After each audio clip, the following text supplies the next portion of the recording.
This video is designed to help you relax or fall asleep. If you keep coming back to these videos but you haven't subscribed yet, please subscribe now. Before we begin, if you're planning to drift off while watching this video, please take a moment to introduce yourself in the comments or simply say hello. Your comments truly make a difference. Also, if you haven't already, liking the video and subscribing means a lot. It's incredible to see people tuning in from all over the world. Thank you once more. Get cozy, turn off the lights, get yourself a glass of water and make sure you lock the door. Remember to drop a hello in the comments. It's time to close your eyes.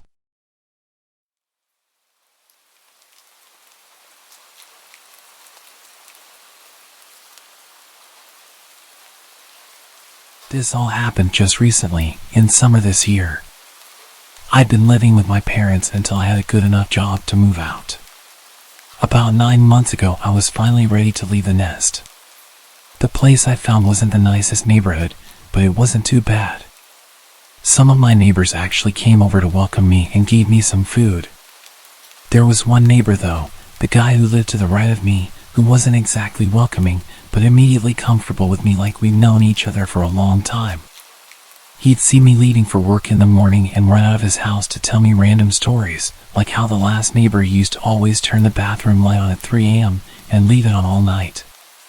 Or that they would sunbathe in the garden for 5 hours sometimes. It was all very random, boring facts, and I'd barely get a chance to react to his stories before he was asking me intrusive questions. Like, why did you leave for 83 minutes last night? It's worth noting that his voice was a bit odd. He spoke with a very particular inflection every time he'd say something. Like an enthusiastic nerd, if that makes sense. Sometimes it made his statements sound like accusations, and sometimes it made them sound like questions, but my response to his comments were never really met with conversation. I would kind of laugh it off and just give him a short answer, like, I had to grab some groceries for tomorrow. But he'd be really quick to interrupt and remind me that the last neighbor never took 83 minutes to grab groceries. And he'd say it with an almost accusatory tone. Like what I was saying was ridiculous. I assumed he was just a bit odd and didn't call him out on his intrusive questions too much. This continued for weeks. He'd either run out to come and question me about my day-to-day activity, or he'd come knocking at random hours to tell me facts about my life. He would tell me that he noticed that I left at 8:33 this morning instead of the usual 8:26. I had different ways of reacting to this, sometimes thanking him for letting me know, sometimes being rather dismissive, but always friendly. He was never interested in any other kind of conversation. He'd tell me his observations and then leave. The months went by, and his behavior continued. Almost every day he'd stop me in the morning, or come knocking to tell me something about his observations. He seemed harmless, so I just let him do his thing. One evening while I was going for drinks across the road, I asked my neighbor if she ever had any issues with him. She paused almost immediately and looked at me with a serious expression. What happened? She seemed really worried when she asked me. I explained to her that he would approach me constantly to tell me that he'd seen me turning on specific lights in the house at night, or that he'd point out changes in my usual routine. Nothing terrifying, but still creepy. At this point, she turned the music off and put her glass down. You need to be careful around him. She seemed disturbed, like I triggered a repressed memory. The people who lived in that house before you were so sweet. I can't prove it, but I know that they're gone because of him. Gone? What did she mean gone? I pushed her to tell me more, but she apologized and turned the music back on and changed the subject, ending the conversation. She did stop at one point to just make sure I locked my doors and not to invite him in at any point. That night, as I made my way back home, I watched his house closely as I crossed the road. It was noticeably dark. I never really paid it much attention, but I don't think I ever saw his lights on after dark. Whereas every other house on the street had at least a few lights in different rooms. I got to my door and paused. I looked towards his house one more time. I saw exactly what I was hoping not to. A glimpse of light. He was peeking at me. How long had he been watching the neighbor's house to know that I was over there? Was this all he did? Watch me? I went inside and remembered what my neighbors said. How often did I not even think about locking the door?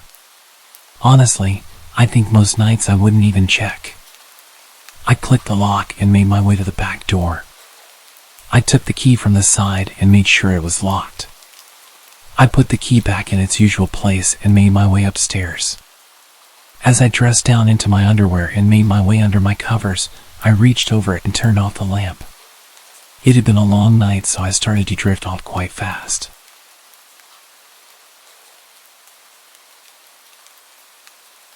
Did I hear that? Was that knocking? I sat on the side of my bed and waited, anticipating more knocks. About a minute passed and I didn't hear any more knocking, so I assumed I just dreamt it as I was half asleep. I lay back onto my bed and closed my eyes once again.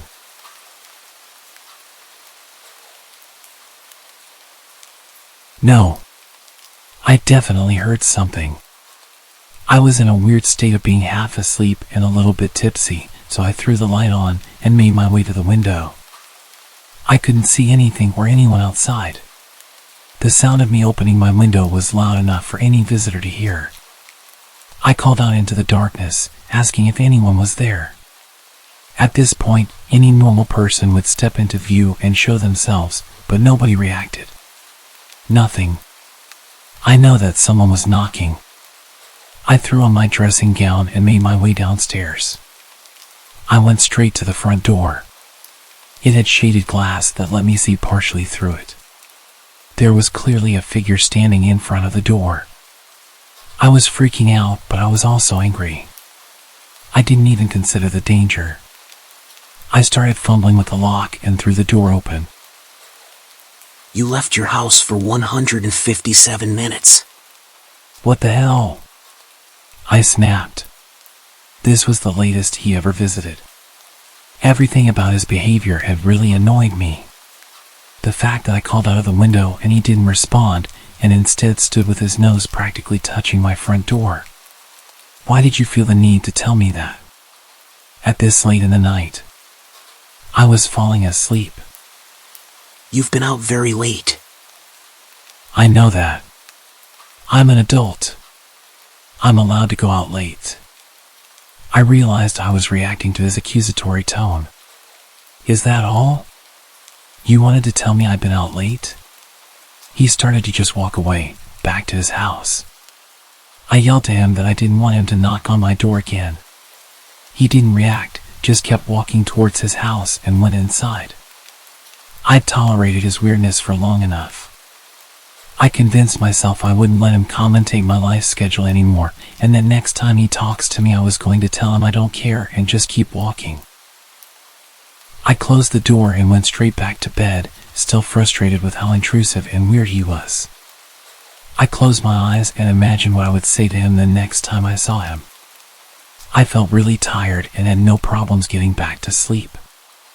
As expected, I had the weirdest dream.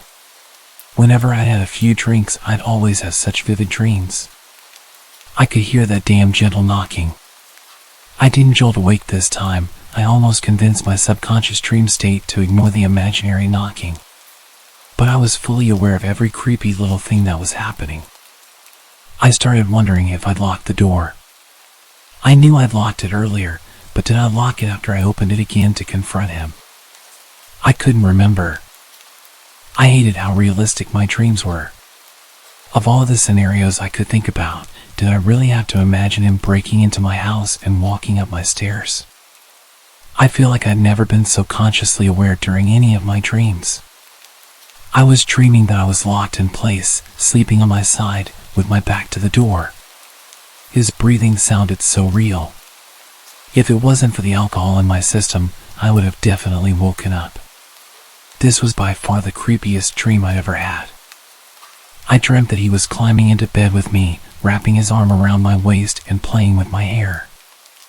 I felt absolutely disgusted, but the soft touches also felt relaxing and pushed me deeper into the dream. I was urging myself to wake up at this point. My mind kept racing back to the thought that I actually hadn't locked the door. I needed to get up. His breathing was so intense. It felt so real. His touch felt real. This was unlike any dream I'd ever had. I was urging myself to wake up. I felt paralyzed. Wake up. Wake the hell up. My eyes finally opened and I could still feel his touch. Why didn't you lock the door? I jumped up. His voice immediately jolted me awake. He was in my bed. I screamed and ran straight down the stairs and out into the night. I was still screaming as I ran across the road and started banging on my neighbor's door. I was freezing, only wearing my underwear and completely barefoot. I banged aggressively on her door and shouted her name until she came down. She opened the door in a daze and I pushed my way in. I frantically explained what had happened whilst begging her to lock the door and call the police. We watched out of the window. My front door was wide open, just as I'd left it. The cops were on their way and my friend was comforting me as I got into some of her clothes and told her all of the details. Minutes passed as we stared out of that window. My friend asked if I was sure he was there and it wasn't just a bad dream. I started to doubt myself when we didn't see him leaving. I wasn't the sensitive type. I wouldn't make up that whole scenario out of fear. I had a vivid memory of him lying in bed with me and touching me and talking to me. It was real. I know it was. The cops showed up after about 15 minutes and started to enter the house, guns drawn. We watched intently, waiting for them to bring him out in cuffs. They were in there for quite a while and I started to think that he'd locked himself in my room or something. After what felt like forever, the cops started to leave my house. They were alone. He wasn't with them. I couldn't believe it. I was not crazy. He was in my house. I know he was. I made my way outside to speak to the cops and ask where he was, but they confirmed that they found nothing and searched everywhere. I frantically told them that I was not going back into that house with him still in there. That's when the worst thing that could have happened. He walked out of his house. He stood there, just watching. I was freaking out, demanding that they arrest him and insisting that he was in my house. His expression didn't change, he didn't even flinch. He just turned and walked back inside. Yes, I was drunk and I was pretty emotional at this point, but I couldn't believe that they didn't listen to me. They told me that they'd searched the entire place and there was no intruder. They said that the person who I claimed was an intruder was clearly in their own home, so I should just go inside and get some sleep. There were no signs of forced entry and no damage or evidence of an intruder, so there was nothing they could do. After a while of me practically begging them to at least go and interview him, one officer did go over and speak to him, but it seemed like a very short conversation. He confirmed that he did come over initially to check on me, as I looked drunk, but then went straight home. I was furious, but also terrified. I eventually went back inside and searched the house for any evidence that he was there. I was almost starting to doubt myself until I checked the back door. It was unlocked, and the key was still in the door. I never left the key in the door, ever. He'd left through the back whilst I was hiding across the street. He'd been in my house and there was nothing I could do about it. I made my way upstairs after properly locking every door. The sick freak had made my bed.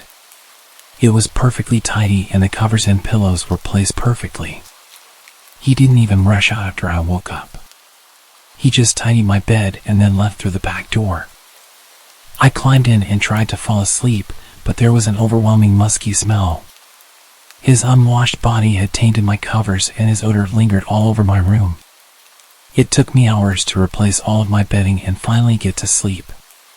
The next morning I couldn't shake the feeling of being violated, but I also doubted the whole night. The police had been inside my house, a bunch of men in heavy uniform. That could explain the smell. The key being in the back door, maybe they were checking to see if it was the right key for that lock, confirming that nobody had stolen it. Even the tiny pillows had an explanation. I told them he was in my bed. So it makes sense that they'd throw my bedding onto the floor if they were looking for him, and then maybe one of them just put it back and tidied it up for me. I followed my usual morning routine, and then at 8:30 as I approached my front door, I took a deep breath, anticipating his presence. I left my house and headed towards the road, looking in his direction as soon as I stepped outside. There he was, walking out of his house to greet me. Like clockwork. I froze and tensed up, ready to scream or punch him if he got too close. You're running 3 minutes later than usual. Did you remember to lock your door this time?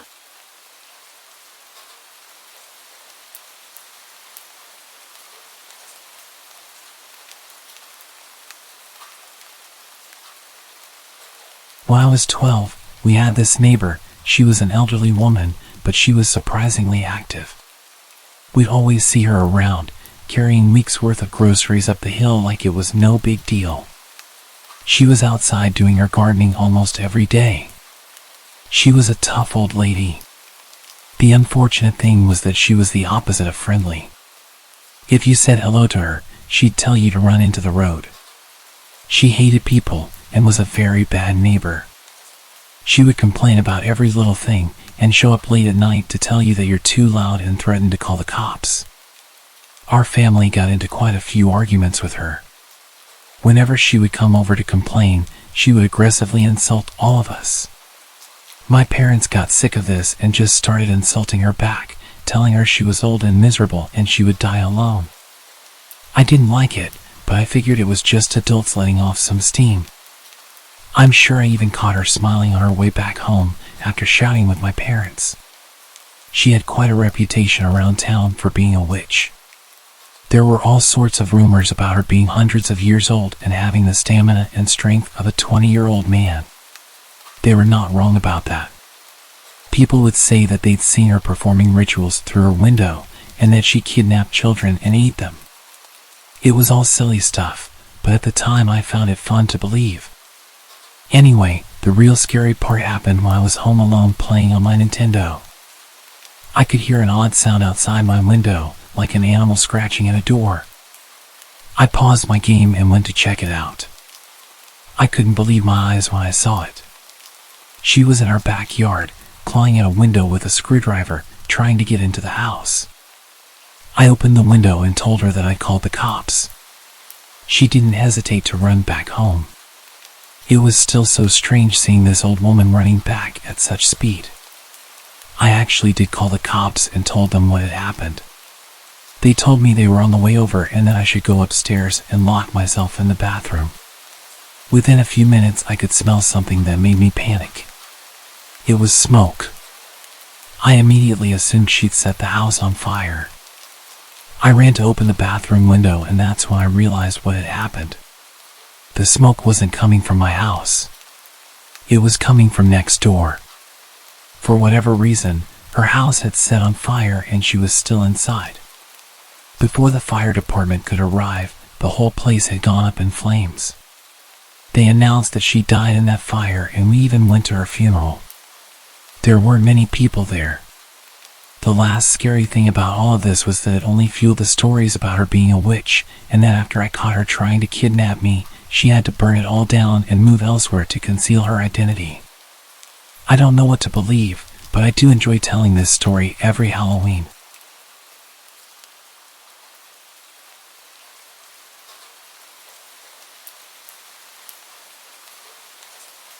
My neighbor is very weird. He never waves and has a permanent sneer on his face. When we moved in, we were told that he was on a certain bad list and that we should call the cops if we see him with kids. One day, he randomly knocked on our door. I'd never spoken to him before, and without even introducing himself properly, he proceeds to launch into his explanation of the reason that he's on the registry. Basically, he claims that he accidentally hurt some kid in a locker room while they both happened to not be wearing any clothes. He says it was plain old vanilla assault where both parties just happened to be in their birthday suits. He repeated multiple times that he is absolutely not into children. Then he left without even letting me talk. That was literally my first introduction to him, other than the notification about him when we first arrived. And that wasn't even the creepiest thing about him. At some point, he started building a sign in front of his house. Not like a little poster. It's professionally printed on metal and mounted on 2 huge posts, like the ones you see outside a store or along the highway. The sign is a picture of a puppy and a long rambling story about how someone ran over his dog on this road 10 years ago. But it's written in a way where he seems to accuse the neighborhood of murdering his dog. Next to this sign, covering his entire fence, is an enormous banner saying, "We miss you." I don't know why it says that, since he lives alone. And finally, an even larger picture of the puppy, which isn't necessary, because directly in front of the banner, sitting on a folding card table, is the actual puppy. He must have had the dog stuffed when it was ran over. I could see from my window that he would hide behind his fence for literally hours, peeking at the puppy on the table, as if he were waiting for someone to mess with it. He did this for days, until finally bringing the stuffed animal inside. The puppy and the banner disappeared, but the metal sign was permanent. It stayed up for years, until a storm ripped it down. I always wondered what he does with the dog. Did it stay in a closet, or does he keep it out in his house? Well, one day I got my answer. I have a friend who does construction, and funnily enough, he was hired by the creepy neighbor to build a shed. Without even asking, he tells me that the guy keeps an ugly stuffed puppy in the living room like a piece of furniture, and then he talks to it constantly. There were plenty of other creepy things, but the big puppy shrine was the most notable. I never did see him with any children, but I'm constantly on the lookout.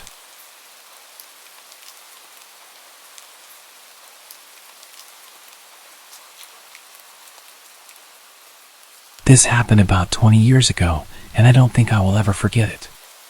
Back in those days, I was an apprentice hairdresser for one of the top 5 ranked stylists in Japan. Training in that profession at that level was very strict, and beauty standards were a bit different. You probably don't need me telling you that, but it's probably worth keeping in mind. Back to training, it was long, and the time off between sessions was pretty much non-existent. We were expected to be at training even during national holidays. I'm not sure if that was strictly by the books, but as impressionable young stylists, we couldn't be seen refusing training. I think I had about 3 or 4 days off for summer. I took them all at once, and a lot of my friends and coworkers used that time to head back to their hometowns and see families. Since I lived really close to where I was studying, I didn't want to use my time off just hanging around at home. I could do that any time. So, I accepted an offer from one of my seniors to visit his hometown.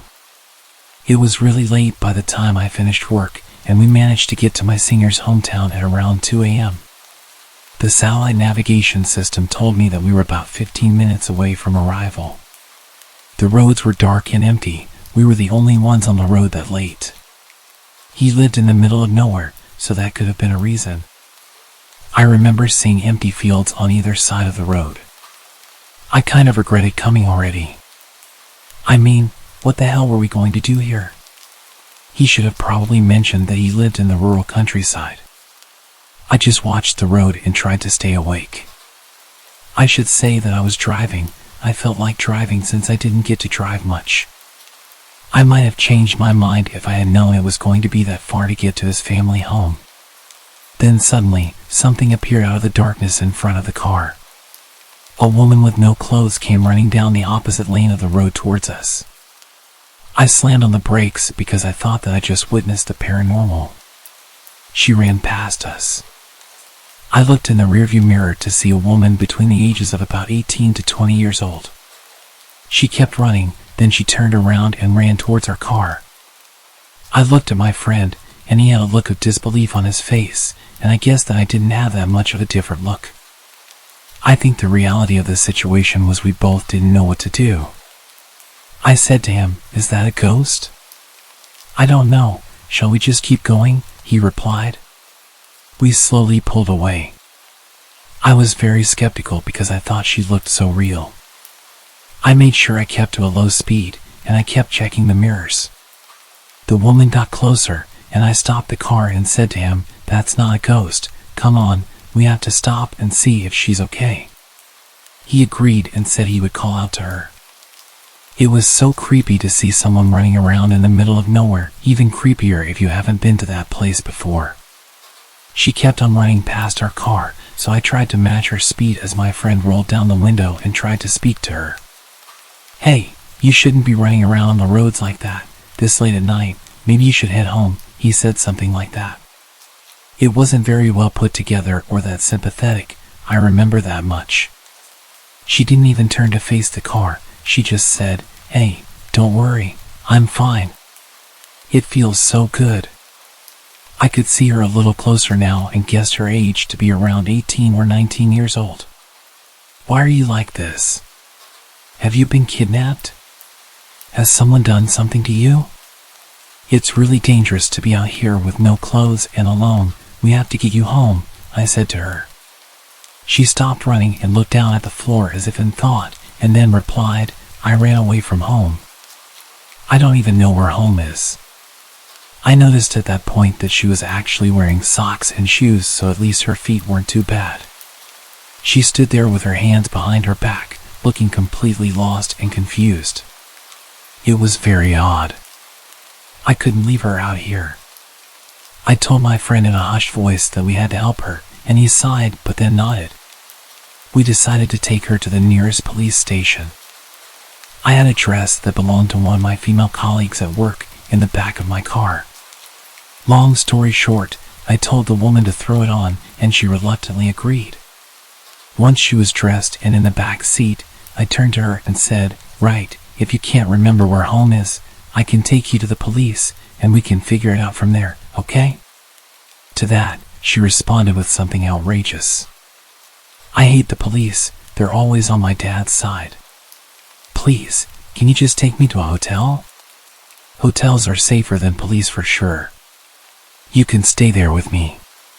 Hold me tonight. I'm a virgin." We were young, but even though we were young and often threw caution to the wind, we knew that we had to get her somewhere safe. It's a scary world out there. If she said that to another pair of guys like us in the next car that came along, well, I don't even want to think about it. We told her that wasn't going to happen. She didn't say anything for a while, but then she handed me a piece of paper. I don't know where she got it from, but it had a name, a number, and the address of a hospital.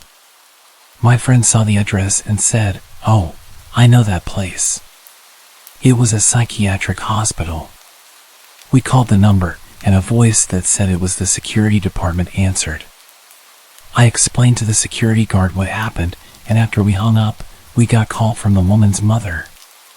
We found out where her mom lived and took her there. My friend said that he knew that side of town, but he had never been there before. The woman's mother was extremely apologetic over the phone.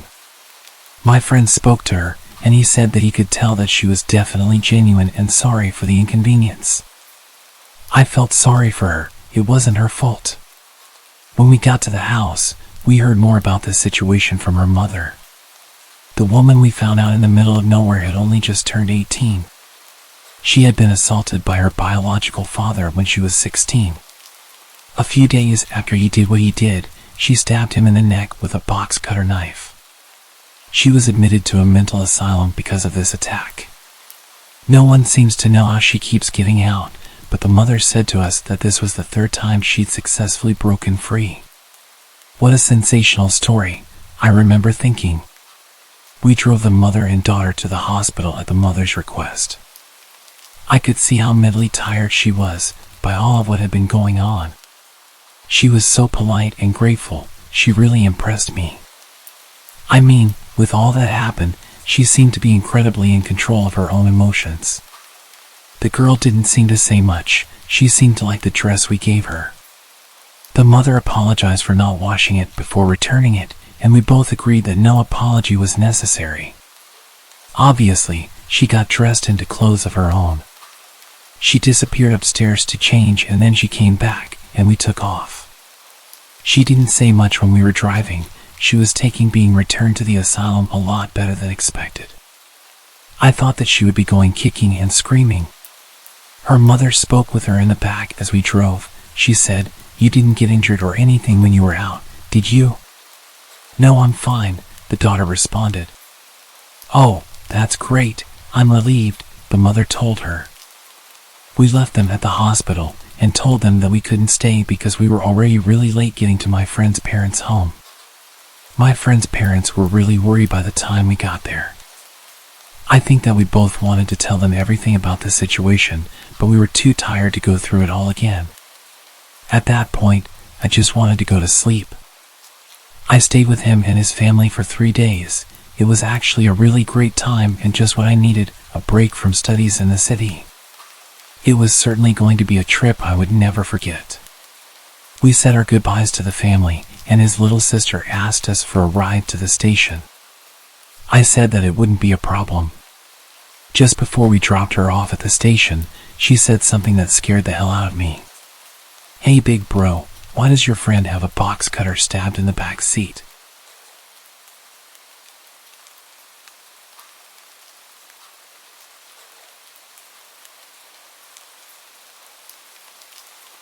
So, a quick backstory. I used to live in a very small town, predominantly safe for kids, with only some drug issues. My house was located in a small upscale part of the town. Most people who lived there were families. A small pond with lots of greenery in the neighborhood was about a 5-minute walk from my house. To get to the pond, you had to go down a grass hill. Neighborhood kids, including myself, would always go down to the pond for hours to catch frogs, skip rocks, and enjoy nature. Now, onto the story. On this particular day, it was raining and pretty cold, so there were no other kids at the pond. My best friend, her brother, who was 1 year older than us, and myself, decided to head down to the pond for a bit. After about half an hour, we saw a minivan pull up at the top of the hill. We thought nothing of it, assuming it was probably someone stopping at the neighborhood mailbox. A man, probably in his 60s, got out. In our small town, everyone knew everyone, or at least recognized each other. I found it strange that I had never seen this man before in town or the neighborhood. He just stared at the three of us for what seemed like forever. Suddenly, he yelled at us, saying, "It's not safe down there, you kids better come up here." My best friend and her brother looked terrified, and I had this gut feeling that something wasn't right. We didn't respond, but he kept repeating that phrase. "It's not safe down there. You kids better come up here." Our fight or flight reaction kicked in, and we all sprinted up the other side of the hill, just a few meters away from him and the minivan. As soon as he saw us running, he got into his minivan and started driving slowly behind us, literally following us until we reached my house. Fortunately, my garage door was open, and my parents' cars were parked inside. We hid behind one of my parents' cars and watched as he pulled to the side of my house and parked. My parents were inside, unaware of what was happening. He stayed parked in front of my house for a couple of minutes until my dad came outside to take out the trash and saw the three of us hiding. I guess the man saw my dad and drove away, but as soon as he left, we told my parents everything. Even now, 12 years later, my parents still think we were being overdramatic and that the man was genuinely concerned for our safety because of the weather. Nonetheless, we weren't allowed to go back to the pond anymore. I understand why they think this. The three of us tended to exaggerate things and be dramatic. However, I knew from the strange feeling I had when I first saw him at the top of the hill that something was off. To this day, I still believe he was planning something, but maybe it was just my childish imagination.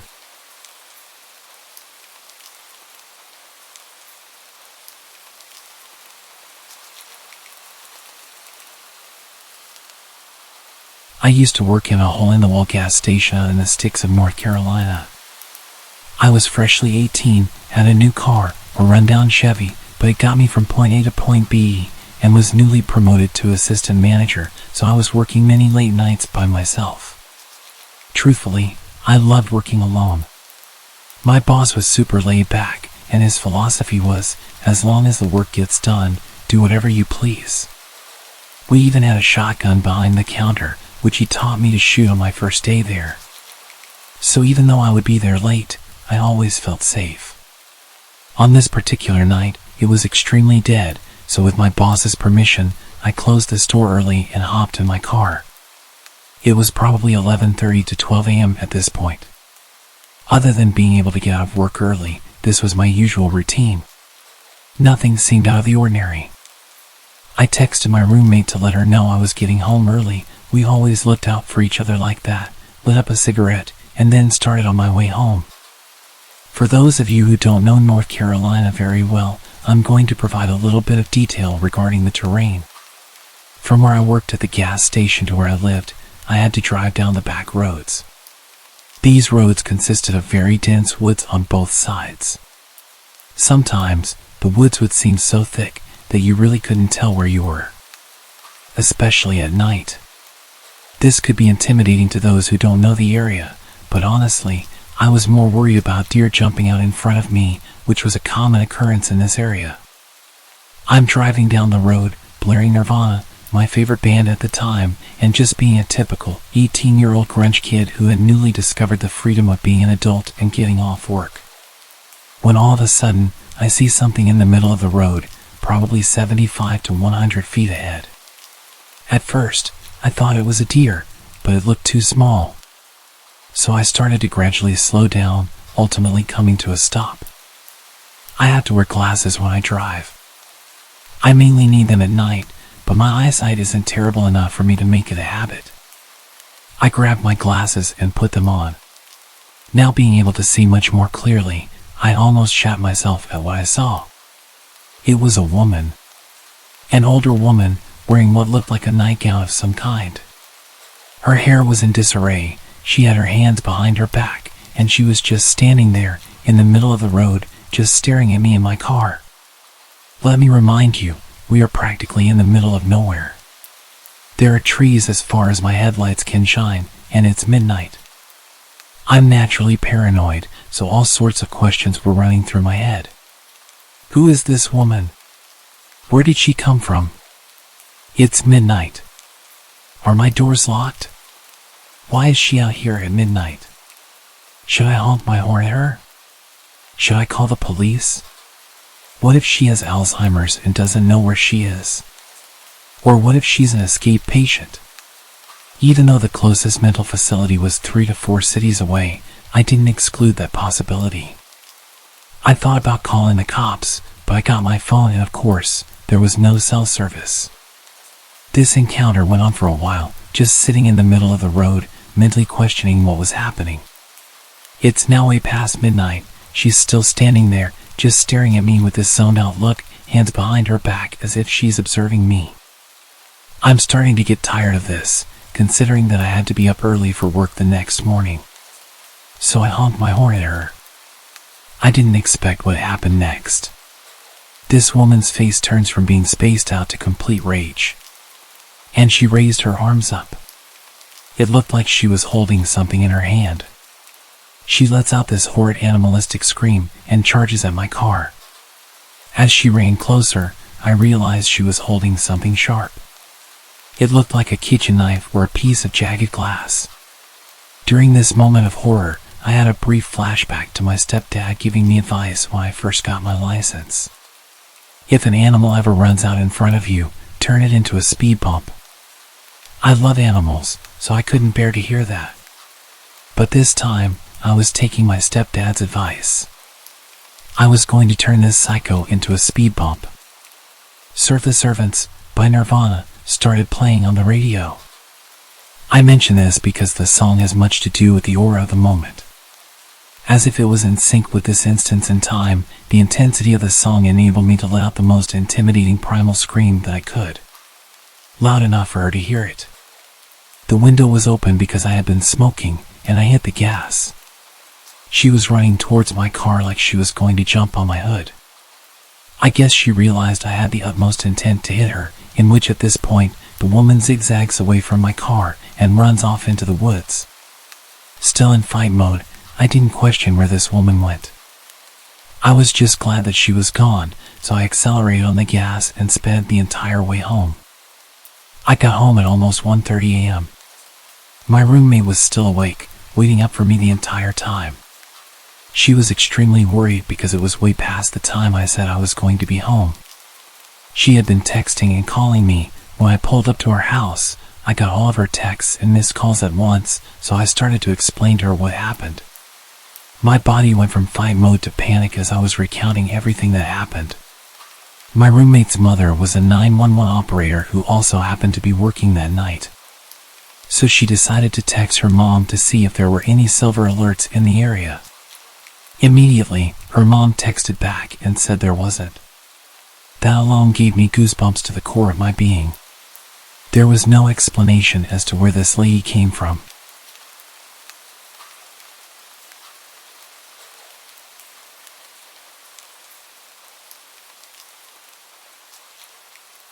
I used to work in a residential care facility, and for a number of years, I worked with a woman named Kajiri. She was generally okay to work with, but she could be intense. The sort of joking flirtation that often found its way into high-pressure environments was common throughout the whole team, but when she directed it at me, it didn't seem so jokey. It took me forever to realize, because I usually didn't notice someone flirting with me until someone else pointed it out 6 months later. But when she started trying to give me jewelry and chocolate bouquets, I finally started to pick up on it. In between things being normal and actually maybe not really normal, there was a long escalation of text messages, comments that made me uncomfortable, personal space violations, dropping by my house uninvited, hanging around on my shift hours after hers had finished, unwanted touching, etc. As mentioned, I can be slow to catch on. Once I realized what was happening, I put as much distance between us as possible. I stopped answering calls and texts, locked down social media, spoke to other colleagues and had them running interference. A lot of interference, actually. At the time, it kind of became a joke, but looking back, it was all kinds of messed up. She even parked outside my house sometimes, and I'd sit in the back room with the light off so she'd think I wasn't home. After a couple of months of my disappearing woman act, she seemed to get the hint and backed right off. I was pleased. We all got on with our lives and lived happily ever after. Yeah, not quite. A few months after it died down, I heard through the grapevine that Kajiri seemed to have focused her attentions on another coworker, Linda. Linda and I had a close mutual friend, but didn't know each other well. I didn't think much other than good luck, you poor sucker. A few months later again, and I got a call out of the blue from a mutual friend. Without preamble, he asked, "Were you dating Kajiri?" No, I don't swing that way. I was shocked. He had been privy to all the awkward details of my experience with Kajiri and had helped run interference. He explained that he had been talking to Linda, and she'd asked about my relationship with Kajiri. The story that followed still sounds too fantastical to have actually happened in an actual sensible grown-up workplace. Kajiri had been catfishing her own best friend Amanda, posing as Linda. In a string of emails, fake Linda and Amanda had discussed Kajiri's drug problem, her abusive and dangerous ex, none other than yours truly. There was a story about fake Linda coming out to her family after her brother caught her in bed with Kajiri, and more. The jig was up when Linda got a second job, coincidentally with Amanda's husband, who mentioned how great it was to finally meet Kajiri's girlfriend. Which was a complete shock to Linda when she learned about herself, that she was no longer a straight woman and had a girlfriend. So essentially, Kajiri moved on from me, found a new target, started emailing Amanda from a fake account, pretending to be Linda.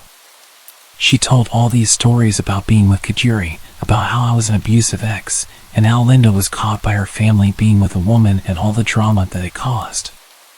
She made up a bunch of insane stories to justify her creepy obsessive fantasies and was telling them to Amanda and other people from a fake email to make it sound like the stories were from the fake girlfriend and Kajiri couldn't be accused of making it up. Here's some highlights of the stories Kajiri had been telling to Linda, her friends, and other coworkers I wasn't close to. She picked her audience very carefully.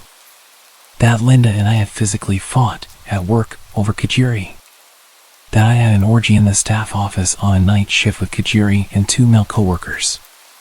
That Kajiri and I had broken up after I cheated on her with another male coworker, not one of the orgy ones. I was really getting around apparently. That I would drug her against her will. That we had planned to have children using a sperm donor, but that I couldn't decide who would have the baby.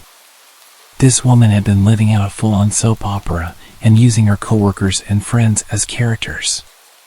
Linda and I reported her to management, and she was immediately suspended, pending investigation. She quit 2 days later. Unfortunately, HR decided they needed to continue their investigation of the allegation that I had an orgy at work, because that was totally plausible and not at all made up by a crazy woman. They put me through hell investigating this imaginary story about me and 2 men and another woman, even though the only men in our department are twice my age and happily married. It made me never want to trust HR again. I left that job a month later myself, and when I interviewed for my current job, she had interviewed half an hour before me, and they were looking to hire 2 people. She didn't get the job, but there have been 2 other openings since, and she applied for both of them. I'm terrified of meeting her again. It turned out she has a history of inpatient psych treatment for delusional behavior and was known to be obsessive about people she took a liking to. According to Facebook, her current girlfriend has a similar first name as me and shares more than a few physical similarities. She still knows where I live. So I'm pretty sure that the current situation is that she's still telling people that I'm her girlfriend, all while she's desperately applying for any job she can get at my new workplace.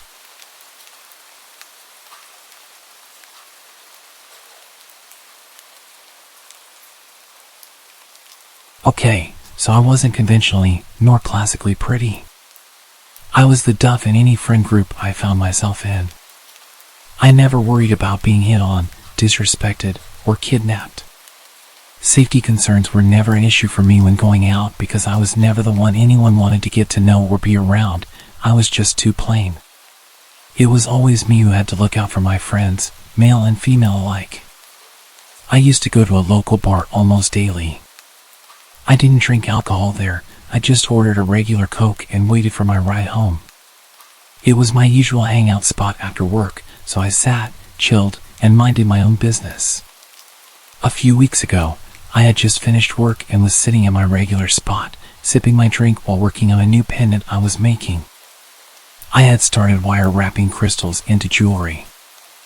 I didn't expect anyone to strike up a conversation with me, knowing I basically blended into the walls, despite the staff knowing me and paying me slight attention and being nice to me. But this weird guy I'd never seen before came over and sat at my table across from me. I was surprised and engaged in a small conversation that I can't even remember how I started, but he began asking me a few questions about myself that seemed normal and flowed together, so I didn't think much of it. Again, being plain, I didn't think anyone would take interest in me. By then, I had drunk 3 glasses of soda and needed to use the restroom, so I grabbed my phone and purse and went. When I returned a few minutes later, I resumed working since none of my stuff had been touched. I called a waitress over, asked for a new drink, and she nodded. It had always been engraved in me that you never leave your drink unattended. If you do, either have it remade or leave it to the bartender. As the waitress was reaching for my old drink, which only had a few sips taken out of it, the guy got a bit agitated, saying I was being wasteful for ordering a new drink. I looked at him, eyebrows raised in confusion, and asked why it was his concern. It was my money after all, and refills were free. He then accused me of making more work for the waitress for no reason. Annoyed, I told him firmly that it was my business and if he didn't like it, he could leave. He attempted to wave off the waitress changing my drink, but I had enough of his nonsense and flatly said, "You drink it, if you think it's such a waste." It seemed to catch him off guard. He looked shocked, then a bit angry, before storming off. I then handed the drink to the waitress, expressing unease about the guy I was talking to, and asked her to inform the bartender to keep an eye on him. I requested to have my drink dumped out and only water served from then on. I left for home after being picked up shortly after, and the next day after work, I found out he had been arrested for assault. I only found out today what exactly had happened. Apparently, he had gotten into a fight with the bartender working that night. The bartender caught him tampering with the girl's drink while she wasn't looking and prevented her from drinking it. The guy got angry, leading to a physical altercation. The cops were called, and now he's awaiting trial. It turns out he was trying to see if he could take advantage of someone like me, someone who always let her guard down due to low confidence. He thought I'd be an easy target with just a little attention. When I didn't consume my drink upon returning, he targeted another girl. If he truly was targeting me, I have to question his sanity and sobriety. I'm a wilderness survival instructor and security contractor. A couple of days ago, a good friend of mine, who is also one of my students, informed me that his dad just acquired 150 acres of land in a secluded and mountainous part of my state. This is someone with whom I've explored the woods before. He's more than competent when it comes to wilderness survival. The property, largely unexplored except for 100 yards that his dad had used for his horses, who are currently roaming freely, seemed intriguing. According to my friend, his dad got an incredible deal on the land. Given my friend, now a father of 3, doesn't get out into the woods often, I agreed to join him for what seemed like a fun outing and much-needed break. We share interests in our indigenous roots, cars, wilderness survival, and various other activities, ensuring lively conversations while in the woods. However, his dad cautioned us against exploring the woods without a gun, citing the presence of coyotes. But being natives of this area, we know coyotes rarely pose a threat to people. Additionally, my friend, whom we'll call DJ, previously mentioned seeing human-sized movement in the tree lines during his earlier visits to the property.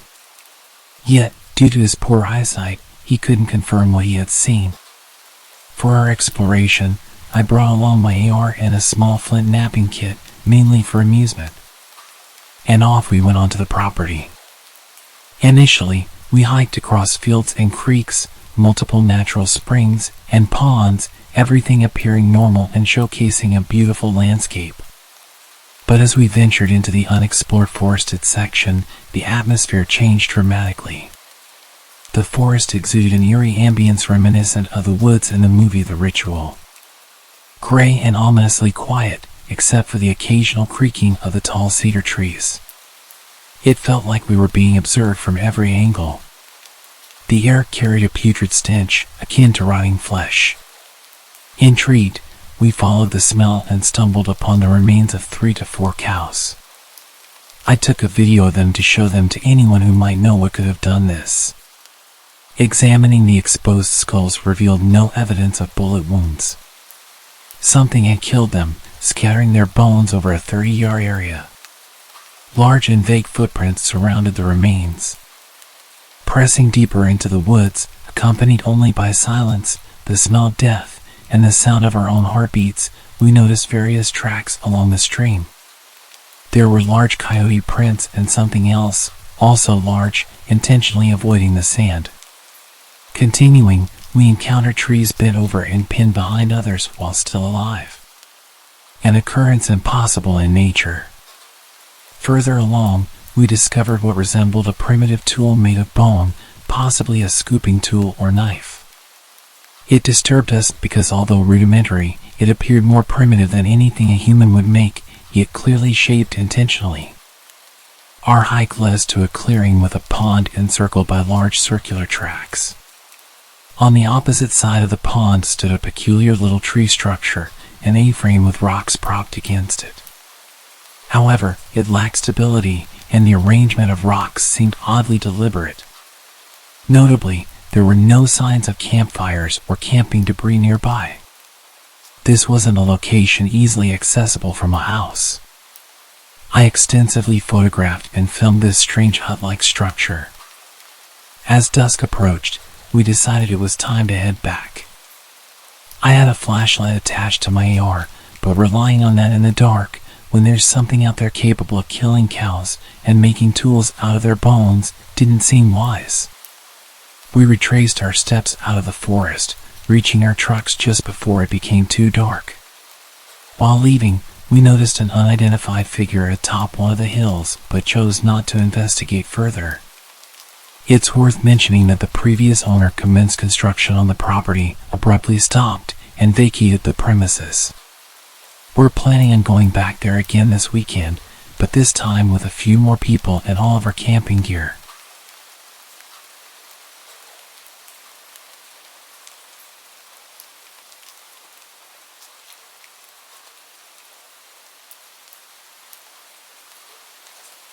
I grew up in these woods and usually feel comfortable there. However, I stumbled into a few unsettling situations that would stick in my mind forever. This was one such occasion. I was 18 at the time. One evening, my two friends, Mike and Paul, and I decided to go camping. Well, camping might not be the right word since we didn't plan to spend the night, just chill and have some fun around the campfire for a while. The plan was simple: head out, build a campfire, drink a few bottles of wine, eat something, and head back home for a good night's sleep. We met at my house while it was still sunny outside, got ready, and headed out. Our destination was an old abandoned quarry in the middle of the woods, about 40 minutes from my house. Even though the quarry had a tragic and frankly creepy history, it was a popular place for such occasions. When we got there, the sky was already reddish as the sun slowly sank behind the hills. We quickly gathered all the firewood we could find so we wouldn't have to look for it later. As darkness fell and everything around us turned into impenetrable blackness, we managed to get the fire going. We were in a great mood and were getting ready for our first toast. That's when we realized we made a horrible mistake. We forgot the corkscrew. We attempted to open the wine without it, but quickly gave up. The bottles were quite expensive, and we didn't want to damage them. At this point, it was clear that one of us would have to jog back to retrieve the corkscrew. After some discussion, I volunteered with two conditions. Firstly, they would give me a hatchet in case something went wrong along the way. Secondly, and no pranks when I got back. Mike and Paul agreed without hesitation. They handed me a hatchet and a flashlight and sent me on my way. As I jogged through the forest, I heard a noise resembling a boar. Suddenly, I remembered a warning I received from an older hunter a few days ago. He said that at this time of year, boars were getting dangerous, especially at night. I was a bit nervous, but luckily managed to survive unharmed. I arrived safely back home, much to the surprise of my mom, who didn't expect me so early. I explained the situation. She just laughed. I grabbed the corkscrew and headed back. Not wanting to encounter a boar, I chose another slightly longer path, this time through an open field. After a while, I reached our spot. It was a small clearing surrounded on one side by massive rocks, maybe 70 meters tall, and on the other side by a thick forest. Our campfire was in the middle of the clearing. When I approached it, I realized that there wasn't anybody around, although our backpacks were still on the ground and the fire was burning brightly. Great. We specifically agreed that there would be no pranks when I got back. Those guys think they're funny, I thought to myself. I resignedly sat down near the fire facing the woods. That's the only place where they could have hidden, I thought. I was really tired, and all I could think about was the taste of the exquisite Pinot that we brought with us. I wasn't in the mood for their games, and I was getting quite mad. That's when I heard the snapping of twigs and rustling of leaves from the edge of the forest, maybe 30 meters from where I was sitting. The sound was rhythmic and undoubtedly the sound of somebody walking. I aimed my flashlight in that direction and spotted a tall person wearing a dark hoodie. As I shined my flashlight on him, he stopped walking, turned towards me, and just kept staring motionlessly. Even though he was facing me directly, I couldn't see his face. I shouted, "Paul, you fat jerk. I know you're trying to scare me. We agreed on something, so stop messing around and come out." As I finished, the hooded figure turned and walked deeper into the woods. At that moment, my phone started ringing. I hurriedly took it out of my pocket. It was Mike. I took the call and started barking at him. Really funny, you guys. I thought we agreed on something. What are you talking about? I'm talking about you trying to mess with me. I clearly saw you, so you can come out. Mike seemed frozen for a minute. For what felt like an eternity, all I could hear was his heavy breathing and Paul mumbling something in the background. When he finally snapped back to reality, he said, "Dude, we're at your house." We heard some footsteps. At first, we thought it was you messing with us.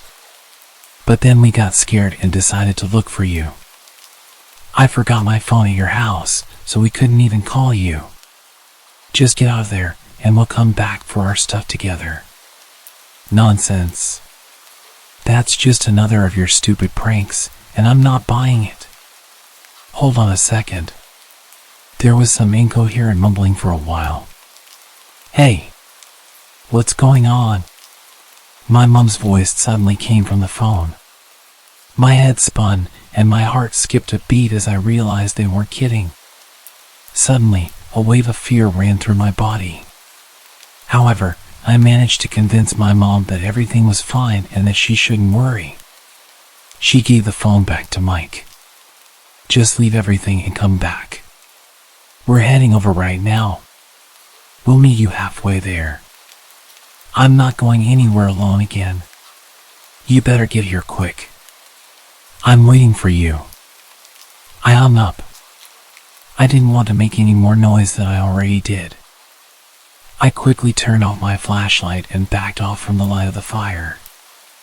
I moved all the way to the huge wall of rocks, figuring that if I had my back covered, it would eliminate one possible approach for the unwanted visitor. I stood there in complete darkness, trying not to make a sound while tightly clutching my hatchet, which would be my best friend for the next half an hour. I had to convince myself not to curl into a ball in fear.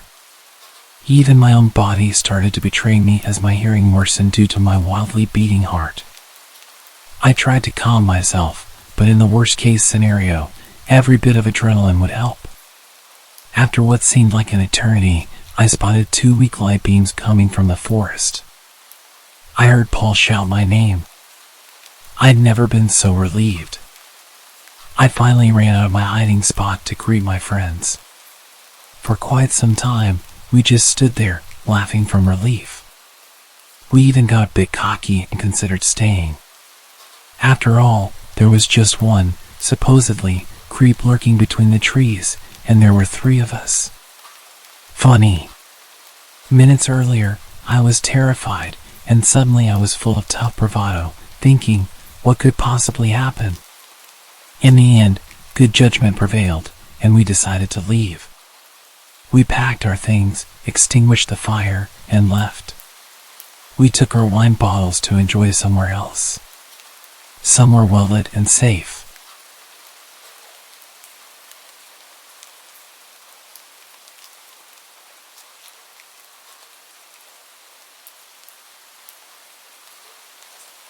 I work for a well-known university as a field biologist and have recently been contracted out to the National Forest Service.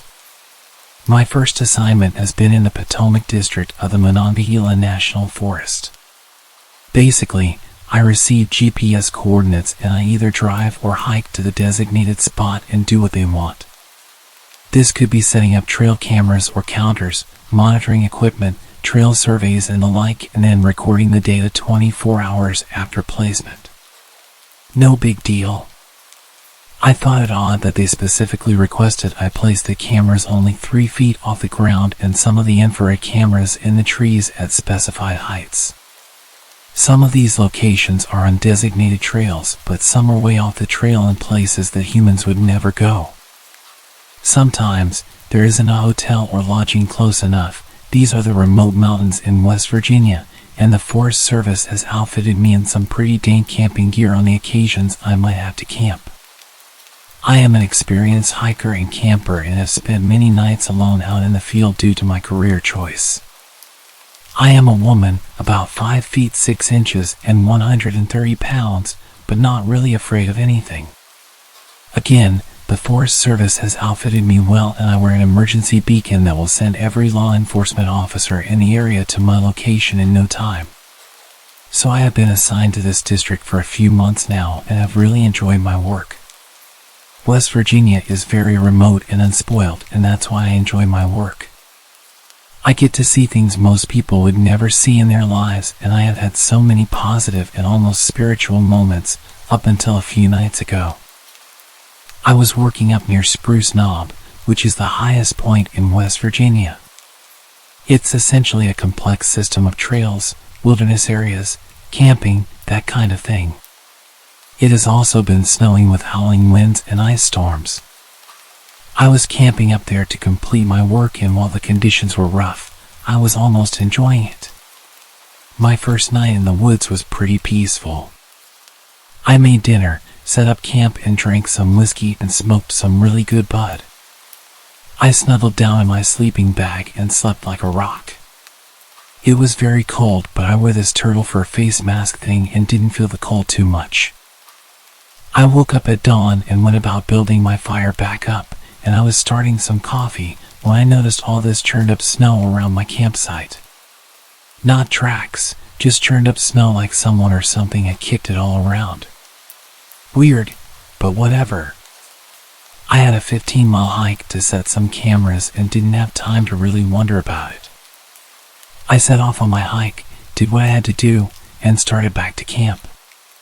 I never wear headphones or anything like that, because hearing is one of the most important senses in the wilderness. I want to be able to hear any animals, people, etc. before I see them. It was already past dark when I made it back to camp, and I was too tired to do anything except strip down to my base layer, get in my sleeping bag, and pass out. Around 2 a.m., I woke up because I could hear people talking. People. I was about 30 miles up a gravel road that was locked with Forest Service gates and about 10 miles from where my truck was parked, and I could hear voices. I completely lost it. I have a firearm, and I quietly retrieved it from my pack and got back in my sleeping bag and cocked it and waited. I was on high alert, all my senses going wild. Eventually the voices faded and I couldn't hear them anymore, but I never went back to sleep. At daylight, I emerged from my tent to more churned up snow and my 2 trail cameras hanging from a tree about 5 feet from my tent. These were cameras that I had placed 15 miles out from my campsite. I packed my stuff as fast as I could and practically ran back to my truck. Along the way, I saw a lot of footprints all around my site, and when I reached my truck, I discovered it had been broken into and my computer and other equipment had been stolen. I am currently in a luxury log cabin at some resort, too scared to retrieve my other equipment and too embarrassed to tell my superiors how scared I am. The Forest Service brought me a new truck while my other one is getting the window replaced, and I did make a report about the theft, but there is absolutely no way that I'm ever going back to that site. I don't know if this means I will be fired or sent to work a desk, but out of all the years I have been doing this in national forests around the country, this is the most terrified I have ever been. I am not scared of the animals, and I have many stories to share about my encounters with them. I am scared of the people.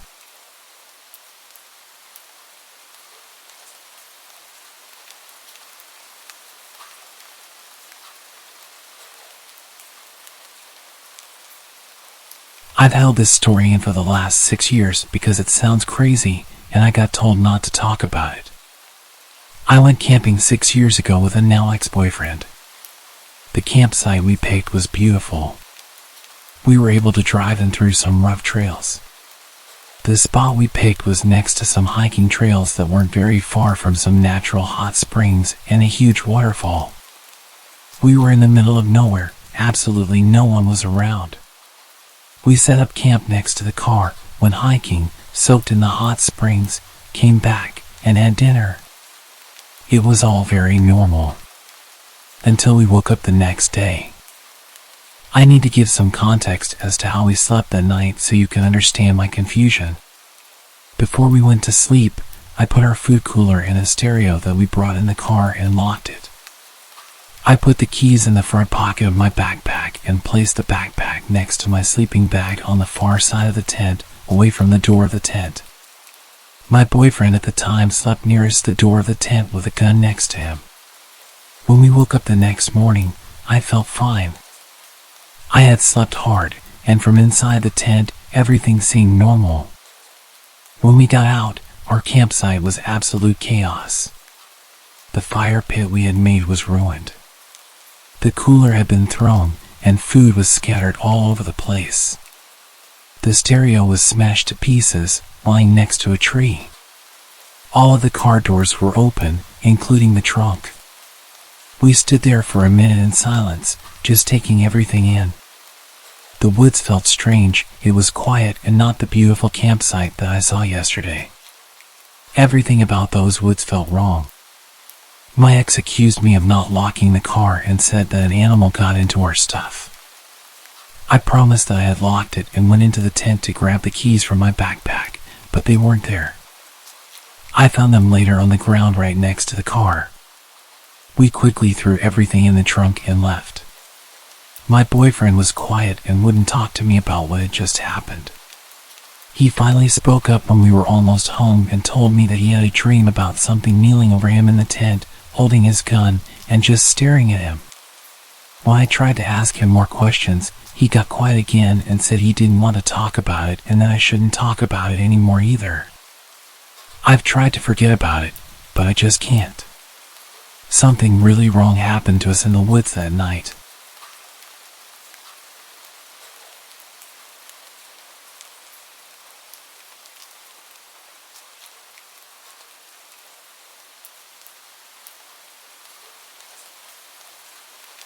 This happened about 10 years ago, in August 2013. I was camping in far north Queensland, Australia, in a place called Barren Falls. I'm a 21-year-old girl, and I was camping with my two male friends who were backpacking from Estonia, Theo and Charlie. Where we set up camp was not an official campsite. Instead, we walked along the tourist path, climbed over a railing, followed a train track for a few kilometers, and eventually veered off into the dense forest, downhill to the river. It certainly wasn't easy to get to this area, and there wasn't any mobile phone service, but Theo knew about it from friends who had shown it to him previously. The sight was beautiful. We were surrounded by a tropical forest and were only a short walk upstream from the waterfall. After setting up camp, we walked to the waterfall where both Theo and Charlie plunged from the cliff into the water below. I decided not to follow. I was, and still am, scared of heights and the possibility of hurting myself. I sat and watched them for a while before eventually deciding to return to camp and read my book. I was totally relaxed, enjoying the serenity, taking in the beauty around me. What had been an exciting, adventurous day was then interrupted by a deep, sinister laughter coming from the forest surrounding our campsite. Instantly alerted, I felt chills run through my body as I scanned the forest trying to detect where the laughter had come from. There was nothing. I tried to forget about it, convincing myself that my mind was playing tricks on me. Theo and Charlie returned and told me that they had forgotten fire lighters for the campfire. They said that they need to travel to the nearest store to buy some and that I should wait at camp. I told them that I didn't feel comfortable staying at camp, but didn't mention the laughter I'd heard before. I didn't want them to think I was stupid, and for context, at the time I had quite a large crush on Charlie. Stupidly, I wanted him to think I was cool. They told me it would be fine, that they would be back before dark. Reluctantly, I agreed and they made their way to the store. It was about 4 p.m. and I continued reading my book. I began to think about it, and I realized that the walk back to the car was about 20 to 30 minutes, so they would be gone for well over an hour. At this time of year, dusk would be at 5:30 p.m. or so, and I would therefore likely be alone in this remote area in the dark.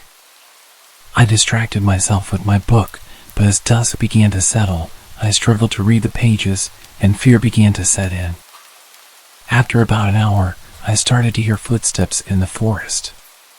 My first thought was that Theo and Charlie had returned, and I was instantly relieved that I was no longer alone. I listened for their voices, but heard nothing. My heart dropped. It dawned on me that it may be someone else, and I started panicking. Then came the laughter. The same deep, sinister laughter I'd heard before, only this time it seemed much closer. I sprung to my feet and surveyed the forest. That's when I saw him. He was standing on the other side of a stream, which was connected to the river. Standing on a log, what I saw was absolutely bizarre. He was wearing an immaculate tuxedo, with a top hat and all. I remember being puzzled as to how he was able to get to this area in such clean, formal clothes, and I at first thought he may be an apparition or that I was hallucinating. I did a double take, and I was not. I then studied the man's face. It is hard to describe, but it looked like his face was burnt, like Dwight from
I lived with my older brother for about 4 years after I finished school.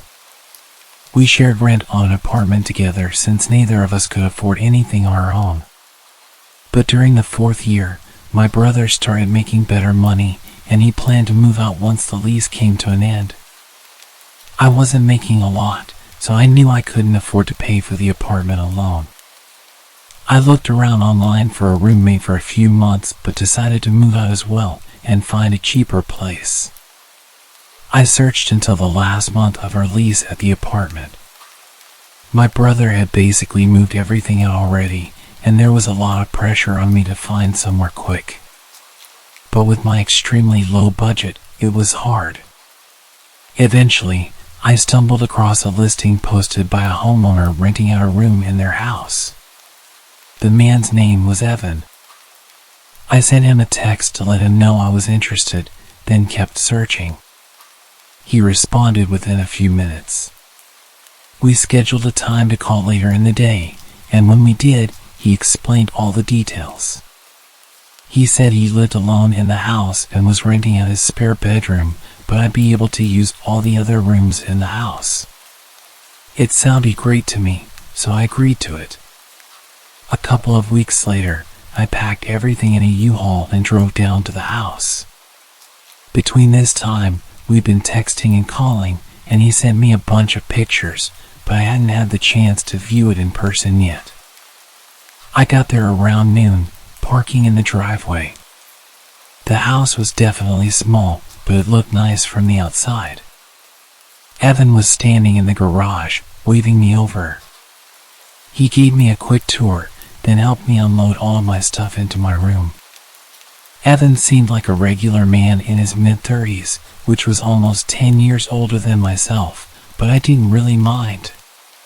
He didn't hold conversations very well, and was somewhat shy. Anyway, we finished moving everything inside, and I dropped the U-Haul off. I Ubered back to the house, and by then, it was almost 8 p.m., and I was really tired. Evan was on the couch, watching TV, so I told him I was going to bed early, and I went to my room. All in all, it seemed like a decent place, and I was happy with it. I unpacked some more, then set up my bed, and by 9 o'clock, I was finally ready to sleep. I walked over to my door to lock it and turn off the lights. But as I reached my hand out, I saw the knob on the door was empty. As in, there was no lock on it.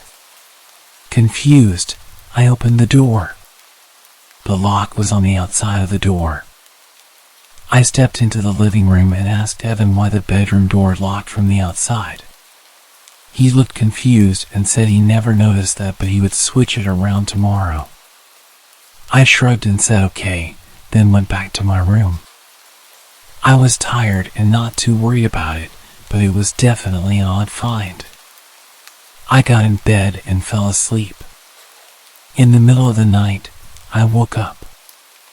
I heard someone moving around in the kitchen, which I assumed was just Evan getting water or something.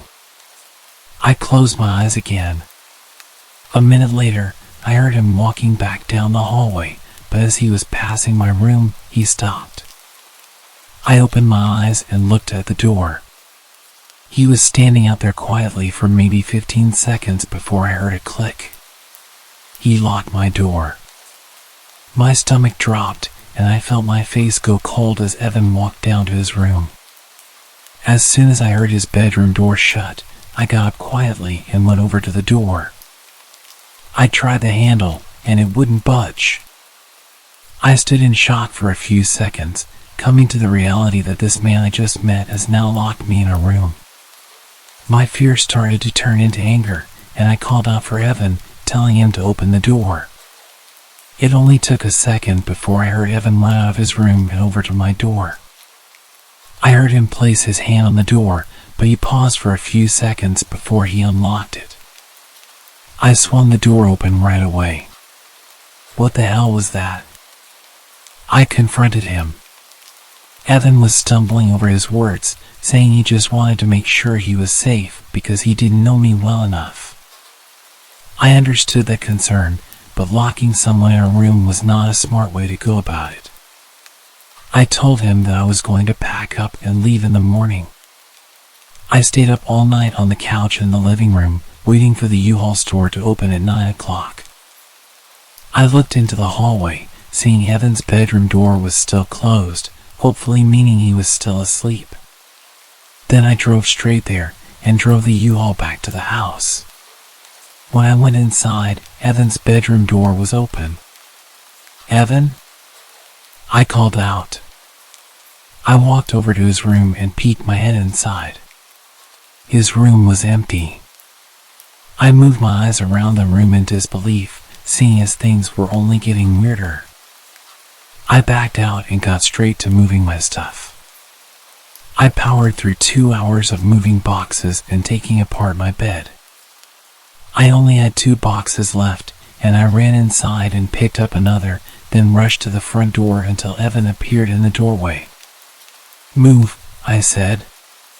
He stared at me emotionless. After a few seconds, he stepped aside. I hurried past him and shut the box in the U-Haul. The last box was half full of random food I kept from my old pantry at the apartment. I decided to just leave it. Evan was freaking me out, and I wanted to get away from him as soon as possible. I started closing the back of the U-Haul before Evan interrupted. "You forgot this." He held out the last box. "Oh yeah, thanks." I grabbed it from him and climbed back into the truck. I felt him watching me as I stacked the box, and when I turned, he had his hand on the door. He started pulling it down, trying to close me in. I was able to stop him before the door was even halfway down. I shoved him to the ground, but he got up and ran. Not into the house, but off into the trees, away from the property. I didn't know what to think, but I didn't care. I quickly shut the back door and drove away. My brother was nice enough to let me stay with him until I found a new place. I don't know what happened at that house, or what would have happened, but there was definitely something very wrong going on.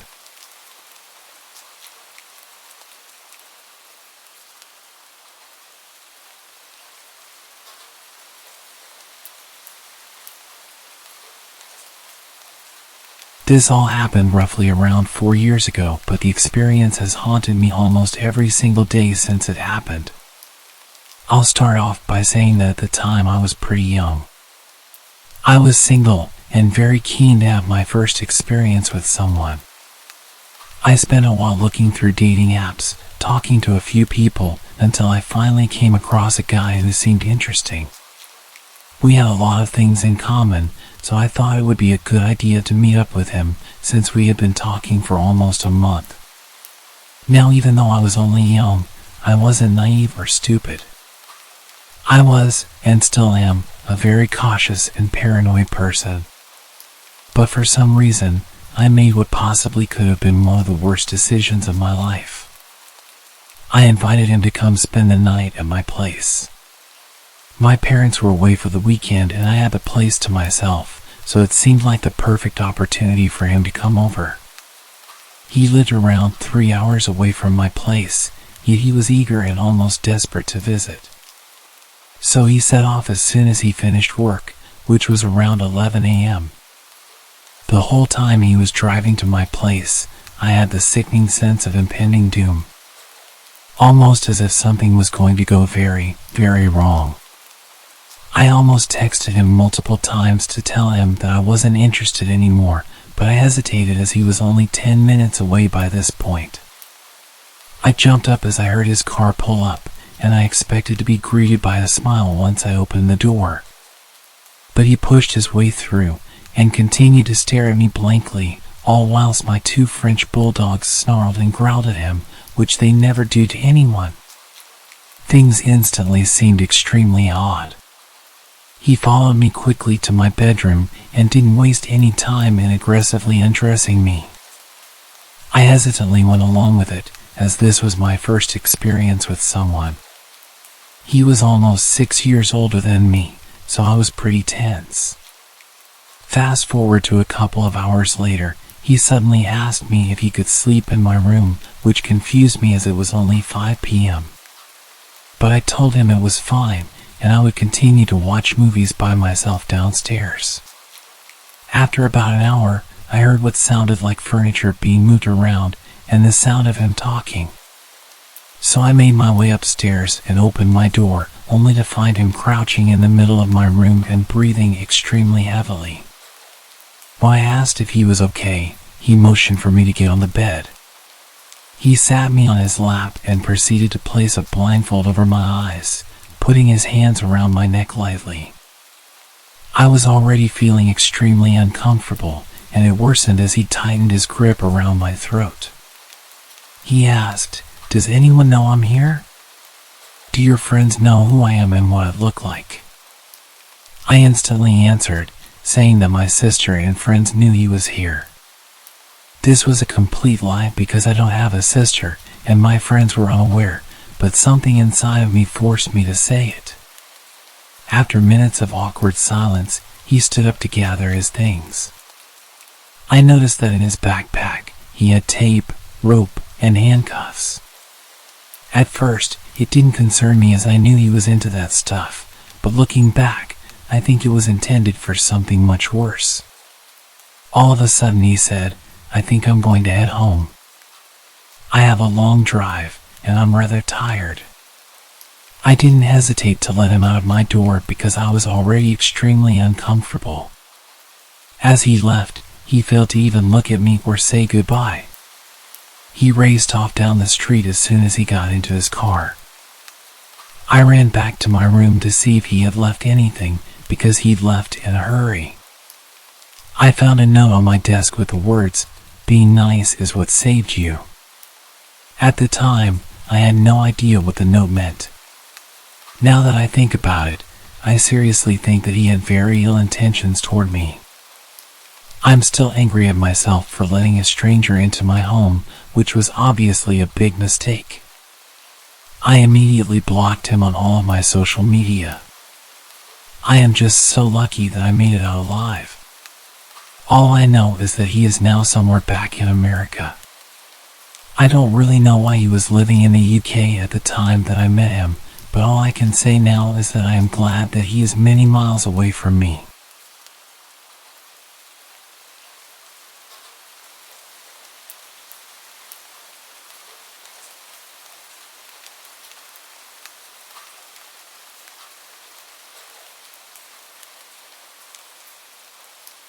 A few years ago, I was renting a house in Northern California. The neighborhood was just outside the suburbs. It seemed like the perfect balance of having space and having nice neighbors close enough not to feel isolated. The area had no street lights, so it was very dark at night, especially if there were clouds blocking the moonlight. It didn't bother me though. It made my little house feel even more quaint on dark nights. I got home from work one day in midwinter. It was a cloudy night, so pulling up to my house, I saw only what my headlights and front porch light illuminated. When I got out of my car, I caught a whiff of cigarette smoke. That was odd, as I had never smelled that before around that house. I didn't see anyone nearby, so I ignored it and went inside. I had just got off a shift with a few hours of overtime, so I felt pretty tired. Even though it wasn't even 7 yet, I decided to take a shower and call it a night. I woke up sometime later, sure that I had heard a noise inside my house. I wasn't worried right away because my friend would sometimes stop by to use my shower after work on his way to his night classes. I even gave him a spare key so he could stop by even if I wasn't home. He would always text me to let me know beforehand though, and I hadn't heard my phone go off. I reached over to my bedside table and picked up my cell phone to see if my friend had sent me a text. The bright light from my phone's screen blinded me. These were the days before phones had a light sensor that would dim the screen in the dark, and this particular phone was so bright I could use it as a flashlight. Through squinted eyes, I could make out that it was 9-something, but I couldn't tell if I had an unread text or not. I set my phone aside and called out my friend's name.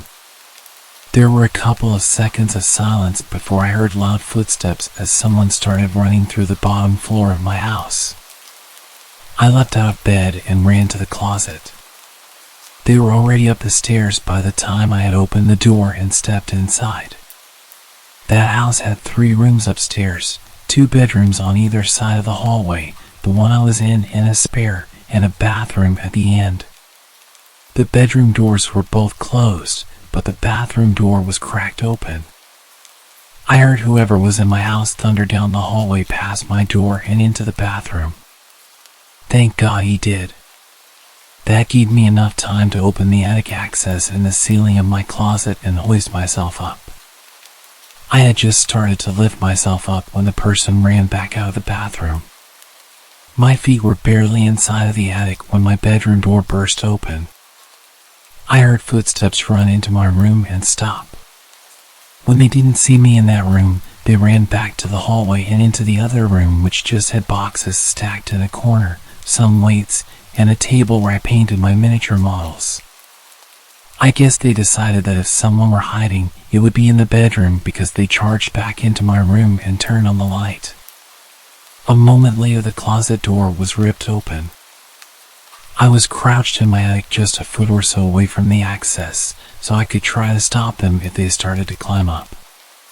From my vantage point, all I could see was from about their knee down. They were wearing dirty blue jeans with frayed cuffs and work boots. After a few seconds of looking in the closet, they stepped away and I heard a loud crash come from my room, followed by a scream of frustration and anger. That scream was the most unnerving part of the incident for me. It reminded me far too much of my stepfather, who would scream in a similar way when he lost his temper. He would eventually be placed in a mental hospital for several mental disorders that resulted in erratic and violent tendencies. The man in my house ran back down the stairs. I heard crashes and clatters as things were thrown around and furniture was knocked over. I stayed crouched in the attic. I had left my cell phone when I ran for the closet, and I wasn't certain I could climb down without him hearing. After some time, the noises stopped. I started counting slowly. When I reached 1,000, I decided it was safe enough to climb down and call the police. The first thing I noticed when I exited the closet was the intruder had flipped my bed over. I assumed in an attempt to find me. That was the loud noise I had heard after he stepped away from the closet. I couldn't find my cell phone, so I went to the landline by the bed and called the police. I waited in my room until I heard them call out from downstairs. The first floor was a mess, but I had expected that. Chairs had been knocked over, the sofa had been flipped. All the books, pictures, and knickknacks I had on my shelves were strewn across the floor. The cupboards in the kitchen had been opened and all the boxed and canned foods had been thrown to the ground. As far as I could tell, though, the only thing missing was a single knife out of the wooden block in my kitchen. The police checked the house from top to bottom. They found that the side door had been forced open by something like a crowbar. They also found a few cigarette butts along my fence line, along with some foil and an empty pen, which the police said people often use to smoke meth, so they think he had been watching my house for a while. I realized that he must have been out there smoking a cigarette when I got home. They collected up the evidence and told me I should stay with family or friends that night and get that door fixed as soon as possible. I opted to just not sleep. I moved a shelf over to block the broken door and spent the next couple hours cleaning things up. I would often go to the window with a flashlight and shine it along the fence line where the police found the cigarette butts and foil, but I didn't see anything. The next day I called to have the door fixed and get motion lights installed at the back and sides of my house. I ran a phone cable up into the attic and added a landline. I never wanted to be stuck up there without a phone again. Nothing else happened at that house, though. I lived there another 3 years without incident. One more precaution I took was practicing getting out of my bed, going to my closet and climbing into the attic as quickly and quietly as possible. I even practiced doing that at my new place, except now I go to a crawl space at the back of the closet instead of the attic. I try not to think about what would have happened if I had been a bit slower getting to the attic, or if he hadn't gone into the bathroom at the end of the hall first.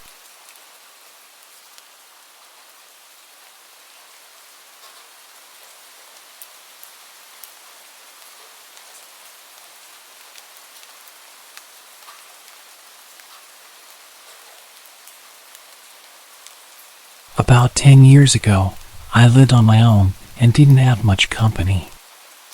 I was quite depressed at the time after losing my girlfriend to a drunk driver. I was enjoying a beer and watching the sunset on the back porch when I saw a large, scruffy man emerging from the tree line. My heart skipped a beat as he stumbled towards my house in a menacing way. Living alone, I often used my backyard for target practice. And at that moment, I was immensely grateful for it. Instinctively, I rushed to bolt all the doors while frantically dialing the police. What I didn't know was that this intruder had broken in the day before through a basement window and had spent the night squatting there. He had left the basement door unlocked, and at this point, he'd made his way inside the house and was making his way up the stairs towards me. I gripped my rifle, aiming at the approaching man as he descended the hallway. I shouted at him, ordering him to stop and get on the ground, but he just kept walking towards me. I fired the first round, loaded with rock salt, but he showed no reaction. I quickly followed with a rubber bullet to the chest. Yet the drugged-up guy, who was clearly out of his mind, continued advancing. This guy was huge, at least twice my size, and I realized that whatever drugs he had in his body were going to push him through any pain that a rubber bullet would inflict. He was backing me into a corner. I desperately begged him to stop and warned him what would happen, but he just moaned at me like a zombie and shouted, "Shoot! Do it!" Then he lunged towards me. I took my third shot. I can't recall whether it was buckshot or a slug, but it left a gaping hole in his chest. It barely even slowed him down. He kept coming, and in a frenzied struggle, he wrestled me to the ground. He was moaning and coughing up blood. Suddenly, he grabbed my face with both of his massive hands and started squeezing my head. It was utterly terrifying. I could feel him trying to burst my skull open like a balloon. I don't know how long it actually lasted, but it felt like forever. Eventually, the injury finally caught up with him, and he died on top of me. I was laying with him crushing me for a few minutes. My energy was completely drained, and I could barely breathe with his weight on top of me. His body was pushing my rifle into my chest, and it was causing me serious pain when I tilted his body to the side. I was completely drenched in his blood, and I can still remember the overwhelming smell. I'd completely forgotten that I was still on the phone with the operator, who had heard our entire exchange, which more or less amounted to me pleading, "Stop, or I'll shoot," and the man menacingly taunting. The police arrived soon after, and the incident made it to the local papers. There was a criminal investigation, but eventually, I was cleared of any wrongdoing. It turned out that the intruder was wanted for murder of an elderly couple in Baltimore and had somehow made his way 50 miles up the road into a rural area.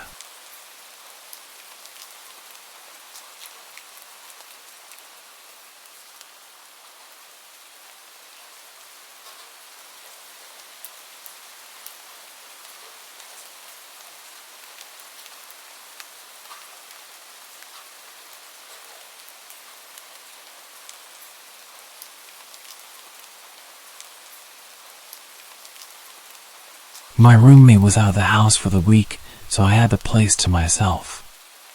It was spring break, so my college classes were out. I had no plans and really nothing I needed to do. On Monday, I was basically trapped inside due to a huge storm blowing through our city. This was common around this time of year, but it still always seemed worse every time. The trees always looked like they were going to blow away, and the house would shake and creak non-stop. Knowing I wouldn't be able to sleep, I decided to just stay up. I turned on the Xbox and started up one of my video games and played for well over an hour, probably until 11 o'clock when the doorbell rang. I paused the game and got up, but then I remembered the whole storm situation. Who would be outside right now? I went over to the front door and looked through the peephole, but nothing. I opened the door. The wind and water hit me right away, but when I looked around, I didn't see anyone. I closed the door and thought maybe the wind had somehow rung the doorbell. I don't know, it sounds dumb now, but what was I supposed to think? I went back to my game, but only a couple minutes later, I heard a huge crash in the backyard, stuff tumbling over and breaking. I immediately knew it was our patio furniture and ran over to the back door. Everything was scattered around the yard, blowing around in the wind. I quickly put on my shoes and went outside, pushing each piece of furniture up against the back of the house. The wind was so heavy it would even hurt sometimes when the water would hit my face. I was rushing, going as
This happened last year when I was 17, and it's something I will never forget.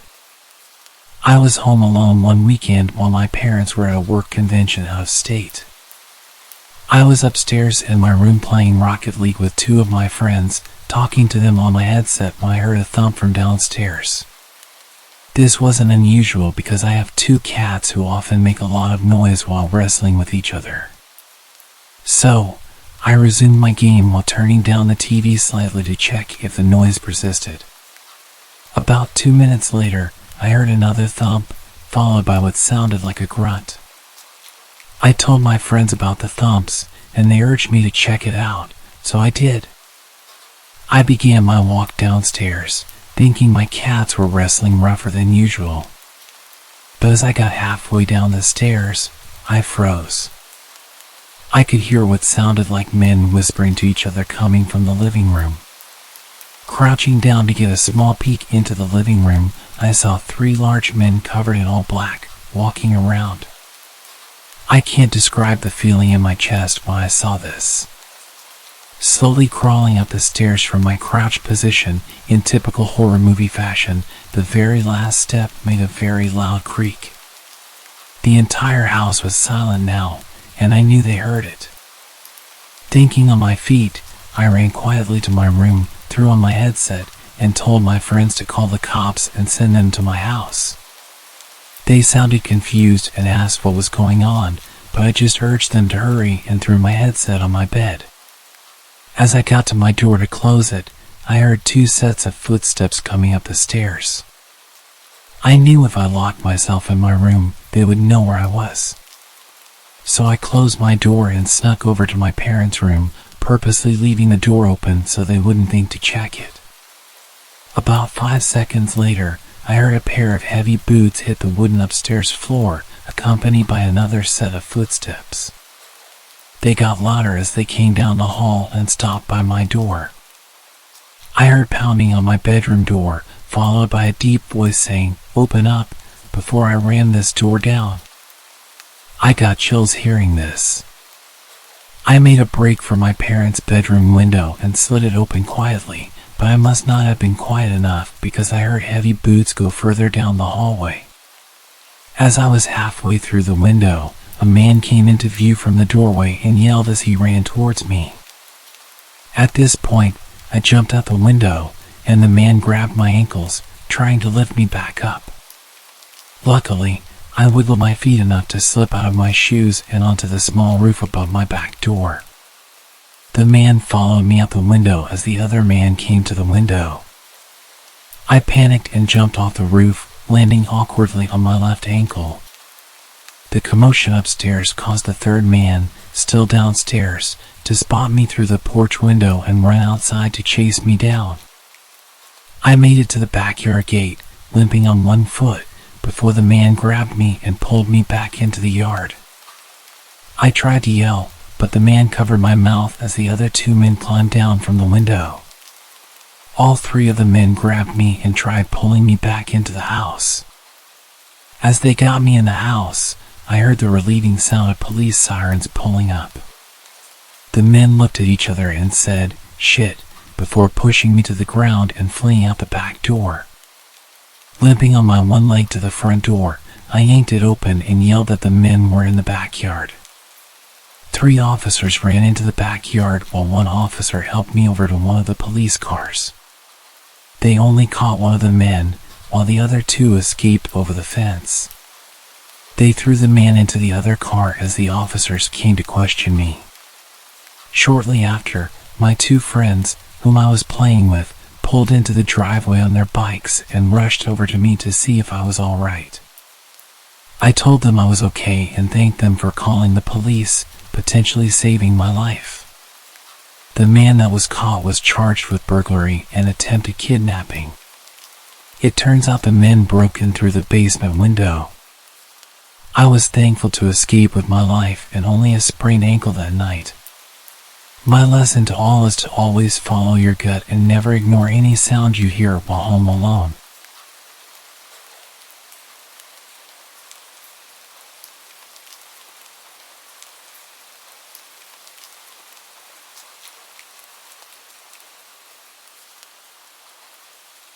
My roommate was out of the house for the week, so I had the place to myself. It was spring break, so my college classes were out. I had no plans and really nothing I needed to do. On Monday, I was basically trapped inside due to a huge storm blowing through our city. This was common around this time of year, but it still always seemed worse every time. The trees looked like they were going to blow away, and the house would shake and creak nonstop. Knowing I wouldn't be able to sleep, I decided to just stay up. I turned on the Xbox and started up one of my video games and played for well over an hour, probably until 11 o'clock when the doorbell rang. I paused the game and got up, but then I remembered the fact there was a storm happening. Who would be outside right now? I went over to the front door and looked through the peephole, but nothing. I opened the door. The wind and rain hit me right away, but when I looked around, I didn't see anyone. I closed the door and thought maybe the wind had somehow rung the doorbell. I don't know, it sounds dumb now, but what was I supposed to think? I went back to my game, but only a couple minutes later, I heard a huge crash in the backyard. It sounded like stuff tumbling over and breaking. I immediately knew it was our patio furniture and ran over to the back door. Everything was scattered around the yard, blowing around in the wind. I quickly put on my shoes and went outside, pushing each piece of furniture up against the back of the house. The wind was so heavy it would even hurt sometimes when the water would hit my face. I was rushing, going as fast as I could until I saw someone. They were standing at the edge of the backyard, watching me. I looked back at them for a moment, but then grabbed the last piece of furniture and ran inside to escape the rain. I looked at the back door as I tried off, but the person was gone. Between that and the doorbell ringing, I was a little bit nervous. I sat in the living room this time, just scrolling on my phone because I was tired of being interrupted. After a while, I struggled to keep my eyes open. I got a blanket and laid down on the couch. I didn't feel like going upstairs, and the storm was much louder up there. It took a while, but eventually, I drifted off to sleep. A few hours later, still well into the night, I woke up from a sudden burst of heavy wind outside shaking the house. I pulled the blanket to the side and sat up, moving my feet to the floor as I prepared to go check if the furniture outside was still there. But just when my feet touched the floor, they were soaked. It woke me up immediately. I looked down and saw a puddle on the ground right next to the couch. Then I saw another and another, leading in a line across the floor. Inside the puddles were faint muddy shoe prints. I stood up and ran to the corner of the room, heart beating rapidly in my chest. After a minute of hearing nothing but the wind outside, I slowly followed the shoe prints. They led all throughout the house, upstairs and downstairs, but I could clearly tell that they entered through the back door, which I had stupidly forgotten to lock in the rush of getting out of the rain. I locked it and pulled my phone out to call 911, but then the thought crept into my mind, what if they're still inside? I stayed quiet and moved into the corner of the house where I felt the most hidden and called. I waited in silence for them to arrive. When they did, they took a look around, seeing everything I saw, but nothing more. They told me it seems like a personal attack because nothing was missing, and they were clearly focused on my house in particular. However, they walked right up to me while I was sleeping and seemingly did nothing but watch me, which is super creepy but doesn't make much sense. If they wanted to do something to me, they would have at that moment. After some thought, this had led me to believe that whoever it was had actually come from my roommates. They saw me, then looked around the whole house, and then left, doing absolutely nothing. So if this was a personal attack and my roommate was there, I think things may have gone a lot worse than they had.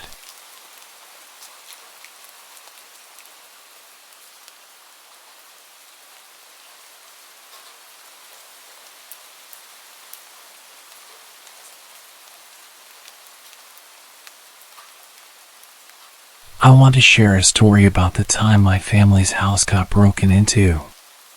It was a really creepy experience. It happened one dark October evening while I was in high school. Back then, whenever I got home from school, I would go up to my room and lie on my bed and read some comics. On the day of the break-in, it was just me in the house. My family had gone shopping, so I shut myself in my room and lost myself in my books. It was great. I needed the toilet though, so I left my room, and that's when I noticed something strange. The smell of tobacco smoke. This was really weird since I don't smoke, and no one in my family does either. I'd never smelled this smell before in my house, so I went in search of the source of the smell. I began my search in my little sister's room as I noticed the door was slightly ajar. I pushed the door open and switched on the light, and in my little sister's room was a full-grown man. There was a stranger in our house. He was holding his shoes in one hand, and he was rummaging through my sister's drawers with his other hand. I guessed that he had taken off his shoes so that he could move around more quietly. My heart stopped, and my skin went as cold as ice. Somehow I managed to ask, "What are you doing in here?" Despite my fear, he started babbling, creating random excuses, none of which were plausible. It was really crazy. My heart was racing now, and I didn't know what to do, so I just grabbed him by the arm. I didn't want him to escape, and he didn't resist or complain. He kept silent. Luckily, my grandfather lived close by, so I led the intruder with me to his house. When we got there, my grandfather called the police. After some time, the police arrived, and they filled us in on the details. After they interviewed him, it turns out that the man lived in one of the apartments across the street that looked directly into our house. Things got really creepy when he told the police that he'd been in our home several times. He said he liked to break in even when there were people in the house. Despite the police interview, the man broke down and confessed. He said the main purpose of his repeated trespassing was the fact that he was drawn to my sister. He had some sort of obsession with her. He told the police that the day I apprehended him, he was looking for some of her underwear to take back to his apartment. He said that the only reason he picked my sister was due to the simple fact that she was his type. He confessed to entering other people's homes too, anyone who was his type. He said that the only reason he went unnoticed by the occupants was that he was very careful not to disturb anything or steal a thing. No one knew he was coming or going. It seemed that this guy had an understanding of our family's movements, our schedules, that kind of thing. It was clear that he'd been watching our house and our family for a long time. He knew how to get in easily, must have searched for a weak point of entry. He had done this many times without being caught, and my guess was that he began to get careless, which was how I was able to catch him. I only caught him due to the cigarette smell. I can't tell you how horrifying it is to find someone standing in a dark room in your house when you're at that age. I literally have no words for how frightened I was. Of course, we threw away all of my sister's underwear. We decided to get her new clothes. I mean, how could she feel comfortable wearing anything that man had touched? I think my sister has suffered mentally with this, and it's a thing I don't speak to her about. I'm just glad I caught him. Who knows what else he might have tried doing. Maybe stealing the clothes was just the beginning. I don't want to think about it.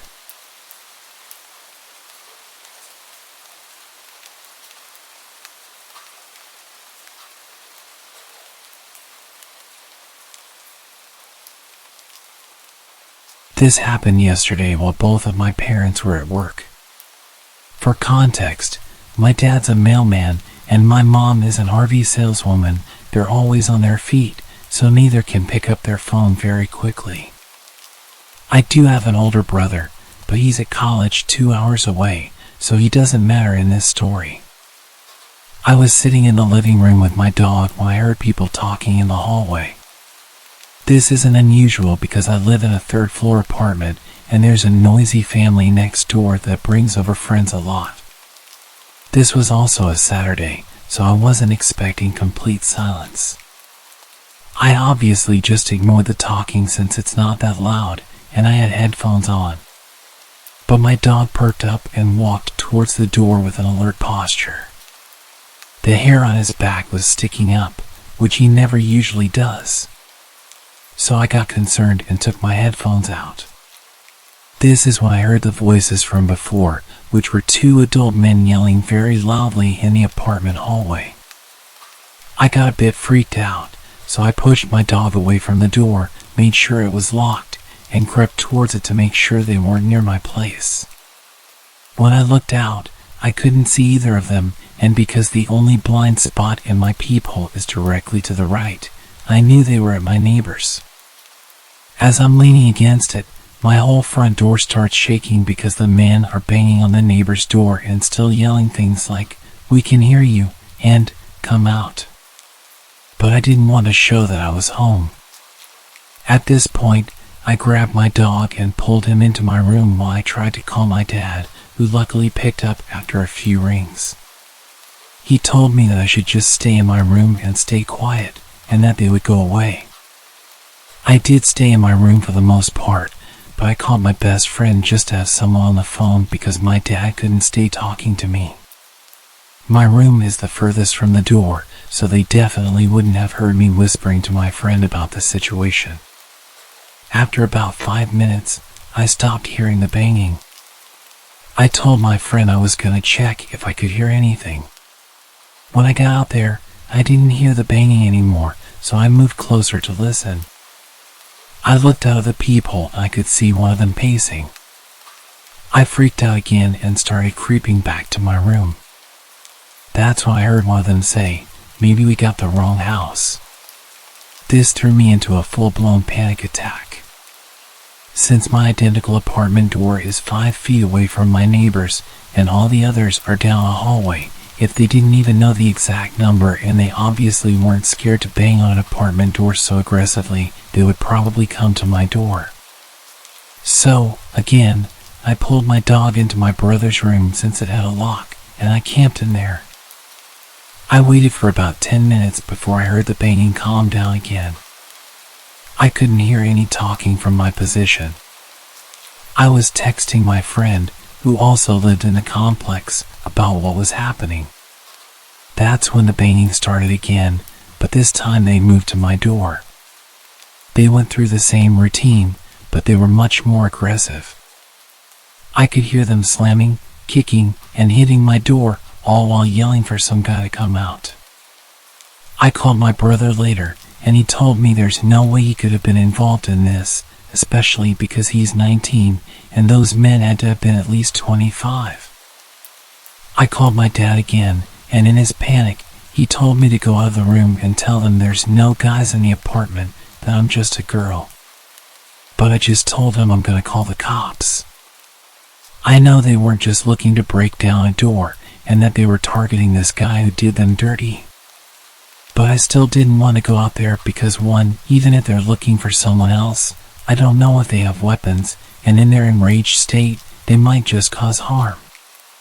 But they still have the info on me, which leads me to number 2. I'm a high school freshman girl, 5'4", and less than 100 pounds. Quite frankly, I have no fight in me. For example, I'm terrified of knives, so I brought a bowling pin from my room for protection instead. Plus, I was in the middle of a panic attack. I stood no chance against 2 adult men at my door, so letting them know I'm a teen girl home alone isn't the best idea. I sat next to my locked bedroom door with my dog as I called the cops. I tried to keep him quiet this whole time, but I didn't want to be suspicious during this situation. I made sure not to talk to my friend while I was out of the room to keep quiet and tiptoe everywhere so they didn't know anyone was home besides the dog. I'm pretty sure they didn't know anyone was home, even though they said, "We know you're in there," during their yells. because earlier they were unsure if they even had the right place. I was on the phone with the cops for a few minutes before I heard light knocking at my door, making me realize I wasn't so much in shock that I didn't even know the banging had stopped. The operator said it was the cops, so I ended the call and answered the door. The officers told me the guys took off just before they got there, and they asked me a few questions about male family members and if they could have any correlation with this.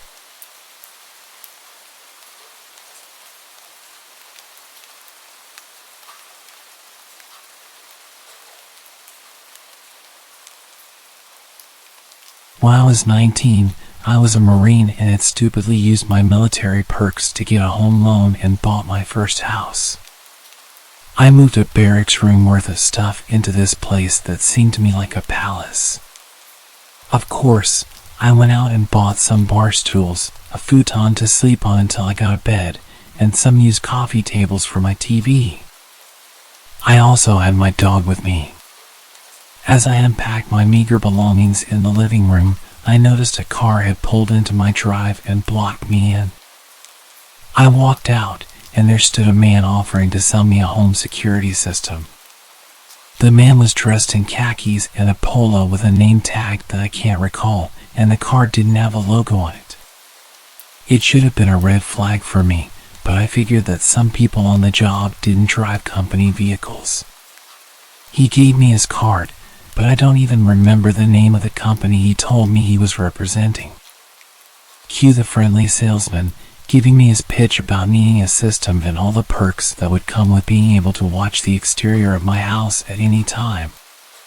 As a low-ranking military member, I knew I couldn't afford yet another thing, so my mind was working to try to get this man to go away. I even considered ninja chopping him or whatever it is that we Marines do in hand-to-hand just to get him to leave. But I'm a sort of passive person. I'm too nice. Nah, let's call it polite. I won't be rude to someone doing their job. I've been in customer service. I can relate.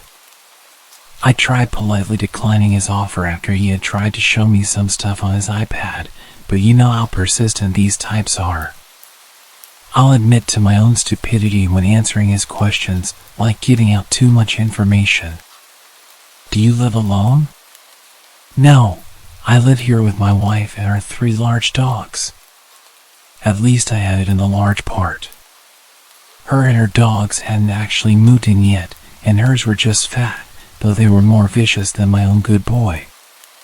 But 2 women living together probably seemed like easier targets. I also mentioned being a Marine when he asked. He seemed a bit shocked, but wouldn't be deterred. What kind of security system do you have? My dogs and me. Not the best answer I could have given. I wasn't exactly intimidating. I mean, I would be terrifying if I had a gun or something. I've been using them all my life, and I've never missed a target, alive or inanimate. If you would invite me in, I can show you the best places to set up cameras, he mentioned more than a few times. Each time made me more and more creeped out, thinking that he was wanting to potentially rob me, not that there was much to take. Despite being a victim of assault in the past, all I could consider was a possible burglary and made sure we stayed away from my house while we talked. We were outside for about 15 minutes total, me spending most of that time trying to politely get away from him and retreat inside. I was losing my mind with the social niceties and just walked away, leaving him standing alone in my front yard. I walked into my house and locked the door. He got into his car and left. I thought nothing more of it. After some unpacking, I couldn't do much. I had nowhere to put most of it. I ate some junk food and put together the futon. I got it all decked out with my fluffiest blankets, made sure the doors and windows were locked, and went to lay down in the living room. Looking back, I'm not sure why I didn't put it in a bedroom. They all have blinds, and the rooms take a bit of getting to. Perhaps I wanted to be near an exit. For some context, my back door is a double glass pane door. At the time, I didn't have curtains on it, but I did have blinds on the kitchen window. My kitchen, living room, and dining room are all connected, but there's a wall in the living room that I strategically situated my futon against so it couldn't be seen by the back doors or the front door window. Call me paranoid. I had been laying down for a few hours, and at about 11, my dog got off the futon and went to the back doors. My dog is large and looks like a Rottweiler, but he's never hurt anything in his life. He'll greet strangers at the door with a tail wag and hardly barks. He stood back there for a bit and whined a few times. I ignored him, it was probably a squirrel. But then he started growling, a sound that I'll never forget. It sent terror straight through me as I sat alone in the dark. I had only ever felt that fear once, when a mountain lion screamed, and I realized I was powerless against nature. The point is, these sounds are designed to scare you.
I've been with my wife Rebecca for 6 years and married for 11 months.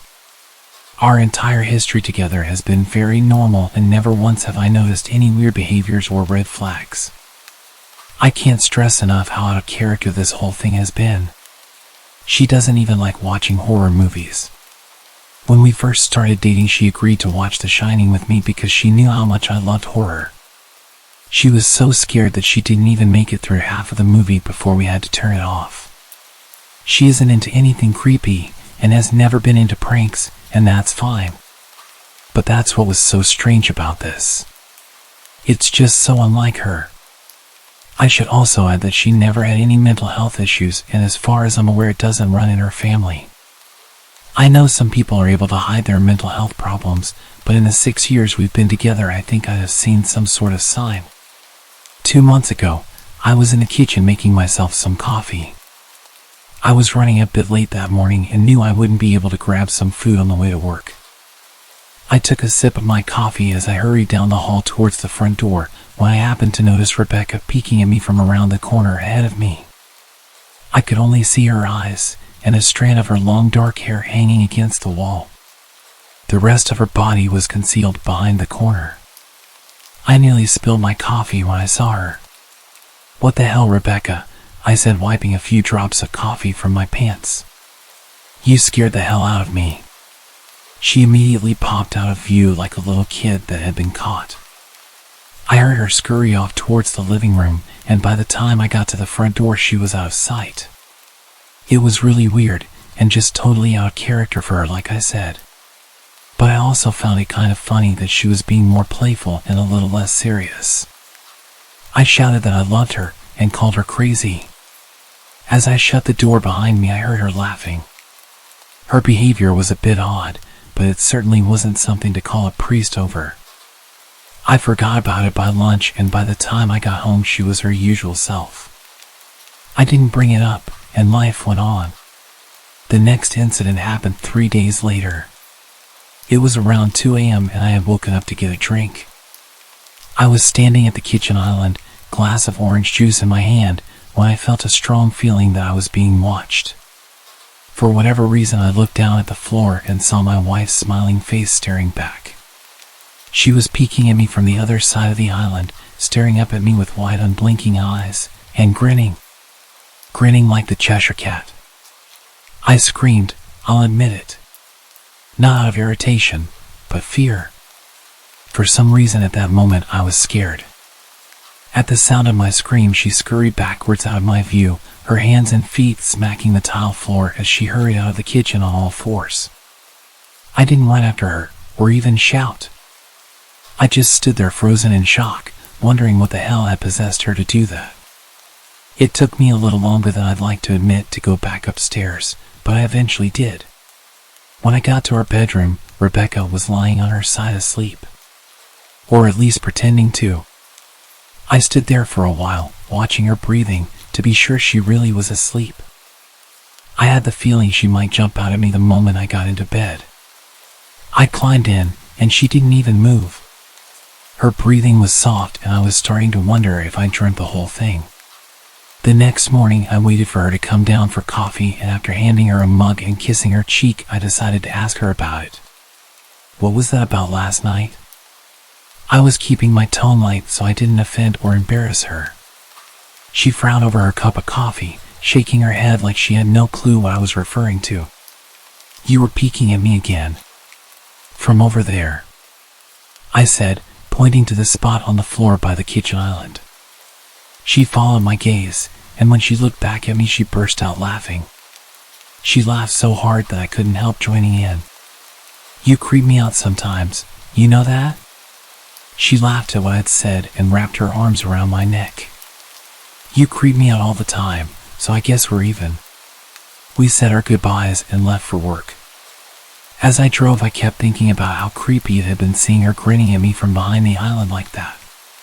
The sounds her hands made on the floor as she crawled away.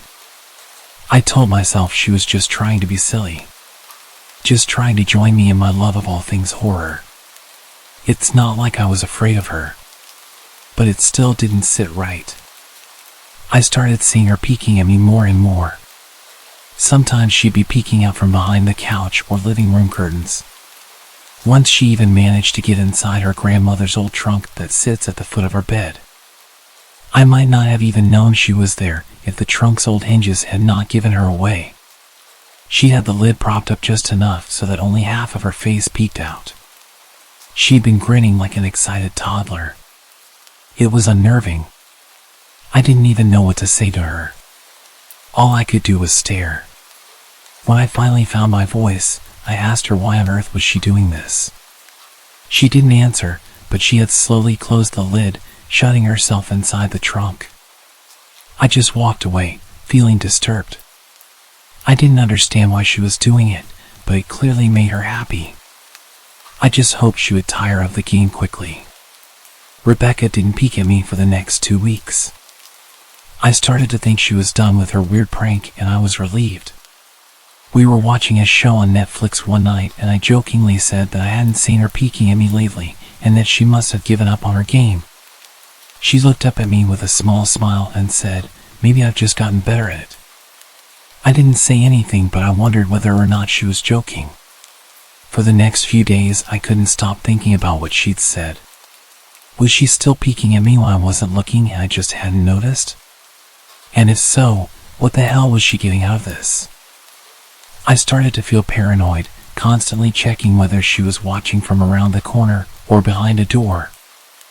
I was jumpy whenever I was home and she wasn't in full view of me. I felt stupid and a little crazy. But after a few weeks without another incident, I began to relax. I stopped checking behind furniture and walls and told myself it was just a bad memory. Then a few days ago, things got so much worse. Rebecca left to go to a friend's, and I lounged on the couch and played a couple games on my laptop. Around 9 p.m. I hopped in the shower, and as I was washing the soap from my hair, I felt that awful feeling that I was being watched. I slowly opened my eyes and almost had a heart attack. Rebecca was peeking from behind the shower curtain, her entire head stretched into the shower, leaving just her body outside. Her long dark hair hung against the curtain, the ends dripping with water. Her mouth hung open in a terrible grin, eyes wide open and red, as if she hadn't blinked in a while. I screamed and jumped back against the wall. She didn't move, nor did her smile waver. Her makeup ran down her cheeks in 2 black streaks. She looked giddy and completely deranged. I was terrified. We stood like that for a few moments, neither of us saying a word.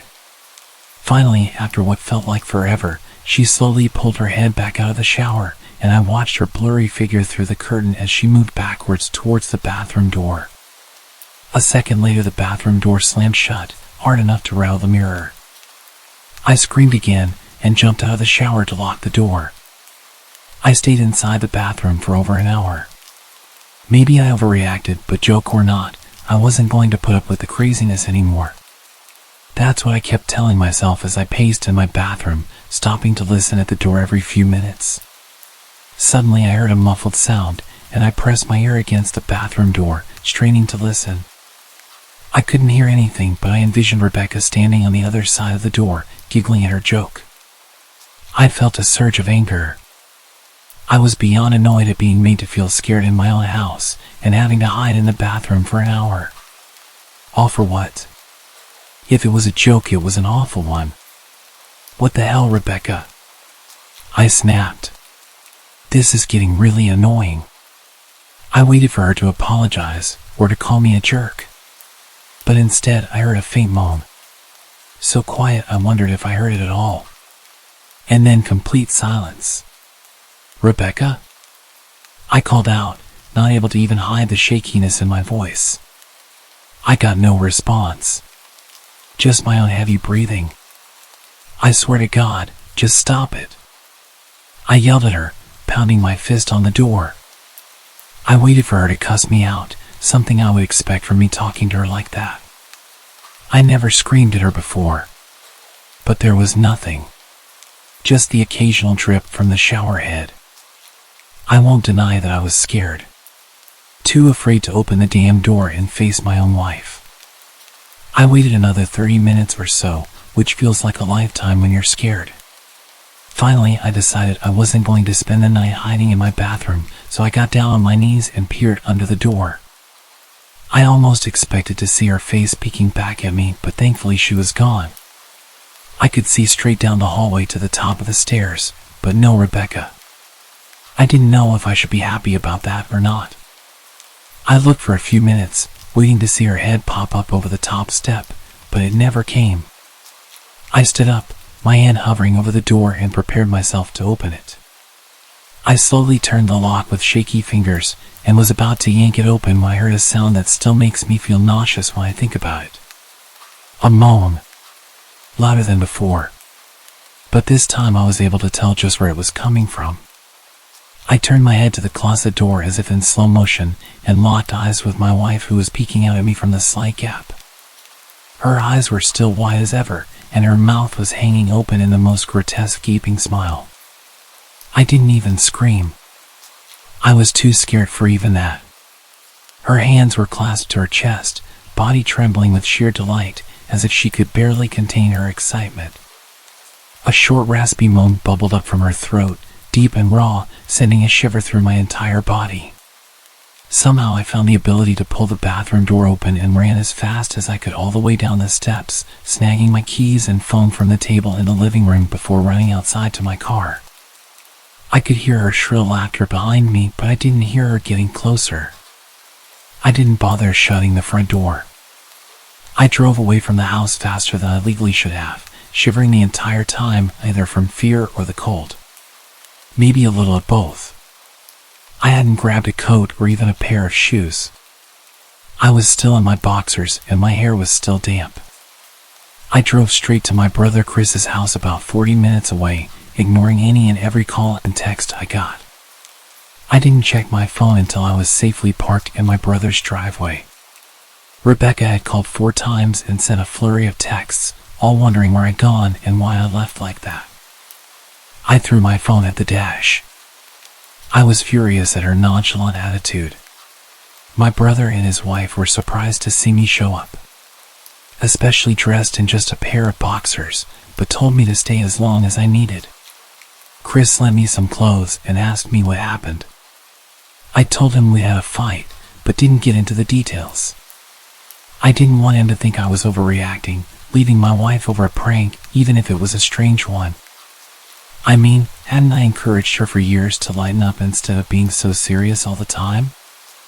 I had wanted her to relax and loosen up, but this was definitely not what I had in mind. I tried to sleep on their sofa, but my brain wouldn't let me sleep. Every time I closed my eyes, I saw Rebecca's face staring at me from inside the closet. Knowing she'd been in there with me the entire time made my skin crawl. She'd never left the bathroom at all. Instead, she slipped inside the closet and slammed the bathroom door shut to fool me. The mere thought of going back home gave me anxiety. I tossed and turned, unable to sleep. Chris ended up giving me a sleeping pill, so I was able to get a little rest. My sleep was filled with terrible dreams, all of which were Rebecca's smiling face. I woke up just as the sun started to rise. My whole body ached, and I felt drained. I knew I'd have to call her at some point, but I didn't know what to say to her. I wouldn't be going home unless she gave me her word she'd never do any more creepy stuff. I just wanted my wife back. Her normal, serious self never looked so good to me. I was contemplating calling her and telling her when that familiar feeling came back. I was being watched.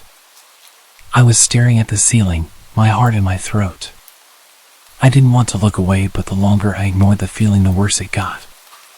My eyes drifted away from the ceiling almost on their own. Her face was pressed up against the window beside the couch, staring down at me with that same gaping smile. Drool dribbled down her lips, leaving 2 long streaks down the glass. I didn't know how long she'd been there, but something told me she'd been there quite a while, possibly all night. I didn't bother screaming, though I was afraid anger trumped any fear I felt at that moment. I jumped up from the couch and pounded my palm against the glass. "Rebecca, are you crazy? What the hell is wrong with you? Just go home. Now." She didn't move, and her ghastly expression never changed. If anything, her smile only grew, as if she had never been more elated. I could hear Chris and his wife moving around upstairs. As if Rebecca could hear them from her place outside, her head twitched slightly in their direction, and she began to close her mouth slowly. Chris called my name from upstairs, obviously concerned. I turned around to see him running down the stairs. When I turned back to the window, Rebecca had disappeared. The only sign she'd been there at all was the 2 streaks of drool still dripping down the glass. I tried explaining to Chris and Jess about waking up to see Rebecca watching me through their window. They were skeptical. We went outside to the spot in front of the window, but there were no footprints in the dirt, just a slight indent. Animal probably, Chris guessed, and I didn't argue. He and Jess assumed I dreamt the entire episode, but they didn't understand, and I was too tired to explain it to them. I called out of work that day and turned my phone off. I didn't want to face Rebecca. Just talking to her was too much for me at that point. I really started to believe something was irreversibly wrong with her. That no matter what promises she made, we'd never be the same again. The thought saddened me to my core. I cried most of the morning. By noon I figured I was ready to confront her. Give her one last chance to explain herself. I could at least give her that after 6 years, I told myself. I turned my phone on and saw the dozens of texts she'd sent, all from a seemingly concerned wife. Can we talk? I love you. Please call me. I'm really worried. Can you answer? Just come home. And more of the same. All texts telling me she loved me and she wanted me home. How worried she was. Not a damn one addressing the crazy crap she pulled. Like she hadn't been acting like a character from a Stephen King book. Even her texts were different. She normally texted novels just to tell me to pick up a loaf of bread. You'd think she'd have more to say to me after her bizarre shenanigans. I know it probably seems childish to some of you who are miles away from this situation. But if you saw the way Rebecca had looked at me, how she scampered away on all fours like some wild animal, grinning at me from inside the closet like a lunatic, then I think you'd find my reaction was warranted. I ended up staying with them for another night. I didn't wake up yesterday until afternoon, and thankfully I didn't see Rebecca's face watching me through the window. I don't want to pry, because it's not my place. But is this fight something that can be mended? Jess was asking me about the situation. She'd made us both a sandwich for lunch, and I knew she wanted to breach the subject without seeming to be nosy. I don't know, she's like a different person. I chose my words carefully. I still wasn't ready for her or my brother to know the full extent of the craziness I had been dealing with. People change, but she's still the same woman you married. Maybe you both just need to talk through your issues. Whatever's going on, I'm sure it can be fixed. I think it's beyond that now. I don't think talking would help. I just don't trust her. The words stung in my heart. I missed and loved my wife. But how could I live with someone like that? Living in constant fear didn't sound too appealing. Rebecca loves you. She has to be absolutely crushed. I don't know about that. Well, she certainly seemed like it. I've never seen her so upset. It took a full minute for me to realize what she just said. And when I did, I felt dread rush over my body. Wait, what do you mean? You saw her? You saw Rebecca? I asked with my mouth suddenly feeling very dry.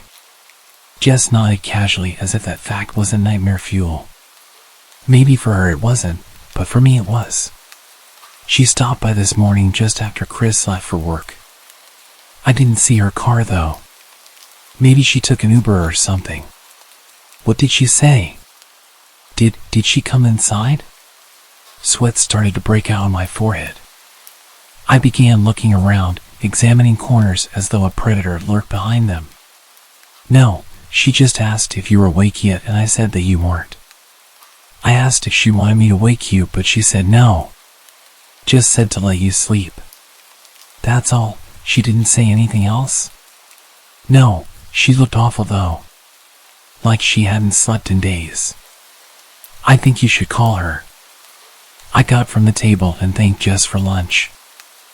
I felt a little bit better at the knowledge that at least she hadn't come inside. Still, I needed to double check that the doors were locked. I sat for a while trying to figure out what to do next. I didn't want to go home, but I felt that I owed it to Rebecca to help her if I could. Hadn't I swore an oath to love and honor her through sickness and in health? Clearly she was very sick. If she was sick, which I truly believed she was, I had to try and get her the help she needed. But I didn't even know where to start. I didn't want to call the police, and besides, what the hell was I going to tell them? That my wife was peeking at me? That she was being creepy? As bizarre as she'd been, she still hadn't committed any crime. Not yet anyway. The police would have probably said that I was overreacting. But this wasn't some prank. It felt wrong. Dangerous. Like something sinister lurked beneath her smile. I knew as her husband I was well within my rights to have her committed, but what if she simply acted normal in their presence? She'd obviously been able to fool Jess into thinking she was just a concerned wife. As long as the doctors didn't find her a danger to herself or others, they'd have no choice but to release her after 72 hours. I felt lost and overwhelmed. So I did what any husband in my position would do. I called her mother. I didn't want to, believe me. We were never on the best of terms. We never fought or anything like that. She just wasn't a very warm person and wasn't very easy to get along with. She hardly ever smiled, and when she did, only her lips would move into a thin-lipped smile, leaving her eyes as blank as before.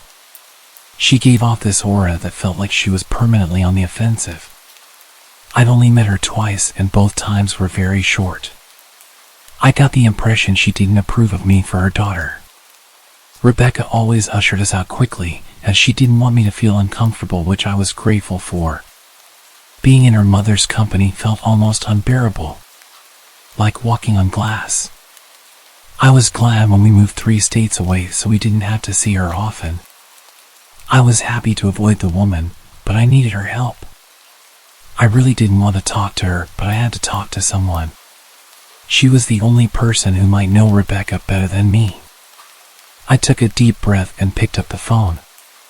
Yes, she answered, already sounding irritated. Marianne, it's me, Ben. Do you have a minute to talk? I could hear her cluck her tongue in irritation. I'm in the middle of writing some checks, but if you insist, I suppose I can spare a moment.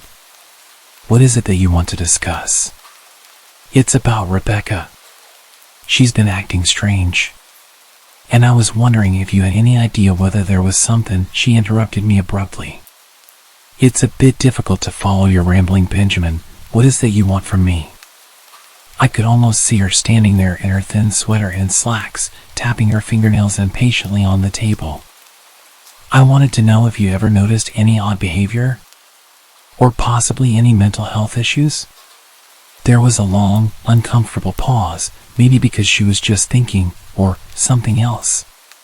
Finally, after a few seconds, she spoke. I'm not sure if this is one of your jokes, Benjamin, but if so, I don't find it very funny. Now I do have business to attend to, as I've said, so if you don't mind, I cut her off before she could get rid of me. Marianne, it's not a joke. I'm sincerely concerned about Rebecca's mental health. Her behavior has been very erratic lately. I'm very worried about her, and I figured as her mother you would be as well. The frustration was evident in my voice. If you're truly concerned, then I suggest you get the health professionals involved. I don't know what you expect of me. She snapped. I could tell she was seconds away from hanging up, and for some reason I was desperate not to let her. I had the feeling that she knew a lot more than she was letting on. Please. If not for me, do it for Rebecca. I heard a faint shaky intake of breath, as if she were trying to hold her steely persona together, but failing. Marianne? Benjamin, I don't know what to tell you. My only advice would be to seek professional help. Do not call here again. I tried to call out to her, but she'd hung up. I tried to wrap my head around the call and her refusal to help me. Even if she didn't like me, why wouldn't she want to help her own daughter? I couldn't understand that. I tried to replay the conversation, desperate to find something I missed. I almost gave up, until I remembered her last words to me. Seek professional help. She'd said those words with a bit of urgency. I could have just been grasping at straws, but no, I was sure her voice had changed ever so slightly when she'd said that. As if those words were very important. What had she meant? I assumed she'd been referring to medical professionals, but maybe she was referring to someone else. Someone that for some reason she didn't feel comfortable saying directly. Or maybe I was just desperate. I waited for Chris to get home, and after a very long and exhausting conversation, I convinced them that Rebecca truly needed psychiatric help. I didn't tell them everything. I wasn't prepared to go into it yet, but I told them about our last encounter. How she hidden in the bathroom, peeking at me from the closet. They were obviously shocked, but thankfully they believed me. They too just wanted to help her. Still, they didn't think it was all that serious. Weird, maybe, but not dangerous. They just kept saying that Rebecca had to be playing some kind of weird joke. Maybe for YouTube? Jess offered, if only half-heartedly. Chris didn't think we should involve the police just yet. He offered instead to go with me, and I readily accepted. He reasoned that calmly talking to her, trying to coax her into going willingly, was the best recourse. I agreed to do it his way. At least I wouldn't be going into that house alone. We drove over this morning, just after breakfast. There was no way I was going at night. When we pulled into the driveway, my stomach began doing somersaults. Her car wasn't there, but I still didn't let my guard down. The front door was ajar, and for a split second I thought we'd see her eyes staring through the gap. I was shaking and starting to sweat. Chris, however, was fine. He waited for me to open the door, his hands in his pockets like he was going on a stroll through the park. I envied his ignorance. I pushed the door open and was immediately hit with the stench of rot. Chris smelled it too, and he walked in the house behind me with his nose scrunched up. My eyes were looking around for any signs of Rebecca. The house was deadly quiet and dark, despite being late in the morning. All the curtains were closed up tight, refusing to allow any sunlight inside. If I hadn't left just 2 days ago, I'd have thought the house to be abandoned. We moved through each room, carefully checking any place that she might hide, occasionally calling her name. "Why the hell are you looking under the couch? Aren't we looking for your wife?" He was looking at me like I was a moron. "Let's just go upstairs." He shook his head but followed me up the stairs to check the bathroom and spare bedroom. On the way up, my shoes crunched over pieces of glass that looked to be littered over a few of the steps. I noticed that one of our wedding portraits that hung on the wall along the staircase had been smashed. The frame hung crookedly, all the glass was removed. I stared at the picture, a lump forming in my throat. We had taken the photo just after leaving the church. She looked so beautiful in her white gown. I looked at her beautiful face. I never dreamed her face would ever be a source of terror for me. We climbed the rest of the steps and checked the spare bedroom, but it looked completely untouched. I was hesitant to go into the bathroom, my fear from that night coming back to me all at once. Chris noticed and offered to go in by himself, but I couldn't let him do that. So we walked in together, checking the closet and the shower. The bathroom looked as if it hadn't been touched since the night I left. "I don't think she's here. Why don't you pack some clothes and we'll try coming back tomorrow or something?" I nodded and went into her bedroom and shoved some clothes into a duffel bag. When I checked inside her closet, I found the source of the smell. I immediately started gagging. Chris took one look and lost all color in his face. He had to go stand by the stairs to get away from the sight and smell. I gazed down in shock at what lay inside my bedroom closet. Soaking into the rug were at least a dozen eyeballs, all carefully laid out in pairs. Some were as large as a coin, while others were as tiny as a marble. I stared down at the eyes she collected from small animals, and I wondered how she'd gotten them. I shuddered at the thought. Man, I thought I had it bad with my wife's shoe addiction. "Yours is in here collecting eyeballs," Chris said while gagging. "Ben, I think we should go," he called from the hall. "I'm getting nauseous." I grabbed my duffel and shut the closet door. I stepped out into the hall and took a deep breath of air. I could taste the rotten smell on my tongue and I couldn't help but gag. Who the hell lines up eyeballs in their closet like that? I tried to tell you she needed help. She doesn't need help, Ben. She needs an exorcist. You coming or what? I can't stand the smell anymore. His words died in his throat, and his eyes grew wide with fear. I didn't ask him why. I could feel it. Someone was watching me, and I didn't think it was the eyes in the closet. I turned around, my eyes slowly scanning the bedroom. Christ, I whispered, as I finally saw what we'd missed. Under the bed, curled on her side, watching us with the excitement of a kid on Christmas morning, was my wife. She held her hands together just under her chin, and they were shaking eagerly. Now that she knew she'd been found, I could hear the quiet noises she was making. A sort of hiccuping sound in her throat, as if the excitement was just too much for her. It was unnerving to say the least. Wide eyes, and that same huge smile. Everything in me told me to run, but I forced it away. This was my wife. No matter how twisted, she was still the woman I married. I had to help her. Rebecca, I said softly. She didn't respond, but her head bobbed back and forth in two quick little movements as if she were nodding. Baby, I just want to help, okay? Can you let me do that? I had taken a single step forward, approaching her like some kind of dangerous animal. I love you, Rebecca, I said softly, taking another step closer. She let a tiny moan escape her wide-open mouth, and I had to resist the urge to run. Her shoulders were starting to quiver, and her eyes grew as large as saucers. I crouched down so I could see her better, and immediately saw the blood. Her hands were covered in it. They trembled more the closer I got, as if she was barely able to contain herself. Rebecca, are you hurt? You're bleeding. She bobbed her head again, her bloody fingers moving up and down as if playing an invisible piano. They occasionally grazed her chin, leaving smears of blood on her skin. I wanted to recoil in disgust.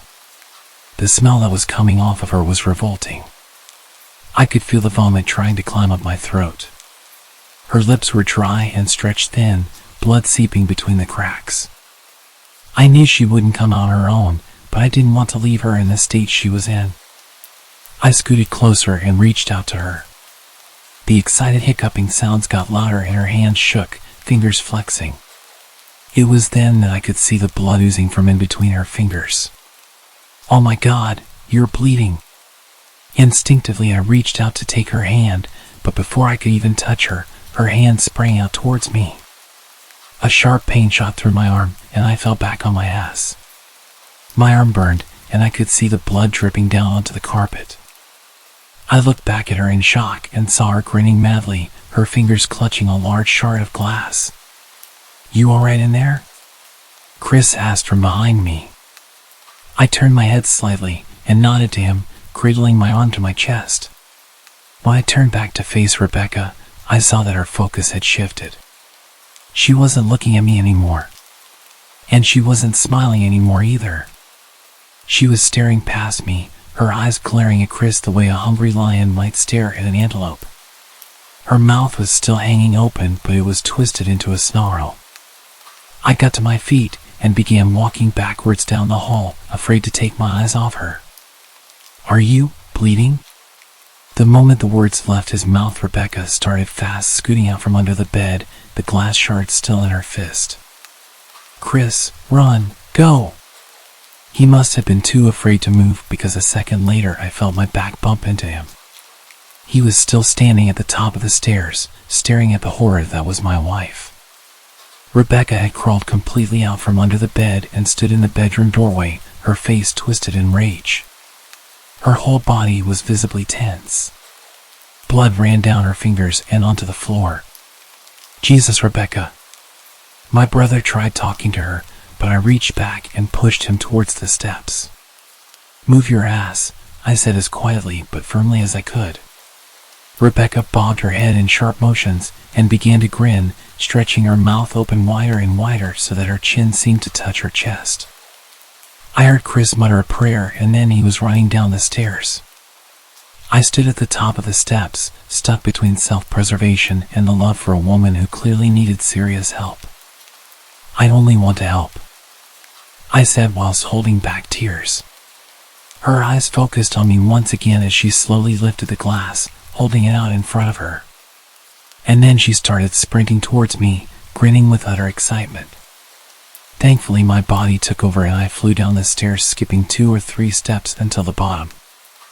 I made it to the front door before I felt her leap onto my back, wrapping her arms around my neck, her open mouth next to my ears so that I could hear those terrible hiccuping sounds. I shook her off me, knocking her to the floor. I felt a searing pain in my back as she fell, but I tore open the front door and bolted to my car.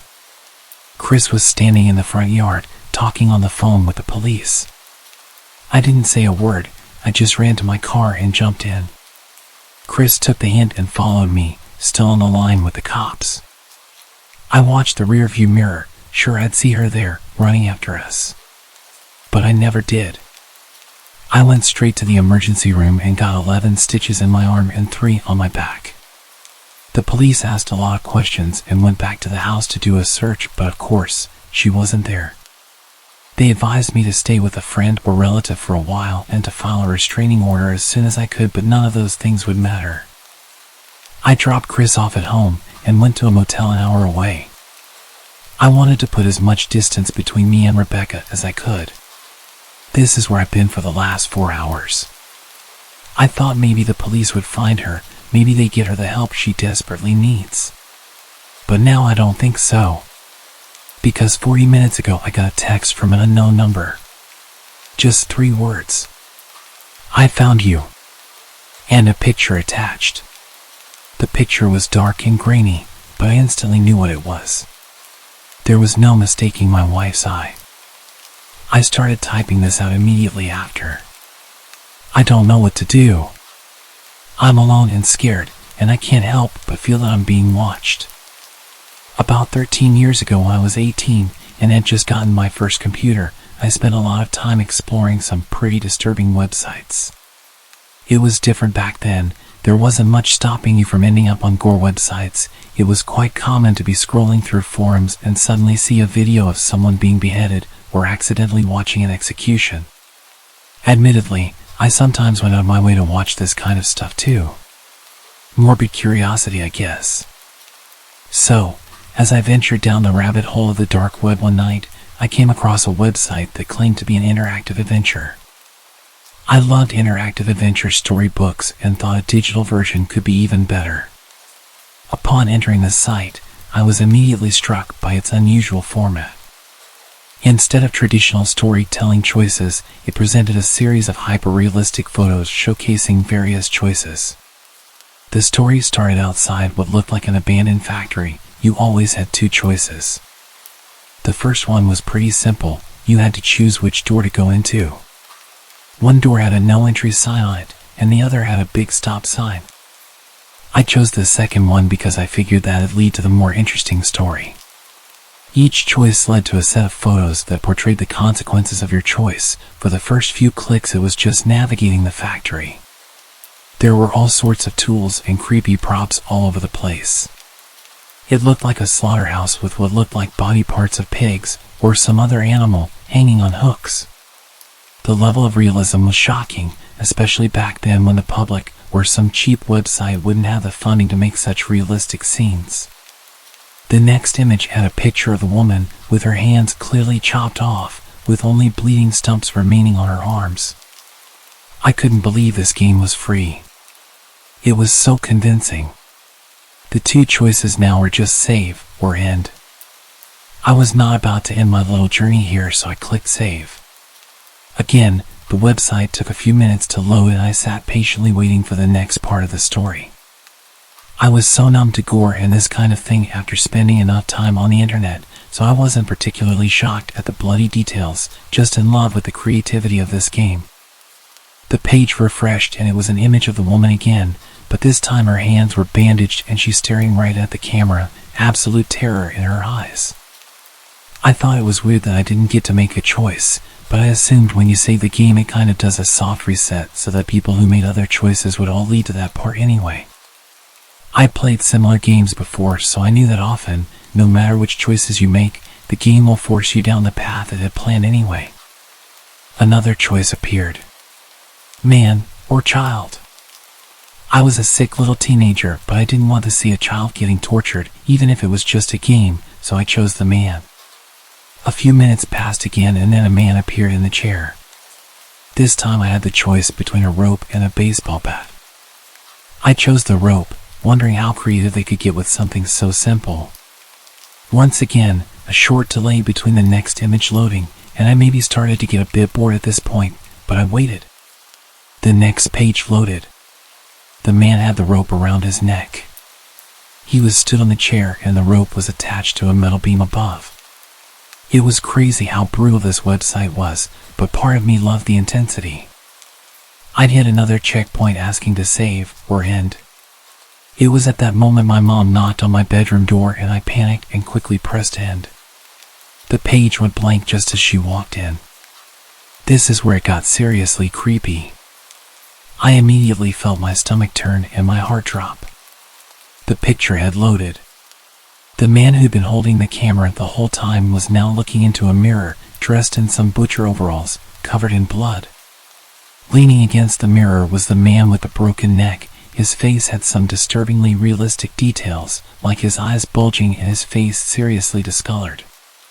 Two female hands, standing upright on their stubs, were also sitting next to the mirror, both with their thumbs up. It was incredibly morbid, but that wasn't the worst part at all. The worst part was written on the mirror. My name. My address. My mind was racing. I was completely freaking out. I even turned my screen off as if that would do anything. Was this real?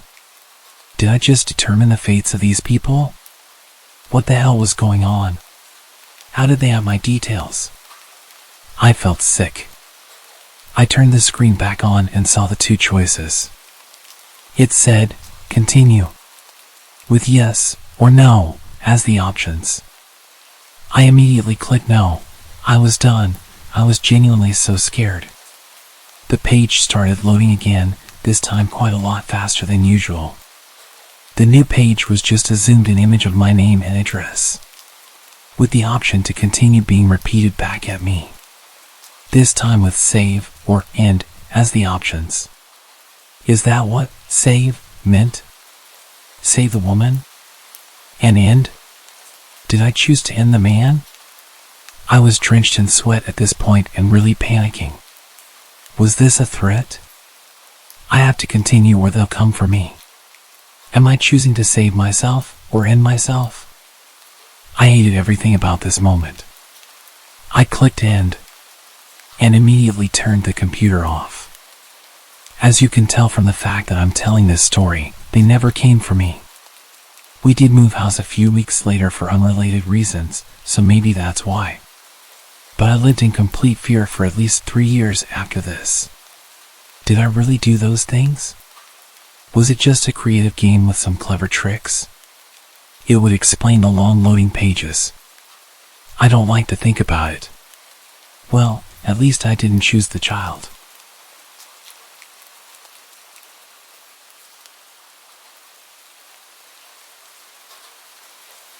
Have you ever Googled yourself? A few months ago, I was feeling curious and decided to do it out of sheer boredom. With a fairly rare name, I wasn't expecting much in the search results. Yet to my surprise, I stumbled upon a website that had my full name as its domain. Upon clicking the link, I found myself on a message board. The website owner's profile appeared oddly familiar, sharing my age and similar hobbies. Although the message board lacked any posts, I saved it in my favorites due to the intrigue. A month later, I returned to the site. This time it boasted more content featuring diary entries that seemed ordinary at first glance. Notes like the weather was nice today or I'm so bored at work. Yet as time passed, I began noticing an array of coincidences. The owner lived in my city, which struck me as quite a coincidence given the rarity of our shared name. As I delved deeper, I found the diary's contents eerily mirroring my life experiences. One day it mentioned attending the same baseball game I had gone to. At first I dismissed it as a simple chance occurrence given the popularity of the local team. However, the coincidences persisted and became unsettlingly precise. Their pet dog's name matched mine from childhood, and even their favorite restaurant was the same one I frequented during my previous job. One particular day, the message board was filled with birthday wishes for the owner. Oddly enough, it was my birthday as well. Intrigued, I decided to leave a message for the owner, mentioning our shared name and extending a birthday greeting. However, to my surprise, there was no option to type a message. It appeared the message board was merely a static page. Puzzled, I reached out to the owner via email with a simple introduction. Hi there. Believe it or not, we share the same name, birthday, and we're in the same city. Nice to meet you. Just a friendly introduction. A few days later, I got curious again and tried showing the website to some buddies, thinking we'll have a laugh about it. But guess what? The website was gone. Completely vanished. No trace. It wasn't even in my browsing history. That didn't sit well with me. Something felt off. I mean, it's like the whole thing was there one day and then poof, it just vanished into thin air. And then I got an email from my own email address. It just said, "Found you." Attached was a picture and, I swear my heart stopped. It was me. Sitting at my computer. In my room. And here's the worst part. The angle of the shot was taken from the corner of my room where the window is. You have to climb the side of my house to get to this window. I zoomed in, squinting at every detail. The hairs on my neck stood up as I realized the angle of the picture didn't match up with the window. It was clearly taken from the very corner of my room where I usually keep my old chair piled with clothes. Someone had been inside. My mind raced. Who could have taken this? How did they get inside? I went through every possible explanation. A prank maybe? But the more I thought about it, the more that email and that picture made me feel like I was being watched. Stalked. I can admit I was freaked out. The whole thing went from curious to seriously messed up real quick. I can't shake the feeling that I'm being watched. Monitored. The thought of someone sneaking around in my personal space snapping a picture while I was totally unaware. It's unsettling, to say the least. I've permanently locked all of my windows now, and I've got this weird paranoia about my room. Like, am I going crazy or was someone actually in here?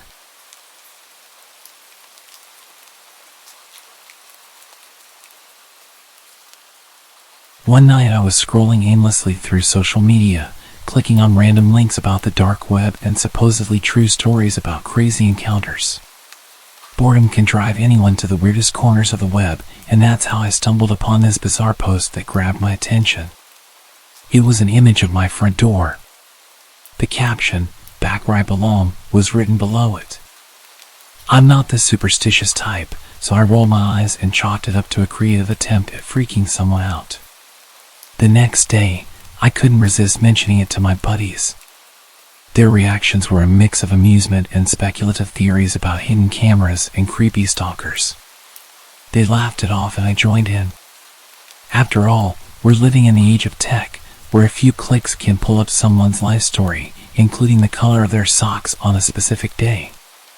Probably just some algorithm, I said, dismissing the weirdness. They probably got it from my IP address and Google Maps. They chuckled, teasing me about my lack of supernatural belief. I shrugged it off. It's not like I have anyone that would want to hurt me. But as the night progressed, the sense of being watched started gnawing at me. The shadows from the windows seemed to stretch a bit too far, and every creak of the floorboard sounded like a whisper. Ridiculous, right? A couple of days passed and I thought the unease had finally left me.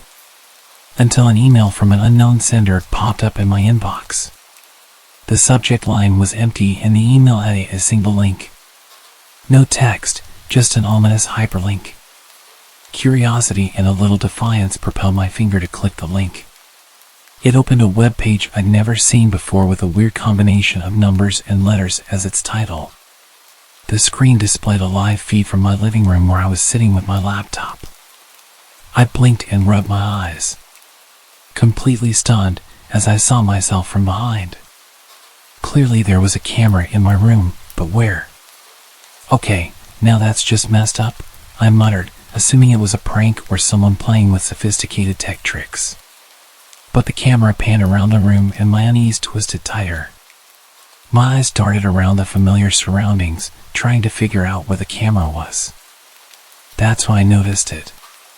The angle was directly in line with the mirror that was mounted on the wall. My heart raced. I approached the mirror and tried looking at the laptop to see if my face was appearing on the live stream, but the website had turned into an error page. I spent some time trying to refresh the website and follow the link from the mail, but it was like it never existed. I checked the mirror again and there was no obvious signs of there being a camera. I was exhausted after a long day and I had quite a few drinks with my friends, so I told myself I was just being paranoid and went to bed. Days went by and I tried to forget the whole thing. Until one night, as I got up to grab some water in the middle of my sleep, I glanced at the mirror again. My reflection was normal, but something in the background wasn't. The edge of a shadowy figure peeked out from the corner of the mirror, a hint of a presence that shouldn't be there. I quickly turned around, heart racing, but there was nothing. The unease tightened its grip again. I need to chill out, I muttered to myself. It's all in my head. I blamed stress, lack of sleep, and the power of suggestion. But when I found my favorite mug smashed to pieces on the floor of my kitchen the next morning, I couldn't stop thinking that someone had been in my house. I was a believer in facts and logic, so when I heard the kitchen door creak open the next night, I didn't jump to supernatural conclusions. I thought it was an intruder. I tried the light switch, but it didn't work. It was practically pitch black. I grabbed my baseball bat and my phone and used its flashlight to investigate.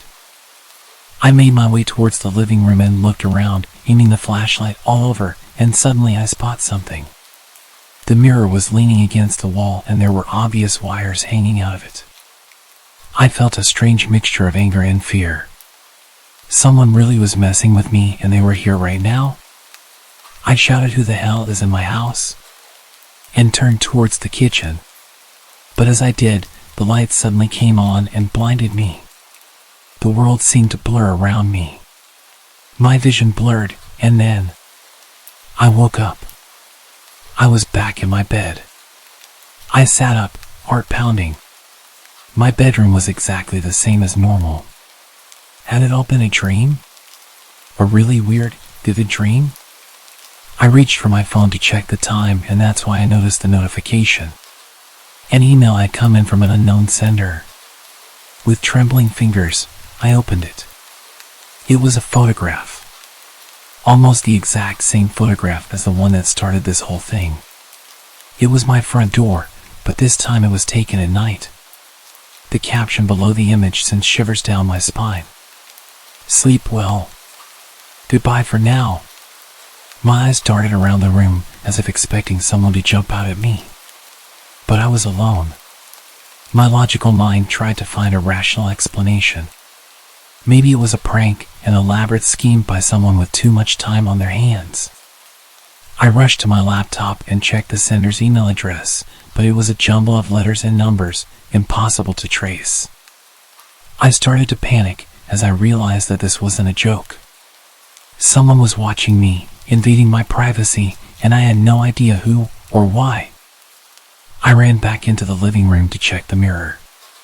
It was back on the wall in its usual place. I frantically clawed at it and ended up smashing it on the ground in an attempt to prove to myself that I wasn't crazy. I felt like I was going insane, stood barefoot on my broken mirror, shuffling through the shards with my bare hands. The camera was gone. Or it was never there. What was I doing? I locked the front door, drew the curtains, and sat in the dimly lit room, my heart racing. I thought about going to the police, but what could he tell them? That I was receiving strange emails and photographs that seemed impossible to explain. The hours dragged on, and as the night grew darker, I felt my paranoia settling in. I didn't want to admit it, but the rational explanations were wearing thin. Was it really possible that someone was going this far out of their way to terrorize me? As I gazed at my laptop, its webcam staring back at me, I couldn't shake the feeling that someone, or something, was watching. I closed the laptop and made my way back to bed. If they wanted to hurt me, they would have done it already, and I was exhausted from this whole ordeal. I accepted my fate and closed my eyes. Good night. Good night. Sleep tight. A few years ago, I was renting a house in Northern California. The neighborhood was just outside the suburbs. It seemed like the perfect balance of having space and having nice neighbors close enough not to feel isolated. The area had no street lights, so it was very dark at night, especially if there were clouds blocking the moonlight. It didn't bother me though. It made my little house feel even more quaint on dark nights. I got home from work one day in midwinter. It was a cloudy night, so pulling up to my house, I saw only what my headlights and front porch light illuminated. When I got out of my car, I caught a whiff of cigarette smoke. That was odd, as I had never smelled that before around that house. I didn't see anyone nearby, so I ignored it and went inside. I had just got off a shift with a few hours of overtime, so I felt pretty tired. Even though it wasn't even 7 yet, I decided to take a shower and call it a night. I woke up sometime later, sure that I had heard a noise inside my house. I wasn't worried right away because my friend would sometimes stop by to use my shower after work on his way to his night classes. I even gave him a spare key so he could stop by even if I wasn't home. He would always text me to let me know beforehand though, and I hadn't heard my phone go off. I reached over to my bedside table and picked up my cell phone to see if my friend had sent me a text. The bright light from my phone's screen blinded me. These were the days before phones had a light sensor that would dim the screen in the dark, and this particular phone was so bright I could use it as a flashlight. Through squinted eyes, I could make out that it was 9-something, but I couldn't tell if I had an unread text or not. I set my phone aside and called out my friend's name. There were a couple of seconds of silence before I heard loud footsteps as someone started running through the bottom floor of my house. I leapt out of bed and ran to the closet. They were already up the stairs by the time I had opened the door and stepped inside. That house had 3 rooms upstairs, 2 bedrooms on either side of the hallway, the one I was in and a spare, and a bathroom at the end. The bedroom doors were both closed, but the bathroom door was cracked open. I heard whoever was in my house thunder down the hallway past my door and into the bathroom. Thank God he did. That gave me enough time to open the attic access in the ceiling of my closet and hoist myself up. I had just started to lift myself up when the person ran back out of the bathroom. My feet were barely inside of the attic when my bedroom door burst open. I heard footsteps run into my room and stop. When they didn't see me in that room, they ran back to the hallway and into the other room, which just had boxes stacked in a corner, some weights, and a table where I painted my miniature models. I guess they decided that if someone were hiding, it would be in the bedroom because they charged back into my room and turned on the light. A moment later, the closet door was ripped open. I was crouched in my attic just a foot or so away from the access, so I could try to stop them if they started to climb up. From my vantage point, all I could see was from about their knee down. They were wearing dirty blue jeans with frayed cuffs and work boots. After a few seconds of looking in the closet, they stepped away and I heard a loud crash come from my room, followed by a scream of frustration and anger. That scream was the most unnerving part of the incident for me. It reminded me far too much of my stepfather, who would scream in a similar way when he lost his temper. He would eventually be placed in a mental hospital for several mental disorders that resulted in erratic and violent tendencies. The man in my house ran back down the stairs. I heard crashes and clatters as things were thrown around and furniture was knocked over. I stayed crouched in the attic. I had left my cell phone when I ran for the closet, and I wasn't certain I could climb down without him hearing. After some time, the noises stopped. I started counting slowly. When I reached 1,000, I decided it was safe enough to climb down and call the police. The first thing I noticed when I exited the closet was the intruder had flipped my bed over. I assumed in an attempt to find me. That was the loud noise I had heard after he stepped away from the closet. I couldn't find my cell phone, so I went to the landline by the bed and called the police. I waited in my room until I heard them call out from downstairs. The first floor was a mess, but I had expected that. Chairs had been knocked over, the sofa had been flipped. All the books, pictures, and knickknacks I had on my shelves were strewn across the floor. The cupboards in the kitchen had been opened and all the boxed and canned foods had been thrown to the ground. As far as I could tell though, the only thing missing was a single knife out of the wooden block in my kitchen. The police checked the house from top to bottom. They found that the side door had been forced open by something like a crowbar. They also found a few cigarette butts along my fence line along with some foil and an empty pen, which the police said people often use to smoke meth, so they think he had been watching my house for a while. I realized that he must have been out there smoking a cigarette when I got home. They collected up the evidence and told me I should stay with family or friends that night and get that door fixed as soon as possible. I opted to just not sleep. I moved a shelf over to block the broken door and spent the next couple hours cleaning things up. I would often go to the window with a flashlight and shine it along the fence line where the police found the cigarette butts and foil, but I didn't see anything. The next day I called to have the door fixed and get motion lights installed at the back and sides of my house. I ran a phone cable up into the attic and added a landline. I never wanted to be stuck up there without a phone again. Nothing else happened at that house though. I lived there another 3 years without incident. One more precaution I took was practicing getting out of my bed, going to my closet and climbing into the attic as quickly and quietly as possible. I even practiced doing that at my new place, except now I go to a crawl space at the back of the closet instead of the attic.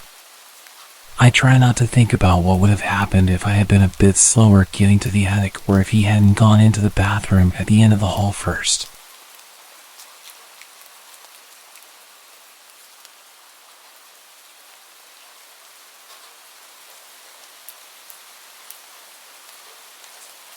My roommate was out of the house for the week, so I had the place to myself. It was spring break, so my college classes were out. I had no plans and really nothing I needed to do. On Monday, I was basically trapped inside due to a huge storm blowing through our city.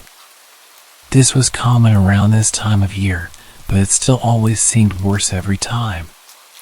The trees always looked like they were going to blow away, and the house would shake and creak nonstop.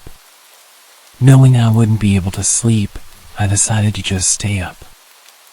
I turned on the Xbox and started up one of my video games and played for well over an hour, probably until 11 o'clock when the doorbell rang. I paused the game and got up, but then I remembered the whole storm situation. Who would be outside right now? I went over to the front door and looked through the peephole, but nothing. I opened the door. The wind and water hit me right away, but when I looked around, I didn't see anyone. I closed the door and thought maybe the wind had somehow rung the doorbell. I don't know, it sounds dumb now, but what was I supposed to think?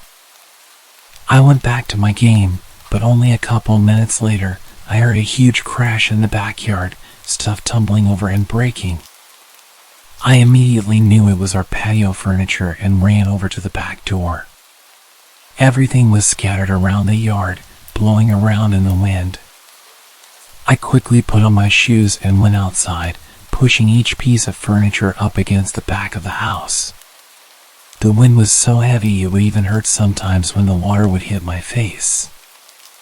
I was rushing, going as fast as I could until I saw someone.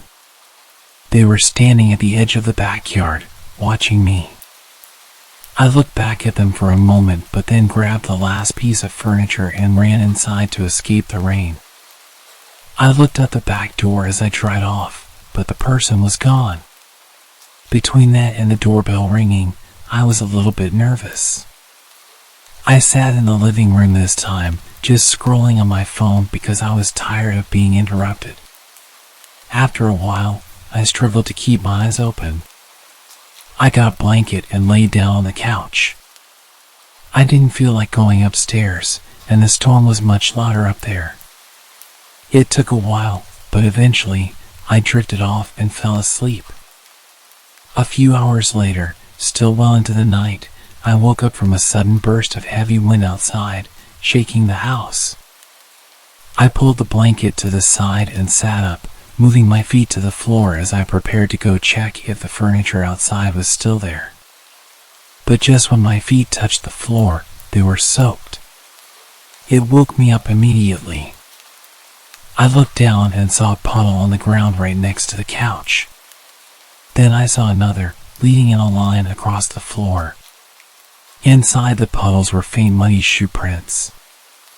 I stood up and ran to the corner of the room, heart beating rapidly in my chest. After a minute of hearing nothing but the wind outside, I slowly followed the shoe prints. They led all throughout the house, upstairs and down, but I could clearly tell that they entered through the back door, which I had stupidly forgotten to lock in the rush of getting out of the rain. I locked it and pulled my phone out to call 911, but then the thought crept into my mind, what if they're still inside? I stayed quiet and moved into the corner of the house where I felt the most hidden. I waited in silence for them to arrive. When they did, they took a look around, seeing everything I saw, but nothing more. They told me it seems like a personal attack because nothing was missing, and they were clearly focused on my house in particular. However, they walked right up to me while I was sleeping and seemingly did nothing but watch me, which is super creepy but doesn't make much sense. If they wanted to do something to me, they would have done it at that moment. After some thought, this had led me to believe that whoever it was had actually come from my roommates. They saw me, then looked around the whole house, and then left, doing absolutely nothing. So if this was a personal attack and my roommate was there, I think things may have gone a lot worse than they had.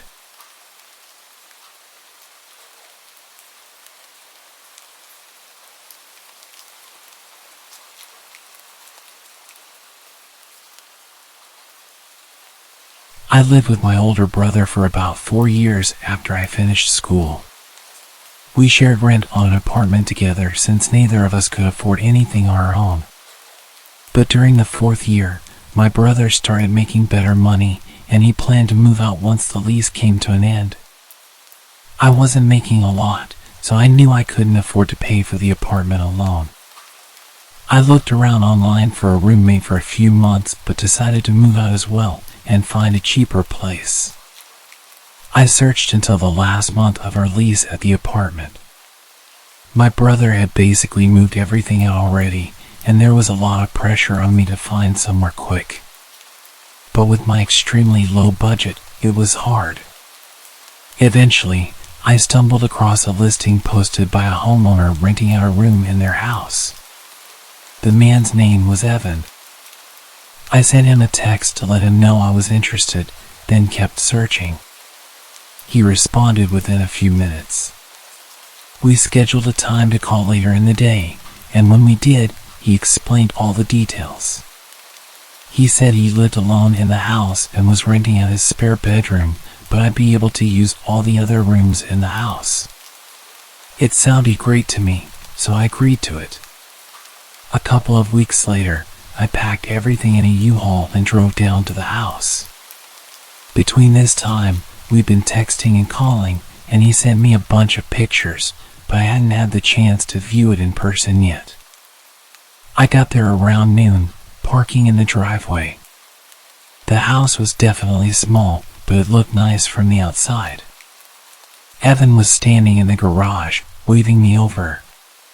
He gave me a quick tour, then helped me unload all of my stuff into my room. Evan seemed like a regular man in his mid-30s, which was almost 10 years older than myself, but I didn't really mind. He didn't hold conversations very well, and was somewhat shy. Anyway, we finished moving everything inside, and I dropped the U-Haul off. I Ubered back to the house, and by then, it was almost 8 p.m., and I was really tired. Evan was on the couch, watching TV, so I told him I was going to bed early, and I went to my room. All in all, it seemed like a decent place, and I was happy with it. I unpacked some more, then set up my bed, and by 9 o'clock, I was finally ready to sleep. I walked over to my door to lock it and turn off the lights. But as I reached my hand out, I saw the knob on the door was empty. As in, there was no lock on it. Confused, I opened the door. The lock was on the outside of the door. I stepped into the living room and asked Evan why the bedroom door locked from the outside. He looked confused and said he never noticed that, but he would switch it around tomorrow. I shrugged and said okay, then went back to my room. I was tired and not too worried about it, but it was definitely an odd find. I got in bed and fell asleep. In the middle of the night, I woke up. I heard someone moving around in the kitchen, which I assumed was just Evan getting water or something. I closed my eyes again. A minute later, I heard him walking back down the hallway, but as he was passing my room, he stopped. I opened my eyes and looked at the door. He was standing out there quietly for maybe 15 seconds before I heard a click. He locked my door. My stomach dropped, and I felt my face go cold as Evan walked down to his room. As soon as I heard his bedroom door shut, I got up quietly and went over to the door. I tried the handle, and it wouldn't budge.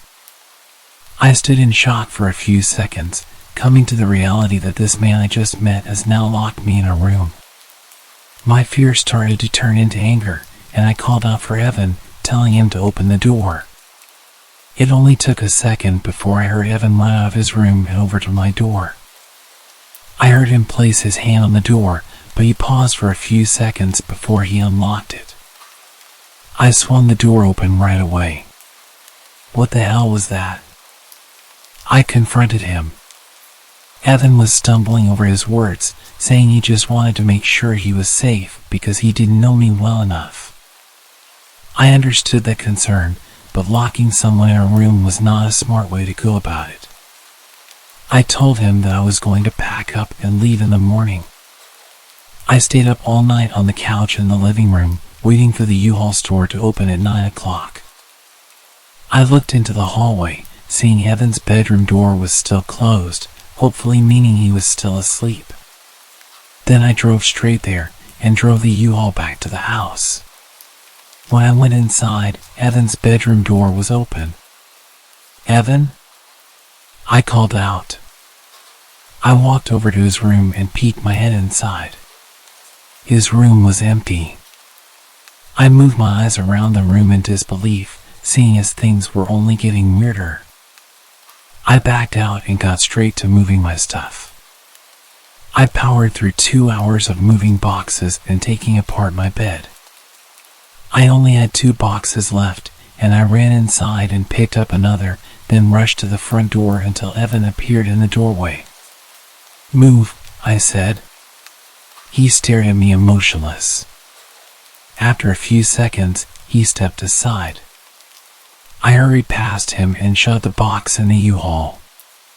The last box was half full of random food I kept from my old pantry at the apartment. I decided to just leave it.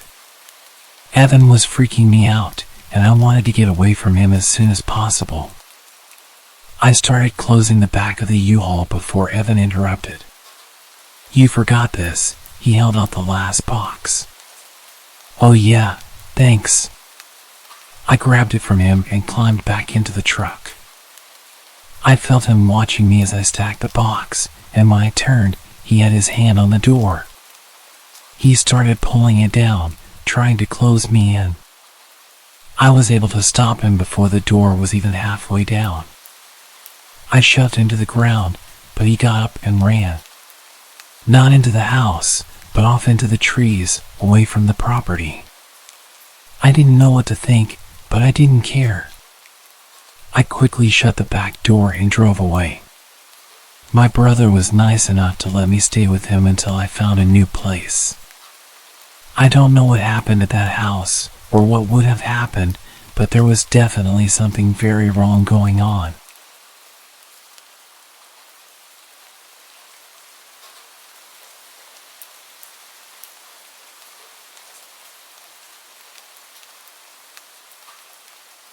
This all happened roughly around 4 years ago, but the experience has haunted me almost every single day since it happened. I'll start off by saying that at the time I was pretty young. I was single and very keen to have my first experience with someone. I spent a while looking through dating apps, talking to a few people, until I finally came across a guy who seemed interesting. We had a lot of things in common, so I thought it would be a good idea to meet up with him, since we had been talking for almost a month. Now, even though I was only young, I wasn't naive or stupid. I was, and still am, a very cautious and paranoid person. But for some reason, I made what possibly could have been one of the worst decisions of my life. I invited him to come spend the night at my place. My parents were away for the weekend and I had the place to myself, so it seemed like the perfect opportunity for him to come over. He lived around 3 hours away from my place, yet he was eager and almost desperate to visit. So he set off as soon as he finished work, which was around 11 a.m. The whole time he was driving to my place, I had the sickening sense of impending doom. Almost as if something was going to go very, very wrong. I almost texted him multiple times to tell him that I wasn't interested anymore, but I hesitated as he was only 10 minutes away by this point.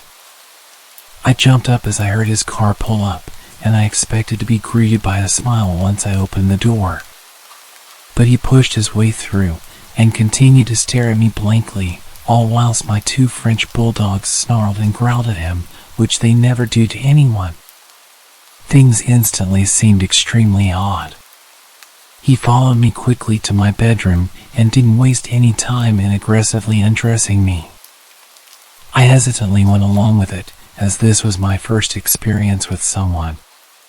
He was almost 6 years older than me, so I was pretty tense. Fast forward to a couple of hours later, he suddenly asked me if he could sleep in my room, which confused me as it was only 5 p.m. But I told him it was fine, and I would continue to watch movies by myself downstairs. After about an hour, I heard what sounded like furniture being moved around and the sound of him talking. So I made my way upstairs and opened my door, only to find him crouching in the middle of my room and breathing extremely heavily. When I asked if he was okay, he motioned for me to get on the bed. He sat me on his lap and proceeded to place a blindfold over my eyes, putting his hands around my neck lightly. I was already feeling extremely uncomfortable, and it worsened as he tightened his grip around my throat. He asked, "Does anyone know I'm here? Do your friends know who I am and what I look like?" I instantly answered, saying that my sister and friends knew he was here. This was a complete lie because I don't have a sister, and my friends were unaware, but something inside of me forced me to say it. After minutes of awkward silence, he stood up to gather his things. I noticed that in his backpack, he had tape, rope, and handcuffs. At first, it didn't concern me as I knew he was into that stuff, but looking back, I think it was intended for something much worse. All of a sudden he said, "I think I'm going to head home." I have a long drive, and I'm rather tired. I didn't hesitate to let him out of my door because I was already extremely uncomfortable. As he left, he failed to even look at me or say goodbye. He raced off down the street as soon as he got into his car. I ran back to my room to see if he had left anything, because he'd left in a hurry. I found a note on my desk with the words, "Being nice is what saved you." At the time, I had no idea what the note meant. Now that I think about it, I seriously think that he had very ill intentions toward me. I'm still angry at myself for letting a stranger into my home, which was obviously a big mistake. I immediately blocked him on all of my social media. I am just so lucky that I made it out alive. All I know is that he is now somewhere back in America. I don't really know why he was living in the UK at the time that I met him, but all I can say now is that I am glad that he is many miles away from me.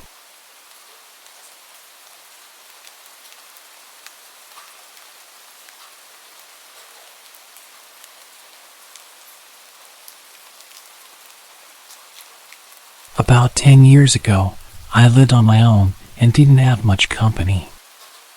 I was quite depressed at the time after losing my girlfriend to a drunk driver. I was enjoying a beer and watching the sunset on the back porch when I saw a large, scruffy man emerging from the tree line. My heart skipped a beat as he stumbled towards my house in a menacing way. Living alone, I often used my backyard for target practice. And at that moment, I was immensely grateful for it. Instinctively, I rushed to bolt all the doors while frantically dialing the police. What I didn't know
Many years ago, I used to work the night shift at a hotel in Myrtle Beach, South Carolina. During the season, it wasn't too bad, mostly families and tourists. We had on-site security back then. However, in the off-season, the winter months were different. The cheap weekly rates we offer attracted a lot of creepy people. The idea was supposed to be to make money in the off-season by renting to snowbirds, older retired people who came to the beach for about a month through the winter. It did not always work out that way. The cheap rates made it possible for a less than desirable element to become long-term residents.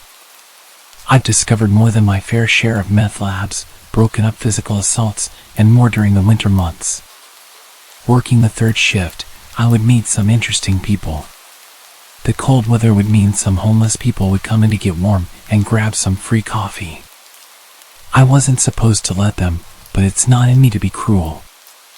I would let them grab a coffee and get warm for a minute, as long as they didn't cause trouble. As you can see, night shift in the winter made for some crazy and sometimes creepy stories. I have a lot, but this one is one that stands out because it didn't end well for me. I had a great night up to this point. I had gone to an indie wrestling show with my best friend before work. In fact, I had agreed to come in an hour early the next night for the young lady that worked the second shift in exchange for her working an hour late for me.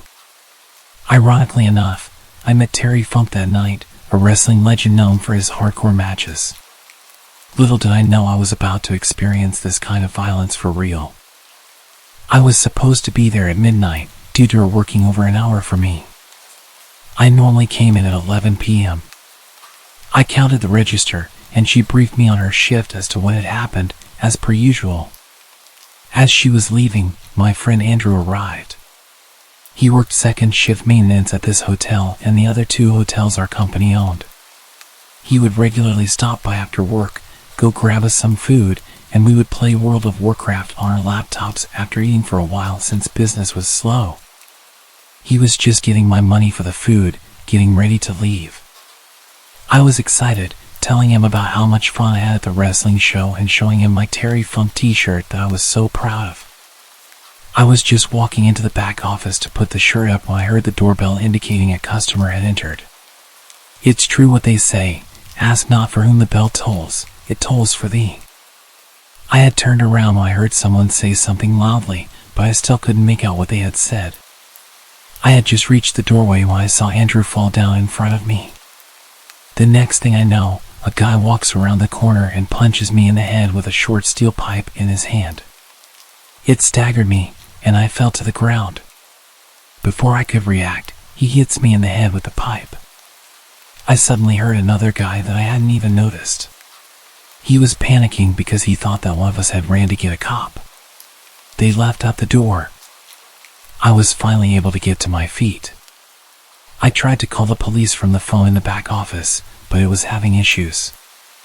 I slammed it in frustration. I was hurting and scared, really freaking out. I realized that they could come back, so I ran and locked the door.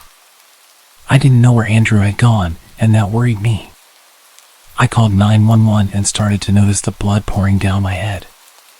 I told the operator I had been attacked and needed an officer and an ambulance. I then called Travis, the manager of the hotel, to tell him what had happened. He thought I was messing with him at first because when we got bored, we would usually prank each other. I finally convinced him I was not joking. So he told me he was heading over straight away. The cops and the ambulance pulled up, and I opened the door.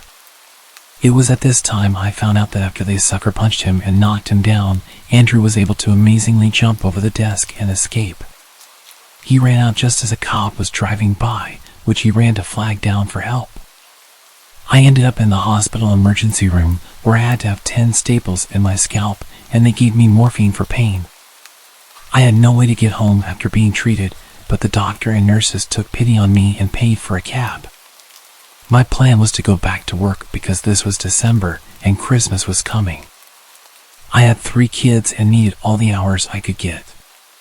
When I got back to the hotel, the IT guy Ted was there with his wife Barbara, who also worked at the front desk. She was shocked to see me. She thought I would still be in the hospital. I thought I had only been hit in the head once after being punched. But the video which Ted was pulling for the police showed a different story.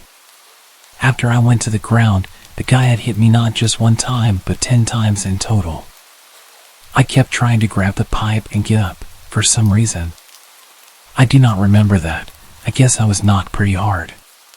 He kept punching me and hitting me with the pipe until his friend told him that Andrew got away and then got the cops. The two of them then ran out. I was given a room at the other hotel.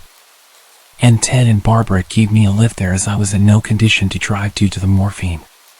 They also gave me a paid week off to heal. They switched me over to the other hotel on the night shift for a month, just in case they were after me in particular. We never found out why they chose to attack me. The police thought it might be a failed strong-arm robbery due to Andrew getting away and me not just going down. Not knowing why they attacked me really shook me up. Even though I was at our other hotel when I came back to work the night shift, I was still nervous. I tensed up every time the door chimed. I couldn't afford to quit. As I said, I had 3 kids I was supporting. They never caught the guys as far as I know. A detective stopped by about 2 months later when I was working the second shift. He showed me several mugshots and asked me if any of them looked familiar. I never got a great look at them as it all happened so fast. I had seen the video, which wasn't the best quality. Even so, 2 of them looked very familiar. I pointed them out, and he asked me how sure I was. I told him honestly, like 85%. He then yelled and asked me if I wanted someone to go to jail for attempted murder on 85%. I was stunned into silence. I was the victim. I was attacked for no reason, and he is yelling at me like it's my fault. I was too busy being attacked to get a good look at them. I no longer work at a hotel on the night shift, and I'm glad, because it's just too dangerous in this area. Night shifts at hotels can be risky, and after my terrifying experience, I decided it was time for a change. For a while, the memories of that night haunted me. The feeling of being so vulnerable, the pain from the attack, and the lingering questions about the attacker's motives all weighed heavily on my mind. But over time, I began to heal, both physically and emotionally. I found a new job with better working hours and conditions, which provided me with the opportunity to spend more time with my kids. The sense of safety and security that had been shattered during that fateful night gradually returned. Life moved on, and I left the hotel industry behind. I learned that sometimes it's necessary to prioritize your well-being over financial concerns. My new job allowed me to support my family while maintaining a more stable work-life balance. I never did find out what motivated the attackers that night. They remained at large, leaving behind a trail of questions and unresolved mysteries. However, I chose not to dwell on the past, but to look forward to a brighter future. Though the scars on my scalp served as a physical reminder of that harrowing night, they also symbolized my resilience and ability to overcome adversity. It was a chapter of my life that had come to an end, and I was determined to write a new, safer, and happier story for myself and my family.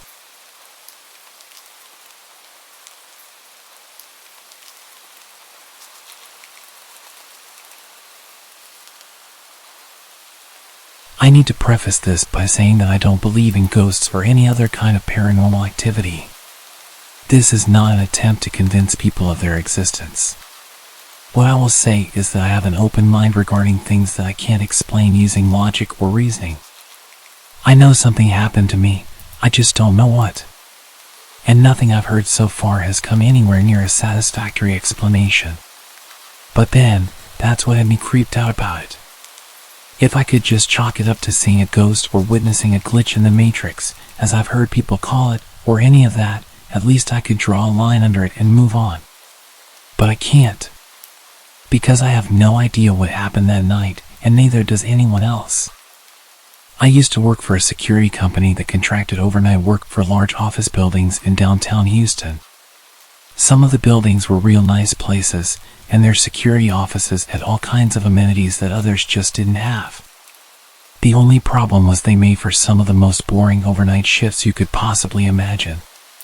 Tough guards can be exhausting and dangerous, but boredom is a different kind of poison altogether. So you understand when I say, out of all the places that I could have expected my scariest night working security, these places didn't get anywhere near the top 10. One of the buildings we worked in had a bunch of different offices on each floor with a layout, each one being shaped like a letter U. Each of the floors was owned by a different company for the most part. Anyway, so most had a different design but the same layout, and part of that layout were those polished metal plates that sat on the corner of each corridor. They were positioned at the 90-degree angles in the U shape. At first, I figured it was just an odd design choice. Then I figured out that they were like mirrors. If someone was walking down the connecting corridor and you couldn't see them, you'd be able to see a little movement in the polished metal so you wouldn't run into anyone or get a fright. Kind of clever, right? Well, listen to this. One night, I'm working the overnight shift with 2 other coworkers. When it comes my turn to perform a physical sweep of the building, we had most of the building mapped out with cameras, but no security guard worth his salt relies on electronics. So every half hour, one of the guards would take a quick walk around each of the floors just to make sure everything was A-okay. Most of the guys would just take elevators up and down, but it was around this time that I decided to take the stairs a few times a night to get some exercise. I was a few pounds heavier than I wanted to be, and walking up even 5 or 6 flights of stairs sucked. So I took as many flights as I could, then took the elevator the rest of the way. It also helped kill time on those hellish shifts. Anyway, this one time, I managed to hustle all the way up to the 9th floor, which was totally a new record for me. But I was completely out of gas. I literally had to lean against the wall to catch my breath, making sure to stay in the stairwell's blind spots so my coworkers wouldn't watch and laugh at me. Once I had myself together again, I walked out into the corridor and towards the first bend in the U-shaped layout that I mentioned earlier. As I got within a few feet of it, I froze. For the first time in the whole time that I'd worked there, I saw a reflection in the polished metal mirror thing. It wasn't crystal clear, but it was absolutely different to how it usually looked. I had the usual reflective image ingrained into my memory because I saw it hundreds of times a night. I could clearly see someone standing in the connecting hallway, wearing what looked to be the same kind of security uniform as me. I called out, thinking it was one of my coworkers. Then the white shirt shape suddenly moved out of sight. Now, right away, I thought this was a prank. I caught them trying to scare me. So, as I'm walking around the corners, I'm kind of calling out, "Hey, I know you're there. I saw you in the reflection." I get around each corner, but I don't see anyone. I assume the guy had ducked into one of the conference rooms or offices as a backup. I checked all of them, and they were all empty. I called down on my radio to make sure someone was really up there with me and they're just hiding in a closet or something because they're a bunch of immature idiots. The second I heard both guys talking on the same radio, I felt myself getting just a little bit freaked out. Either I was having some kind of weird episode after power walking up those 9 flights, or my eyes were playing tricks on me, or something very bad was happening. So, naturally, I'm starting to get a little worried. Not majorly worried, just a little. I decided to take the elevator the rest of the way. I was still concerned about my health, but then as I'm walking back towards it, something happened that makes me feel cold just to think about to this day. It felt like someone walked up behind me, and it felt like it was fast. I heard the footsteps that definitely weren't my own, and I felt that feeling of imminent danger you get when someone rushes you from behind. I turned, had my hand on my sidearm, ready to defend myself. But there was nothing there. Just an empty corridor with me standing in it. I can't even really think of the words for the kind of fear that I was feeling in that moment. The best that I can come up with is it was like a physical force, and that fear hit me and pushed me towards the elevator at a speed walk. I was convinced that someone was up there with me. But at the same time, they either had to be psychic or a ninja to rush up on me like that, or at least make me feel like I was being creeped on. None of it made any sense, and more, I was thinking that there was something wrong with me, not that something weird was going on. Once I was safely in the elevator, I called down to my coworkers and asked them to watch all of the cameras on the 10th floor for any kind of movement. They replied, asking if I was all good or if I needed help, probably because they could hear the state I was in. But I told them to shut up, watch the cameras, and tell me if they could see anything or anyone. I was expecting a no, in which case I had to accept that I was having some kind of medical emergency and maybe even call 911. I heard about people having strokes or heart attacks and how they can feel confused or panicked, so that's all my hypochondriac mind was thinking about. But then, as my radio crackled to life again, I heard the next thing they said, and I swear to Christ that I felt like I was going to throw up. My coworker came back with, "Yeah, there's someone up there with you. We're headed for the elevator right now." I sent it down to the ground floor, and if I'm being honest, I was weirdly relieved. I wasn't about to have a stroke, and I wasn't going crazy. There really was someone up on the 10th floor, and they were about to get messed up for scaring the living daylights out of me. We swept all the rooms together, calling out to this potential intruder the whole time, saying things like, "Come on out, and you're only getting trespassing," and even saying things like, "This is a heck of a way to get yourself shot." We were just bluffing, and it wasn't a huge issue that we didn't find this intruder. They could have easily used the stairwell to escape to another floor. But instead of going and hunting them down, we just headed back down to the security office, watched the cameras, and waited for the real cops to show up. On the way back to the office, I asked my coworker what exactly he'd seen on those security cameras, and it turns out he hadn't seen anything definitive, just enough blurry movement on the edges of a monitor to know that someone was definitely up there. And they seemed like they knew where the camera's blind spots were. This is what really sent alarm bells ringing for my coworkers. Stuff like that suggests someone has cased the place, done a little recon in the daytime, possibly disguised as a client or employee. They'd know where to go to get whatever they'd come for, as well as how to get there without being spotted straight away. A lot of people have asked me how this person could have gotten into the building in the first place, and didn't that bother me at all? The question did bother me, but we're not trained to waste time thinking about how. We're trained to react to intruders as and when they occur, to focus on either locking them down for the cops or getting them out of the building without anyone getting hurt. You focus on the how afterward. In the moment, you focus on the intruder. Anyway, we watched the cameras, called the cops, and tried to work out where this intruder could have gotten to, while avoiding all the security cameras. We stared at the cameras for maybe 15 to 20 minutes before the cops showed up, and we didn't see any movement. When the cops arrived, we helped them sweep all the floors and offices to make sure no one was around. They were pretty thorough about it, opening up closets and checking under desks. But still, we found no one. Even the cops said that it must have been spooky for whoever was up there alone, which sounded like the understatement of the century. But right then, when we were dealing with the situation, I was sure that it wasn't just me going nuts. The situation was resolving itself, so I was relatively calm again. When the cops left, we switched on the alarm systems for floors 9 to 13, meaning if anyone entered those floors again, we'd be instantly alerted, and a 911 call would automatically be issued. No alarms were triggered that night, so we figured the episode was pretty much over and done with. We'd have to talk to the head of security about it, and there was no doubt that he'd be very interested in how he let something like that happen. But no one expected to get fired. In the weeks afterward, I realized how much the experience had affected me. The longer I went on wondering about it, the worse the feeling got. I thought I had put it behind me, but it turned out to be a major error in judgment on my part. Or maybe I just ignored my feelings. I thought about what could have made those noises and reflections.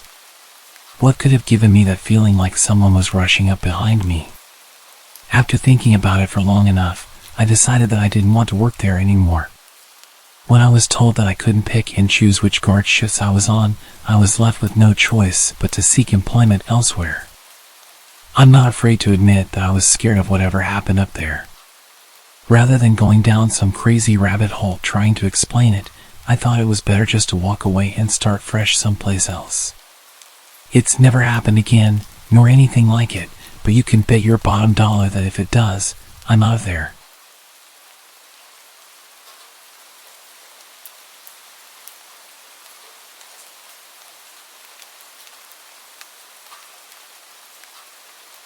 couple of years ago, I was living in Colombo, in Sri Lanka, at a small hostel on the outskirts of the city. The hostel catered to long-term guests, so I got to know everyone who lived there pretty well. Among the residents, there was a guy named Raj, and Raj served as a middleman of sorts in the local casinos. The casinos in the area were incredibly shady places, filled with Russian mobsters and other low-life criminals from China and India.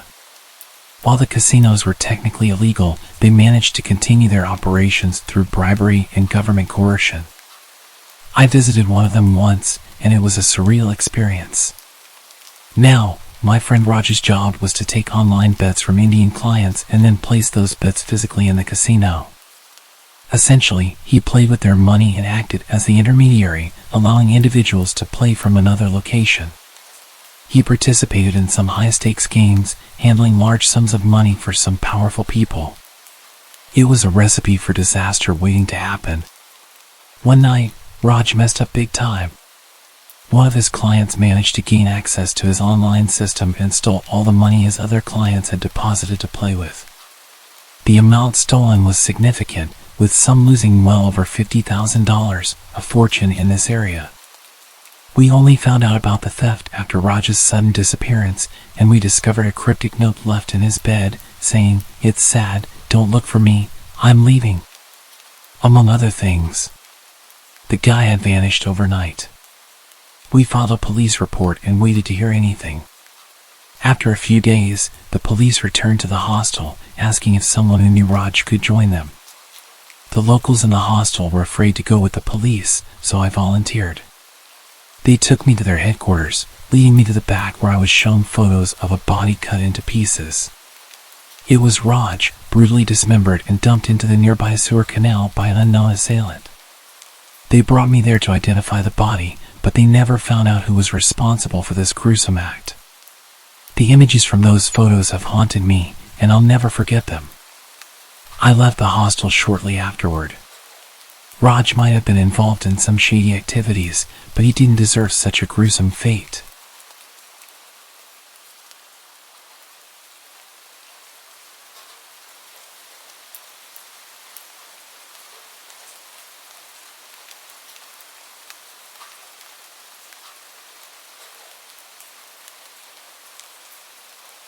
I work as a baker for a small bakery in a tourist town. I'm regularly at work around midnight most nights. I'm pretty close to the local strip of bars and clubs, so I hear late-night partygoers, sirens a few times a night, and people yelling. That kind of stuff. The weirdest story, which started out creepy but didn't end that way, was when I opened the door around 4 a.m. to someone knocking. The only reason I opened the door is because my boss had literally just texted me, saying we might be getting an early delivery, so I thought it was that. I opened the door, and no one's there. I glanced around, thinking they knocked and ran back to their truck to start unloading. Then suddenly, someone steps out of the shadows, looking like Slender Man. I panic but hold it together pretty well. Once they got out of the shadows, it obviously wasn't a monster. It was just a tall, skinny girl with no pants on, no shoes, and a shirt that obviously wasn't hers. This poor girl then asks me if she can borrow a phone. It clicks in my mind what could have happened, and I tell her to come in. I let her use my phone.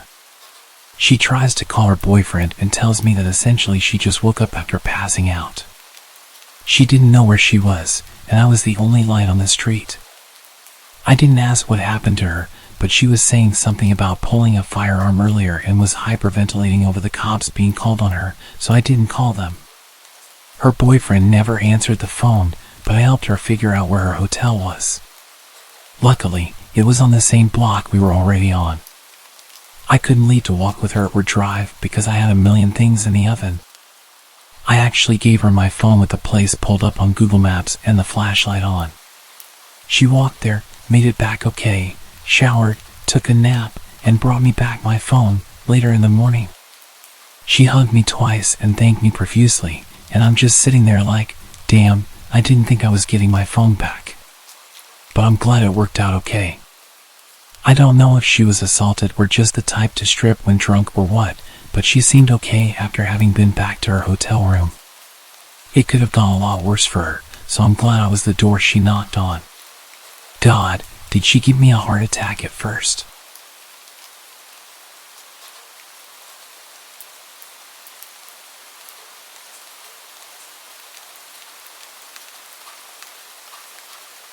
A few years back, when I was doing any work I could get, I took up this gig at the 24/7 Wal-Mart. It was a bit more rundown than your typical Wal-Mart.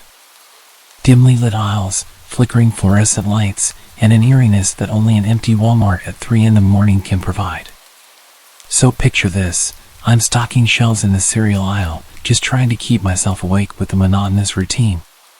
And then, out of nowhere, this guy saunters in. He's tall, I mean basketball player tall, with long strides that make him seem like he's on some sort of mission. There's hardly anyone around, and this dude's pacing down the aisles like he owns the place. Kind of weird, but not out of the ordinary Wal-Mart weird. Just a late-night shopper with a peculiar vibe. I'm busy stacking cereal boxes when I catch sight of him again. He's standing at the end of the aisle, staring at me with this grin that could send shivers down your spine. The lighting's wonky, casting these creepy shadows that don't help my nerves. Before I can even process what's happening, he's right there, right in front of me. Close enough that I can smell the alcohol on his breath. He shoots me this look, like he's got the juiciest secret in the world, and then he says, "I've done something very naughty." What the hell? I try to laugh it off, brush it away with a nervous chuckle. But he's not having it. He keeps staring, that grin still plastered on his face. It's late, it's quiet, and the place is kind of creepy already. But this guy, he's turned it up to 10. He starts following me, aisle after aisle. Every time I turn around, there he is, watching and grinning. It's like he's playing a twisted game of hide and seek, and I'm not even a player. More like the unwilling target. I try to go about my work, but I can feel his eyes on me, like they're drilling holes into my back. Then, out of nowhere, he starts humming this tune. It's faint, just under his breath, but it's off-putting as hell. I can't put my finger on where I've heard it before, but it's that famously creepy whistling song. I decide to take a breather and head to the break room. Maybe I can shake him off and catch a few moments of normalcy. My coworker's in there, and we're shooting the breeze about assignments and exams, trying to keep things light. But the whole time, I can't shake the feeling that I'm being watched. And guess what? I was right. I spot him at the entrance to the break room, just standing there, staring right at me. I freeze, and I swear the room got colder in that moment. I point him out to my coworker, and when he turns around, the guy's vanished. I glance at my coworker. I couldn't read his expression. I ask him, "Did you see that?" He looks at me. The confusion is obvious in his eyes. See what? Clearly he saw nothing. I realize that he missed the entire encounter. It was only me who saw him. I run my fingers through my hair, feeling a mixture of paranoia and frustration. "Never mind," I mutter, dismissing the topic. Maybe I'm just letting my imagination get the best of me. It was late and I'd not slept properly in days. My coworker's not as intrigued as I am. He's focused on the task at hand, more interested in getting his work done than in delving into whatever nonsense I was talking about. We head back to our posts, and I'm still rattled. I can't shake the image of that guy's grin. Hours pass, and I try my best to concentrate on my tasks, but the unease is a constant presence in the back of my mind. I keep glancing around, half expecting him to reappear. That creepy grin plastered on his face. And then, out of nowhere, he's back. My heart skips a beat, and my hands tremble. It's like a nightmare come true. He's standing there, that same grin on his face. My breath catches in my throat. Before I can even react, he's sprinting towards me, his steps quick and purposeful. Panic surges through me, and I freeze. What does he want? My mind races, but my body's paralyzed. He grabs me and easily picks me up. He starts shaking me and shouting in my face. And then, as if from a distance, I hear a shout. My coworker's voice cuts through the fear. "Hey, what's going on?" He's running towards us, his footsteps echoing in the aisle. The guy releases his grip on me, his attention shifting to my coworker. And in that split second, I find my voice. I scream as loud as I can and start beating on the guy. My coworker arrives, his presence enough to make the guy hesitate. He turns and bolts, disappearing down the aisle. I'm left shaking, my heart pounding. My coworker rushes to my side. He looks seriously concerned. "Are you okay?" he asks me. I nod, I'm completely out of breath from the screaming. We're both shaken, both trying to make sense of the madness that just unfolded. We call the police, and as we wait for them to arrive, I can't help but replay the encounter in my mind. What was that guy's deal? Why did he attack me? The police arrive and we recount the bizarre events. They search the area, but the guy is long gone. I tell him what happened and try to describe just how creepy and weird he was, and I mention that he said he'd done something naughty that night. Suddenly there's like 4 more cop cars pulling up, and they're taking this real seriously. My manager sent me home for the night and told me I didn't have to come in tomorrow. I checked the news the next day and saw that there had been a hit and run nearby with a suspected drunk driver killing a family of 3. The description of the suspect was almost exactly the same as the guy who attacked me. What the hell was this guy's problem? As far as I know, they never found him. I check the news occasionally just to see if he comes up, but I've not seen anything since.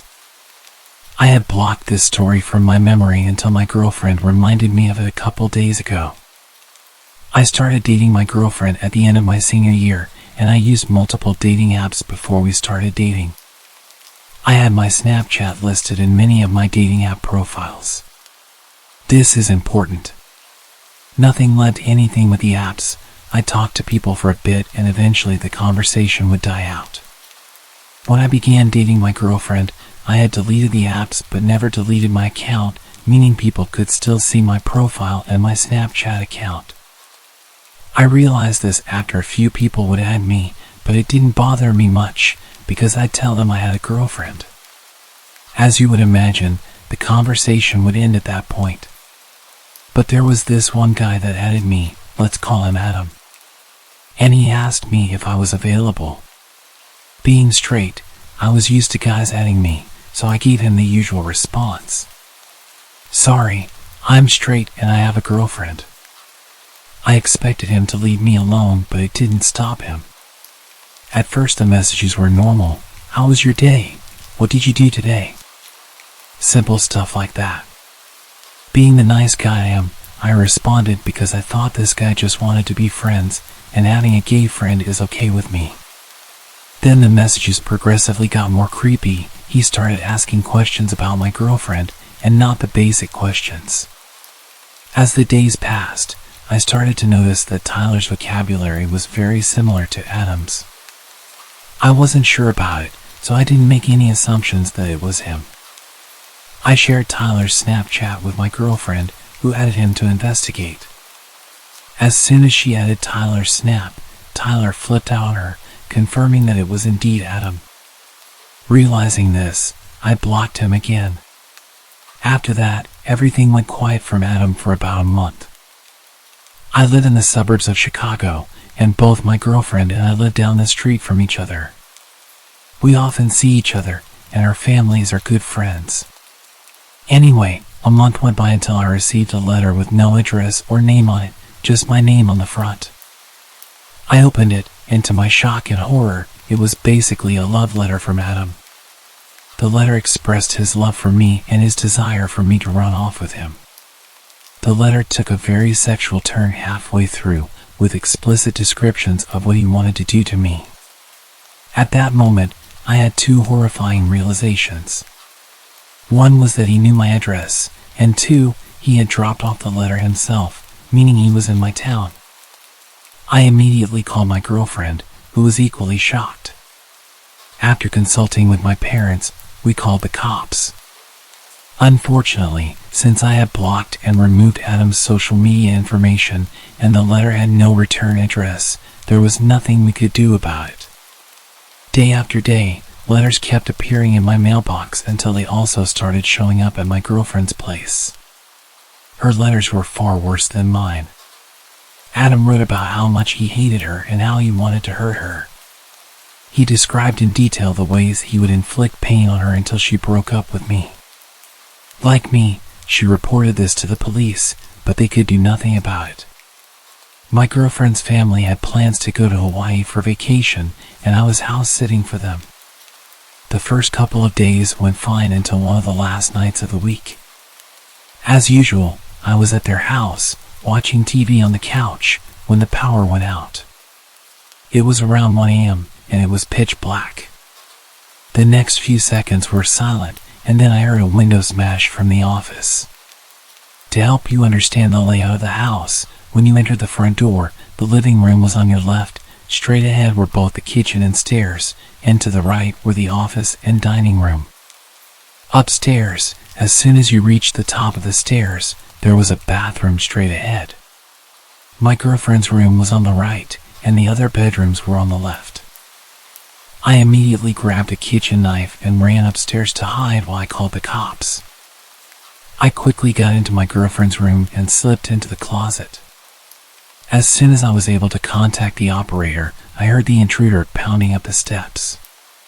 Thankfully, I had relayed all the information to the operator in time, and she stayed on the phone as we both remained quiet. The intruder took a left when he reached the top of the stairs, which gave more time for the cops to arrive and for me to get ready, just in case I needed to defend myself. A few minutes passed until I heard the intruder start walking toward my girlfriend's room. In the precious seconds I had, I slipped out of the closet and positioned myself next to the door. As soon as he opened the door and started to enter the room, I took the kitchen knife and drove it into his shoulder. A young man screamed in pain as I heard a heavy metallic object make a large thud as it hit the ground. From there, I bolted out of the house, where I was met by 4 squad cars and cops with their guns raised. I raised my hands, shouting that he was upstairs in the right room. A few minutes passed, and the intruder was dragged out, still screaming in pain. With the siren lights flooding the street, I got a glimpse of his face. It was Adam. Later, an officer informed me that the metallic thud was caused by him dropping his handgun. Adam was from Texas and had traveled up to my state to be with me. He had rented a room at a local motel and would put letters in both my girlfriend's and my mailbox daily. He was doing this in the early hours of the morning. This was confirmed by the security footage from the motel he was staying at. On the night of the break-in, Adam had plans to kill my girlfriend and her family so that I would choose to be with him. He managed to pry open the power box, switched off the power to her house along with neighboring houses, and broke in with the intention of her being there. Well, unfortunately for him, she was enjoying a tropical vacation. To be honest, I have no idea how the outcome would have been different if they hadn't gone on vacation, and I am grateful that I still have my girlfriend as well as her family alive. So, to any stalkers out there, please stay away from my girlfriend.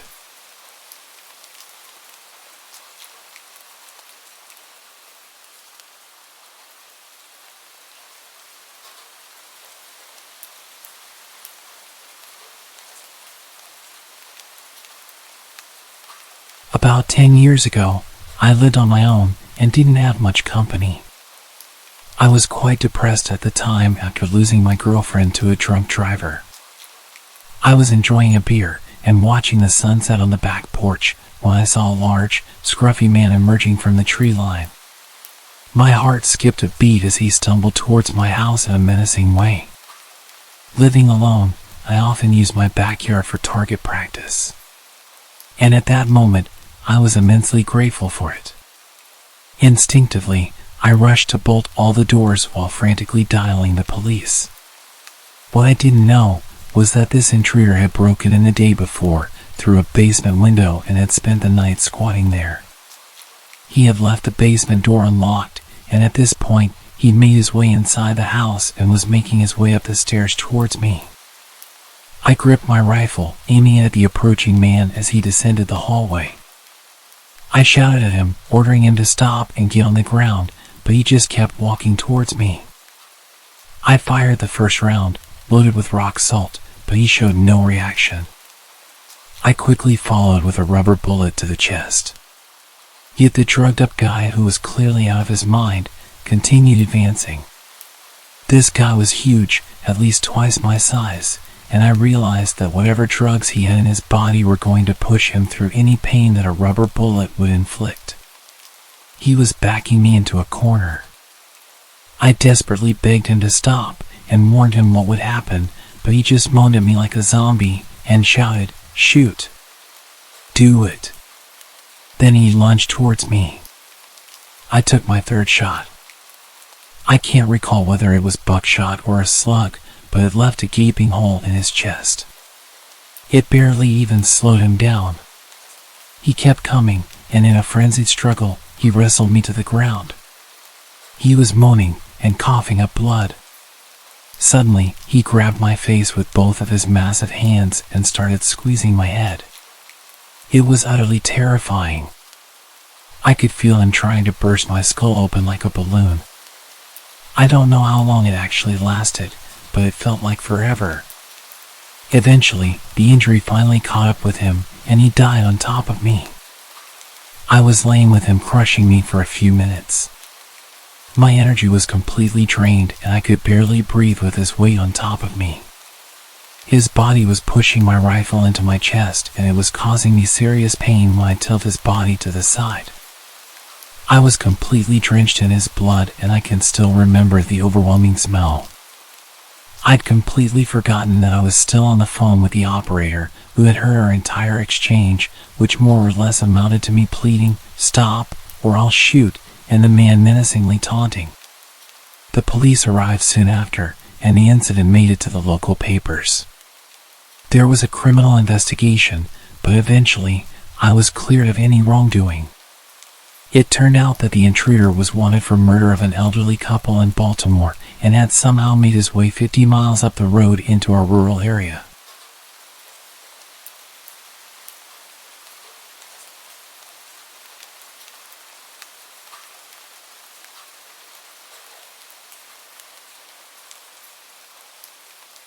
This happened to me over a decade ago, but I will never forget the feeling deep in my chest. Both that night and the next morning when the true nature of the situation became apparent. It was late December in a small Texas town. We just received 5 inches of snow earlier in the morning. I can't remember what time it was.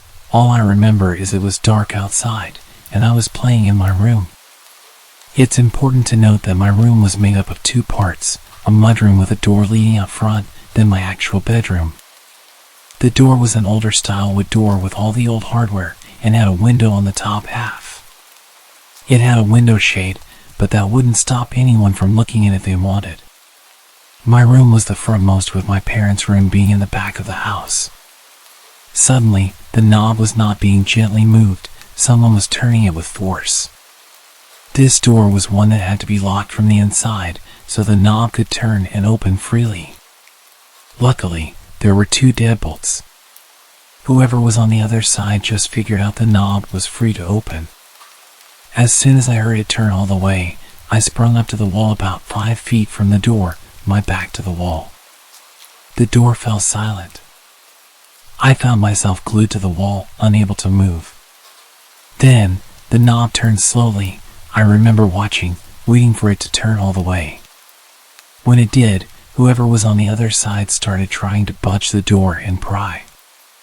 At first, it was easy going, but then they started pounding into the door with their foot.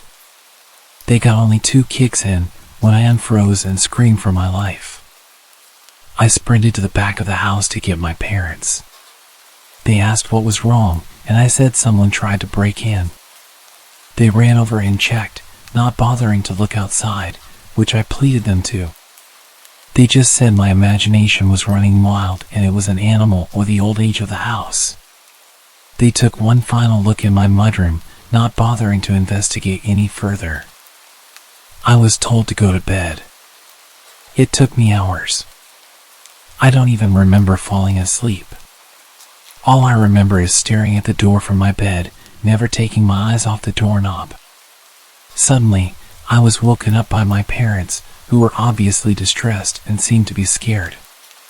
My mom grabbed me by both shoulders and got right in front of me. She asked very sternly why I thought someone tried to break in. When I told them this time, they seemed to listen. I was worried how serious they were as they asked me about everything. When I was done, they said they had to show me something. They took me to the front door and out to the front yard, pointing to my door near the driveway. You could clearly see the boot prints in the snow, walking along the street through our yard and straight to my window, then my mudroom door, where I had been playing the night before. The police showed up and took a report, but nothing ever came of it. I was never able to sleep well in that house.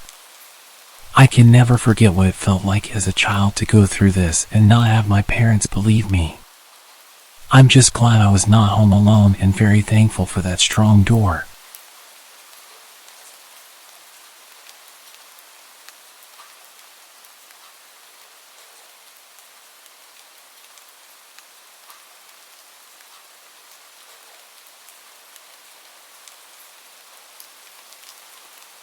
Hello.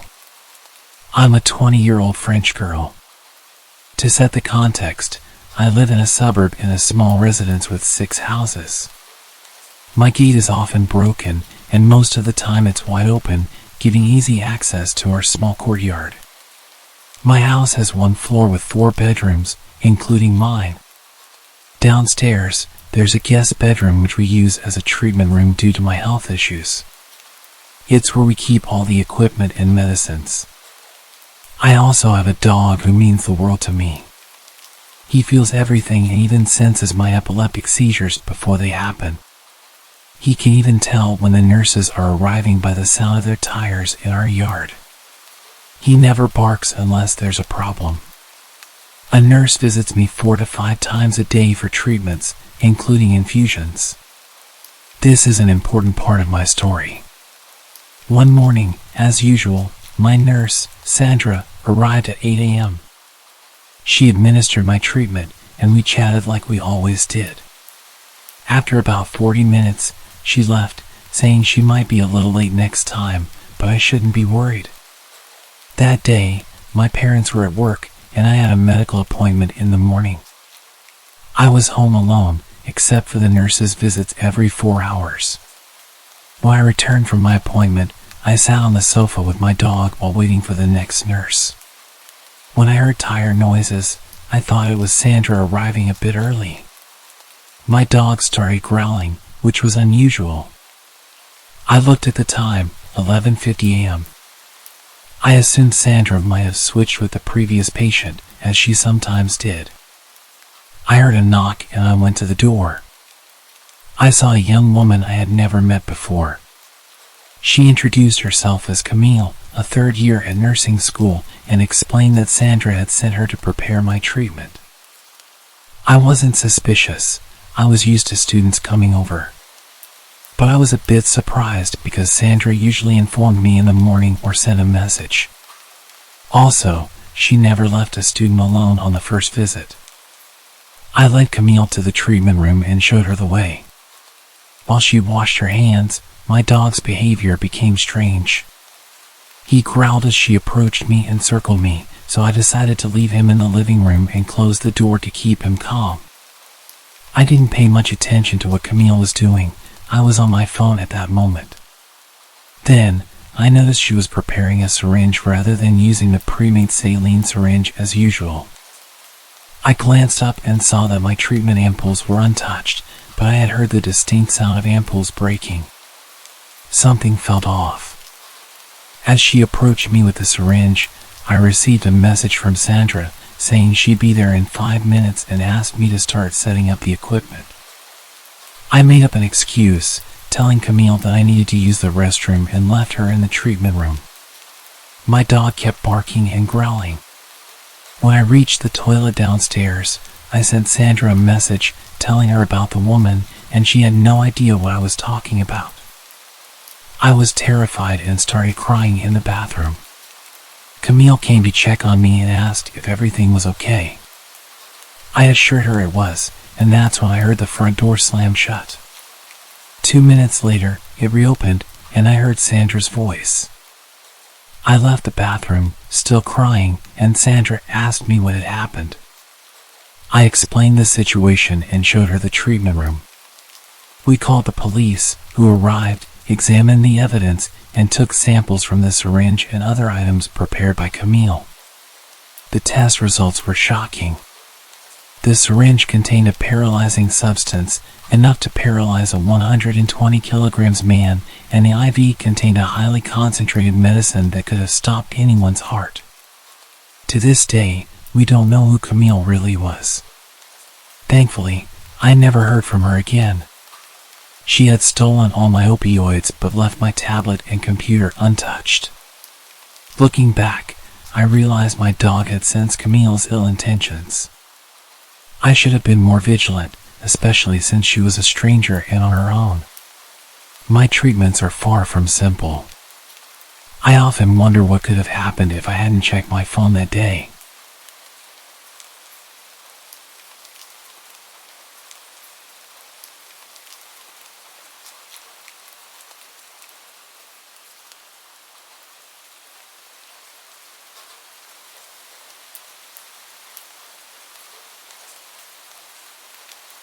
Okay, before I get into the story, there's a few things I need to explain about my country, South Africa, for you to fully understand the story. In South Africa, it's normal to have high brick walls with electric gates, electric fences, and alarms. The crime here is hectic. It's also pretty normal to have big gardens. My family and I are big animal lovers, so at the time we had 6 dogs. 2 Shar-Peis, 2 German short-haired pointers, and 2 dachshunds. With that being said, our dogs roam freely around the garden as it's obviously enclosed. We usually leave the veranda door open during the day for them to do their thing.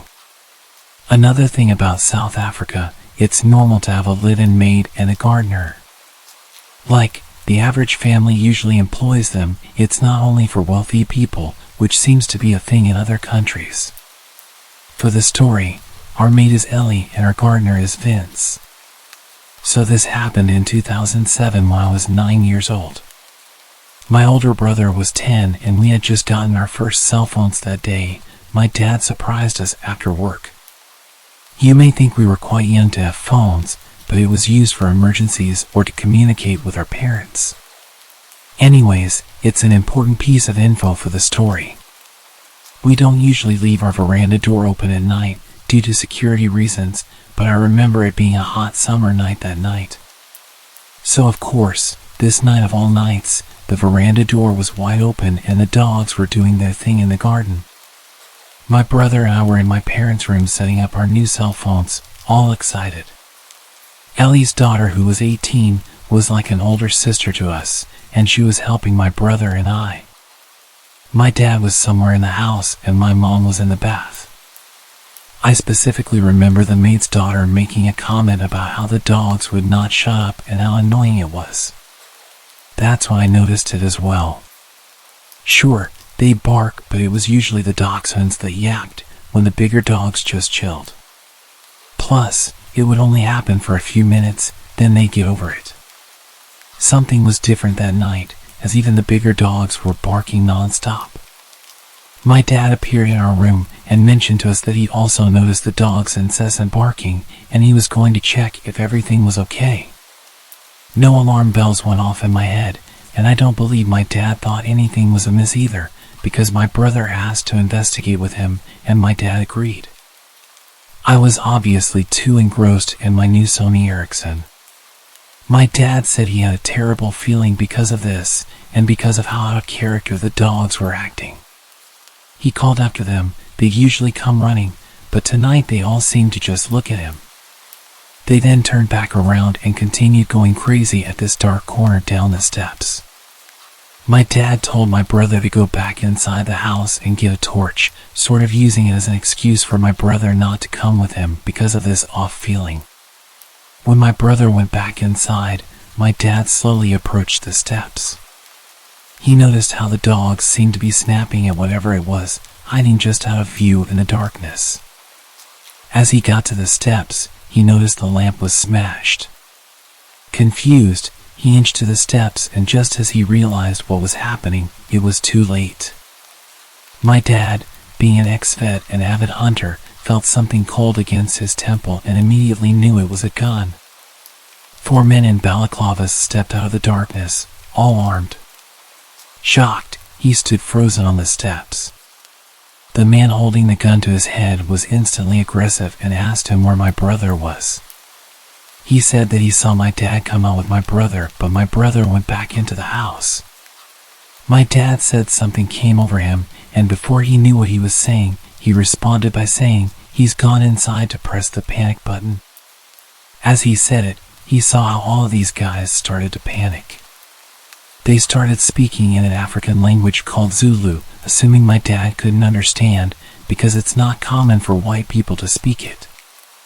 But my dad had actually grown up on a farm where he learned it fluently because of the farm workers. The aggressive guy holding the gun said, in Zulu, "Shit. The cops will be here any minute. Let's just kill this guy, grab what we can, and leave." The others seemed apprehensive, and a smaller guy seemed really on edge and continued to say how he can't go back to jail again. And they need to get out of there before the cops show, which would be any minute. He was panicking. My dad then took advantage of this guy's fear. My dad interrupted them, speaking English, pretending to not understand what they're saying, and said that we usually have armed response vehicles that drove in our area, and since my brother pushed the panic button so long ago, they'll probably be here any second. And that did the trick. My dad watched as their plan unraveled before them. The smaller, scared guys started freaking out all the other guys, saying that they need to leave ASAP, or else they'd be caught. He seemed to make the others more nervous and lose confidence until they started full-on bickering amongst themselves. Their plan was slowly turning to shit, as a third guy had put it. The aggressive guy pointing the gun to my dad's head slowly lowered it as they started fighting, losing focus on my dad and shifting his focus onto his crew. My dad then used this as an opportunity to slowly back up the steps and turn to dart towards the house. As luck would have it, as my dad ran into the veranda door, my oblivious brother was heading out with a torch. My dad scooped him up under his arm and sprinted into the house, not even closing the door behind him. Silly, but I think he just wanted to get my brother inside as quick as possible without even thinking. The maid's daughter and I were obviously also oblivious to everything when my dad rushed through the bedroom door, slammed it shut, and told us to go upstairs into the attic. There's 5 guys outside with guns. They're here to hurt us. Get upstairs now. My heart sank. I remember my body automatically responding and me sprinting to the stairs. My mom ran out of the bathroom in a towel, not too far behind. We sat there in the darkness and silence. I swear you could hear a pin drop. I think we were all just waiting to hear something below us in the rooms. My mom cursed, saying she didn't have a phone, and neither did my dad. But as luck would have it, in my hand was my brand new Sony Ericsson. No better emergency to use it than now, right? My mom dials the police, and I kid you not, when they asked where we lived, they told us it wasn't in their jurisdiction. Sorry. Click. The line goes dead. We're now not only shitting ourselves, but we're flabbergasted. My mom starts cursing like a sailor again, and that's when my dad realizes, damn. He didn't close the veranda door, and what about Ellie and Vince, who are in their rooms, blissfully unaware of the danger they're in? He gets his firearm in the safe in the attic and tells us that whatever we hear, to not come downstairs. To stay hidden no matter what. Now I'm sobbing, begging my dad not to leave us, but he tells us he has to go get the others before something bad happens to them. Now there's even more tears, as reality hits that there's 2 other people still in danger.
I've worked a few random jobs in my life.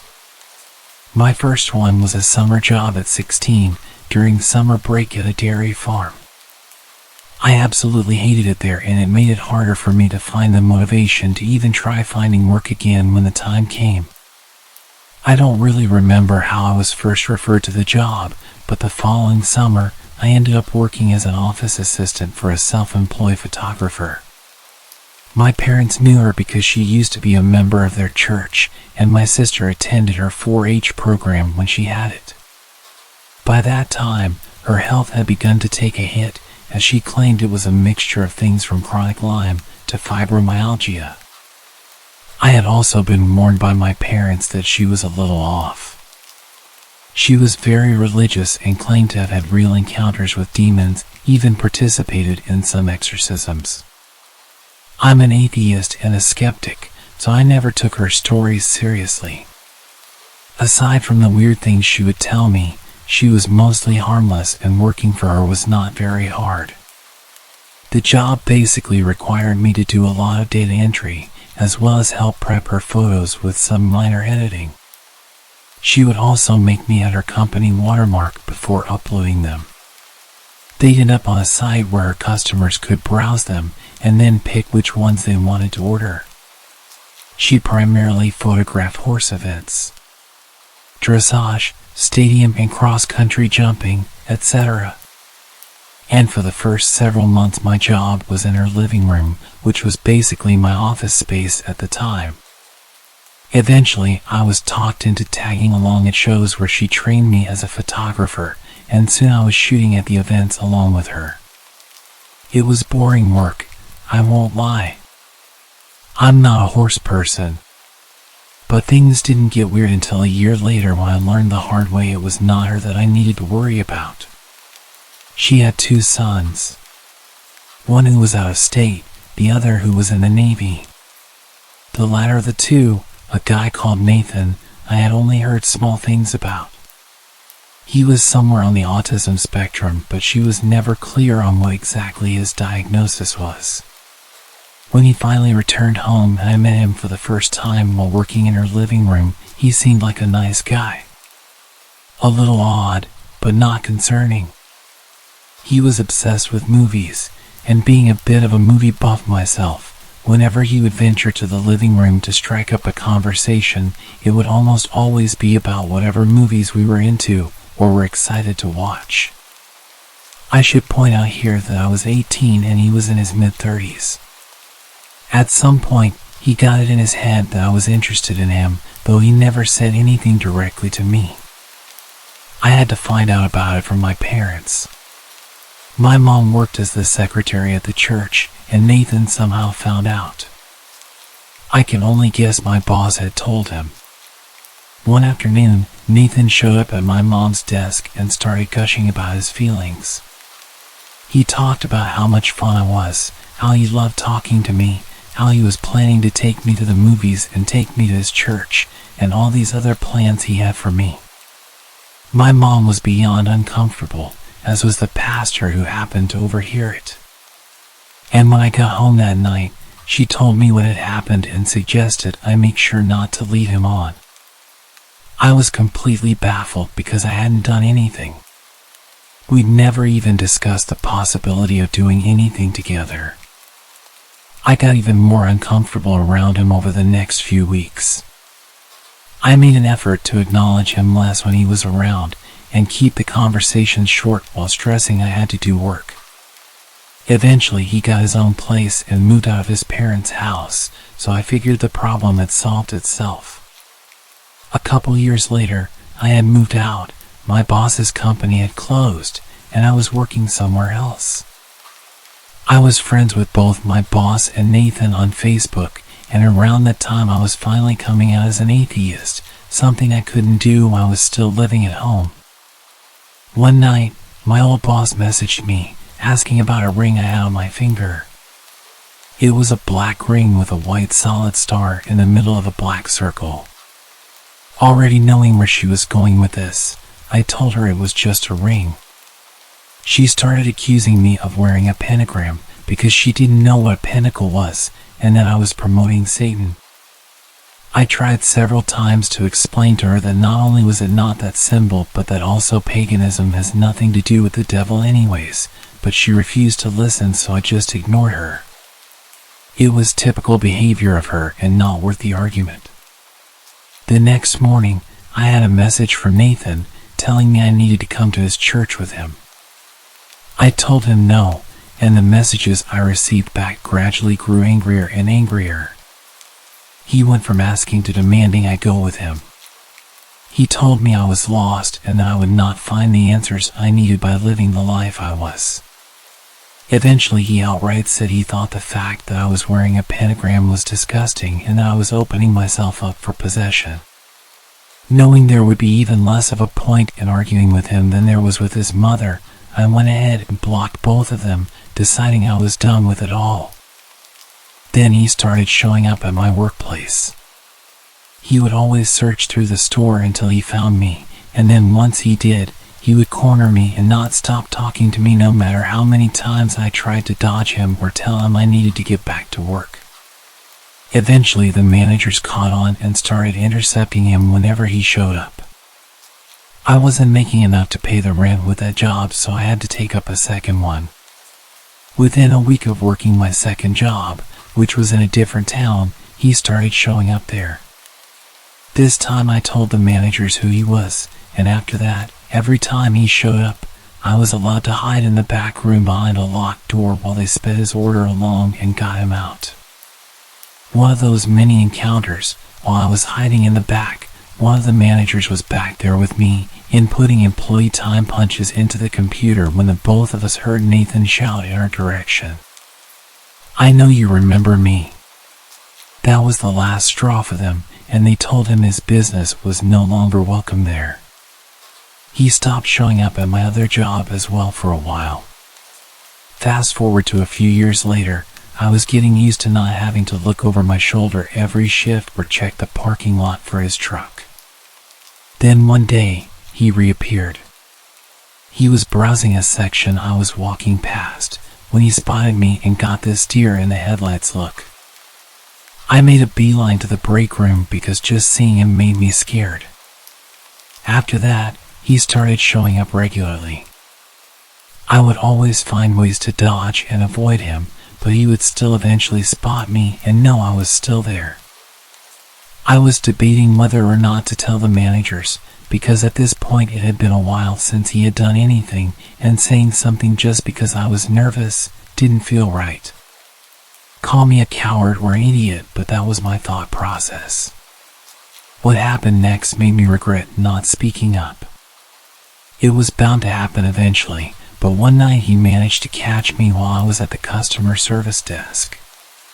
He approached me and said hi, and I immediately started to look for someone to signal over so I could make a break for it. But before I could say a word, he said something that made me feel sick.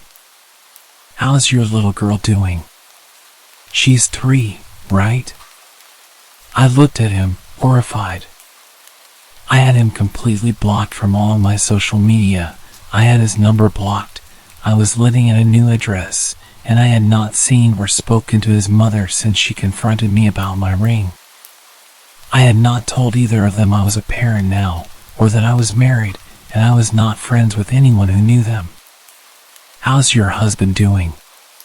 "He's good." "He's a good man," I said, trying to reinforce the idea that I was not available to him and that I had no desire to have anything to do with him. "Really? Where does he work?" At this point, I felt like I was going to pass out. Thankfully, another employee approached, and I got the hell out of there. As I was leaving, he called out behind me. "I'll see you again. We'll talk. We'll go out and do something together." "We will." I reported him to the managers, telling them everything about the encounter, including all the information that he should not have had. They were able to pull up his face on CCTV, and while I have not heard anything, I'm guessing one of them finally managed to approach him because I haven't seen him since. This has been going on for 10 years and I want it to finally be over. If he shows up again, I'm going to the police, but I'm seriously hoping it never comes to that. I just want him to stop. I haven't seen him since the incident with my managers. I think he may have gotten scared off. Turned out one of my coworkers used to work with him too at a different job, and she also made a complaint about him to the managers. I don't know what they did with that information afterwards, but I know he hasn't shown up since. It sounds like they plan to call the cops if he sets foot in the store again. With 2 employee complaints of stalker-like behavior, they refuse to ignore that.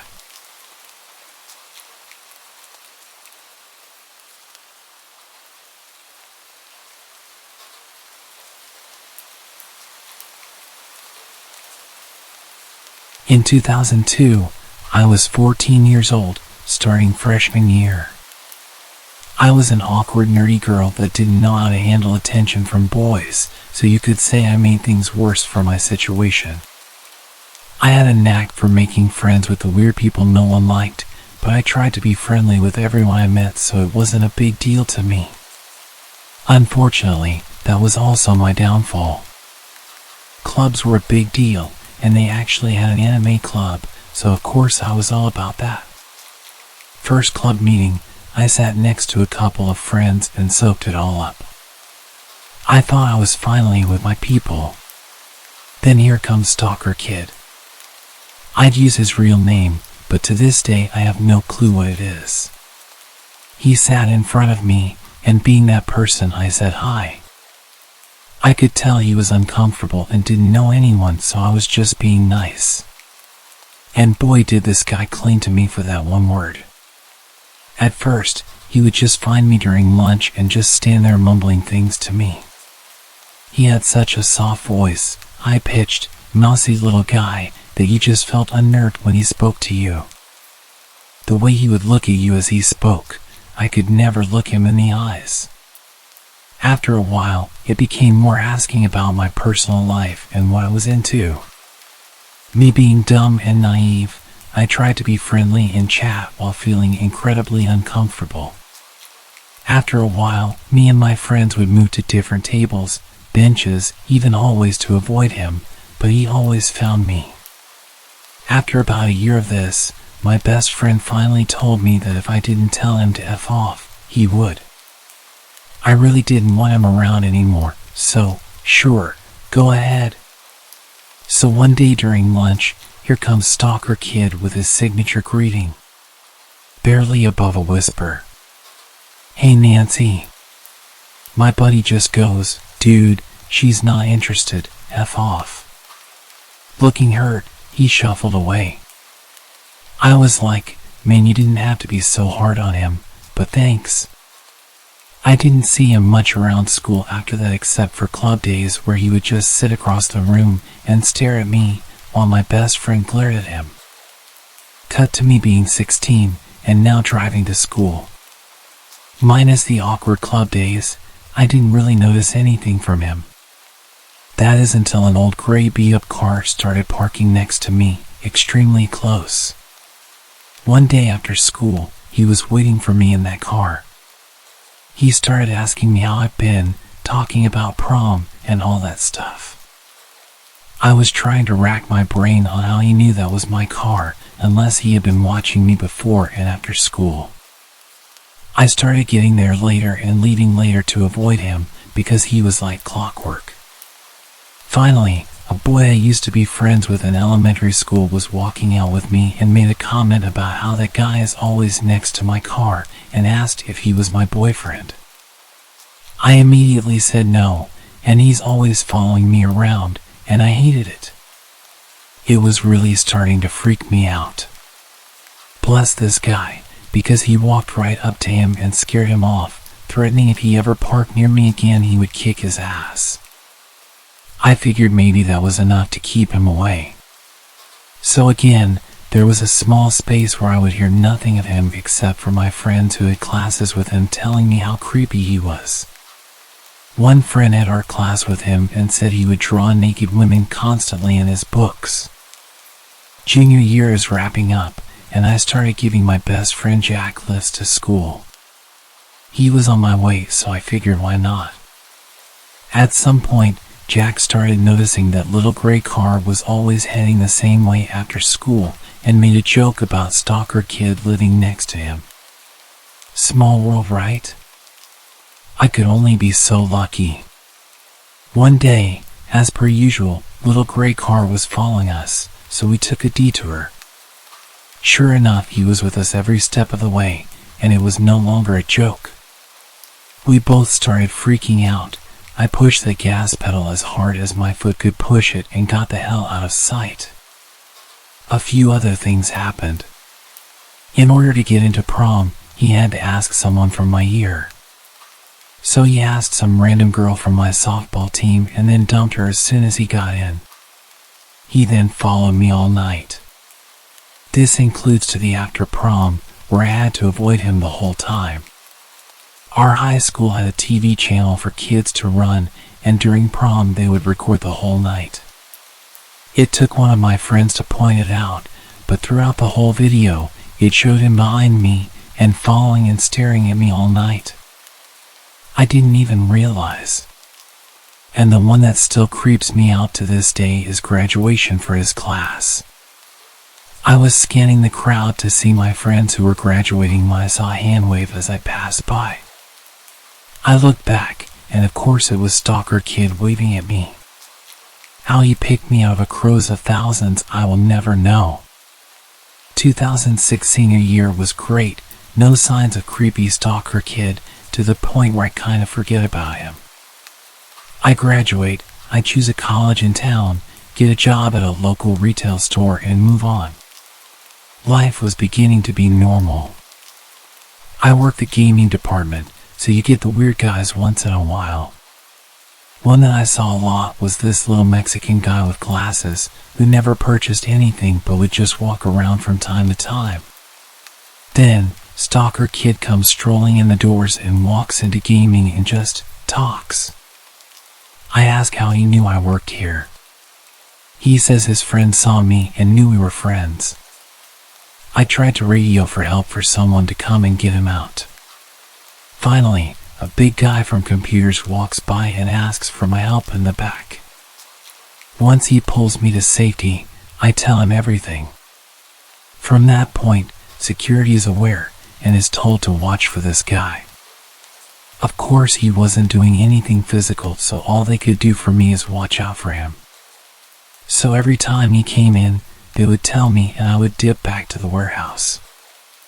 I started seeing his friend, who he called Ninja, constantly, and all he ever did was walked around on his phone.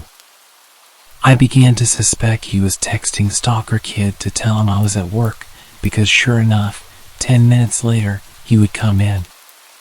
So I tested this theory and started walking randomly around the store.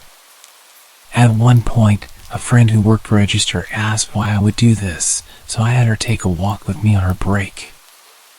I told her this ninja guy would follow us everywhere, even just going down a random aisle. Sure enough, he did, and she began freaking out. A few minutes later, I told her my stalker would walk through those doors. So I'm making my way to the warehouse, and out steps ninja guy from an aisle and he shouts, "She's right here." I just stared at him, like, what the hell do you think you're doing? Stalker Kid walks up behind me and asks why I'm always running away from him, and says that he lost my number and asks if I can give it to him again. I say sure, knowing damn well that I never gave it to him. I go to the warehouse to get a pen and paper. I wrote down, "This is where I work, don't ever come here again," and handed it to him. I told him and his friend to leave and called for security, who walked him out. Security tells me later that he also cried while they took him out. Later that day, as I'm leaving work, security offers to walk me to my car. I say sure. Stalker Kid is out by my car waiting for me, so this is where security says he's not having it, and calls the police, which we are conveniently next to their headquarters. He books it when he sees the car. Few years go by, nothing comes up. I buy a fancy new car and don't see him much. I'm thinking that did the trick, and I'm finally free. 2012, my buddies and I are leaving work, ready to hit the night at the bar, per usual. We are all walking out the door, where we all have to stand and wait to hear the alarm sound to verify it's armed. As we are walking out, I hear it. That awful sound. "Hey Nancy." I cringe, grab my friend's arm and turn. There he is leaning on his car, waiting. My friend recognizes him and asks what he wants.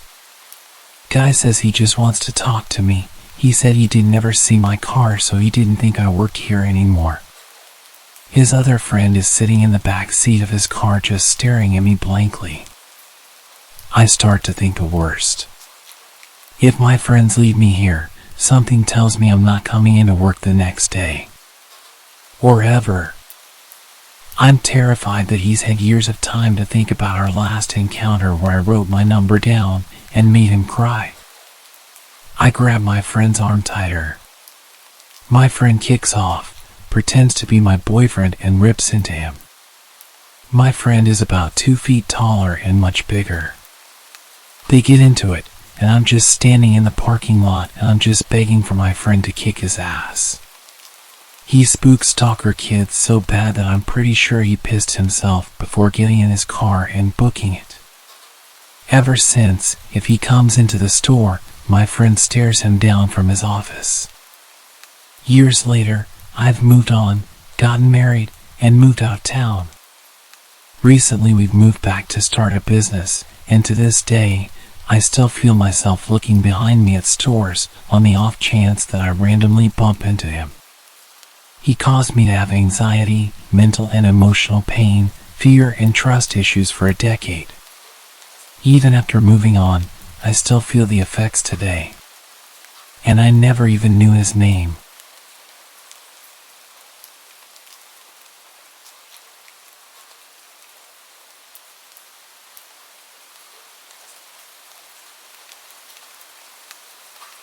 I'll begin by giving a little background. At the time this happened, I was a 16-year-old girl working at a chain coffee place while in high school. I am 19 now, and in college, 7 hours away from this place. This happened at a time in my life in which I was super shy and had a tough time standing up for myself. In retrospect, I could have handled it a lot better. I used to work closing shifts with my best friend after school. It'd be from like 3 to 10 p.m. We worked at a relatively dead store, so we spent most of our time playing music and talking. We did our duties like taking the trash out and restocking, etc., although both of us always dreaded taking the trash out, as we had to go out back. The dumpsters were behind the store, in a dimly lit area, next to a sketchy liquor store. One night a man came in pretty late. It wasn't unusual to have customers come near closing. It was just uncommon to see anyone we didn't already know. Our store was mostly just regulars. He was lanky and probably around 30.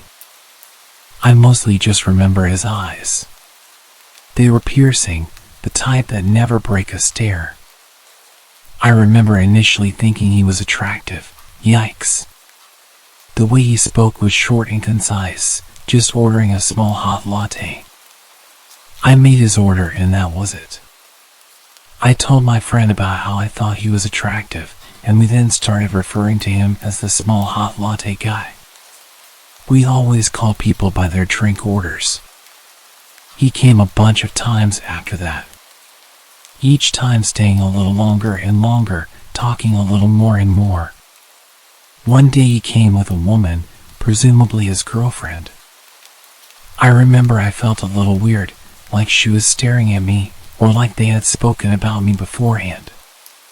She glanced over at him and said, "Wow, she is pretty." I didn't think much of it, said thank you, served them, and I thought that would be the end of it. He then began showing up and talking to me a lot without her. He started off as being friendly. I honestly don't even know what we talk about. Then he got kind of flirty. Initially I was just flattered, but being underage and immature, I didn't even think about the fact that it was kind of alarming. He began to stay for a while. Sometimes he would bring a laptop or a notebook. I could feel him staring at me and listening to our conversations. But at that point I wasn't getting creepy vibes from him, as my coworker and I had dealt with our fair share of creeps. He began by just giving little snacks or drinks. I would accept, but would never eat or drink them. It wasn't that I necessarily thought he had ill intentions, I just had a hard time accepting gifts. I remember one night he brought me a book about one of his favorite artists. I reluctantly took it, but had tried to decline before. I remember telling him about one of my favorite musicians and sent him a link to a performance I really liked. He started being kind of sexual while still talking about the song. He then began talking super suggestively, and I would laugh it off and decline when he asked to send pictures. I began talking less and less and told my friend about the situation. She agreed that it was getting creepy and said I should maybe change my schedule. I told her I'd be fine, I'm stubborn. He'd still come every week at closing time, and he'd even stay in his car till we closed. meaning he'd watch me go to the back to take the trash out. It was time to take out the trash and lock up, so we got ourselves together. I was opening the door while juggling like 3 bags of trash and saw something on the ground.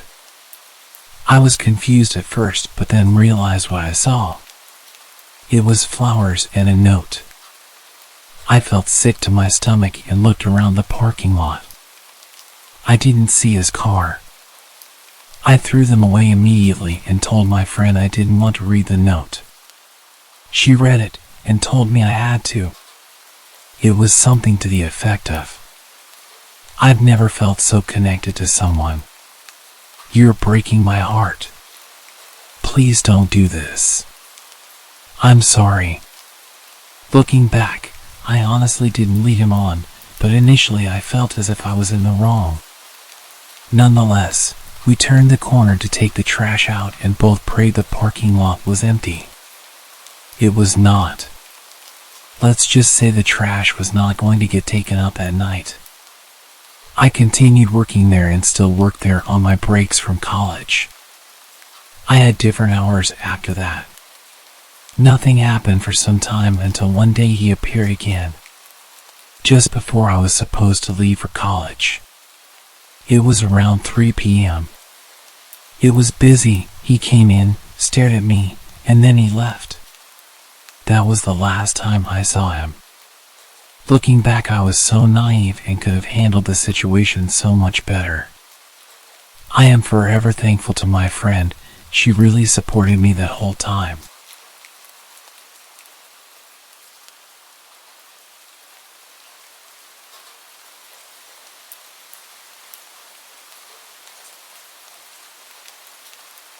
A year ago, I used to post my entire life to Snapchat. It was my go-to app for sharing bits of my life with friends and family. But then something happened that made me reconsider my online presence. One day, out of the blue, I received a friend request from an unfamiliar username. I didn't think much of it at the time and accepted the request without a second thought. It was just another random person, or so I assumed. Months passed, and I forgot about that peculiar friend request.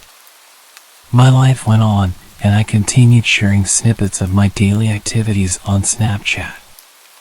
Little did I know that someone was watching, very closely. It started innocently enough, with an unexpected snap. I opened it, thinking it was probably a friend sharing a funny meme or a cute pet photo. But as the image loaded, my heart almost stopped.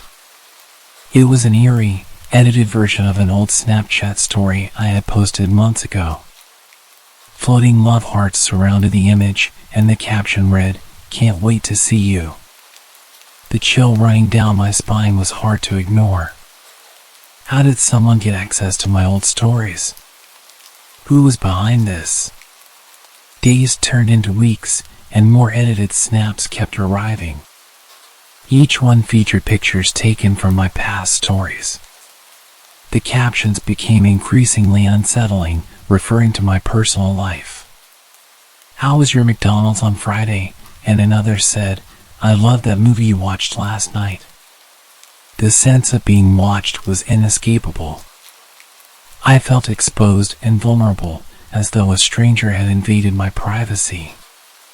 It wasn't long before I decided to check Snap Maps, the feature that lets you see the real-time locations of your friends. My heart raced as I zoomed in on the map. There it was, a bit too close for comfort, the location of this creep.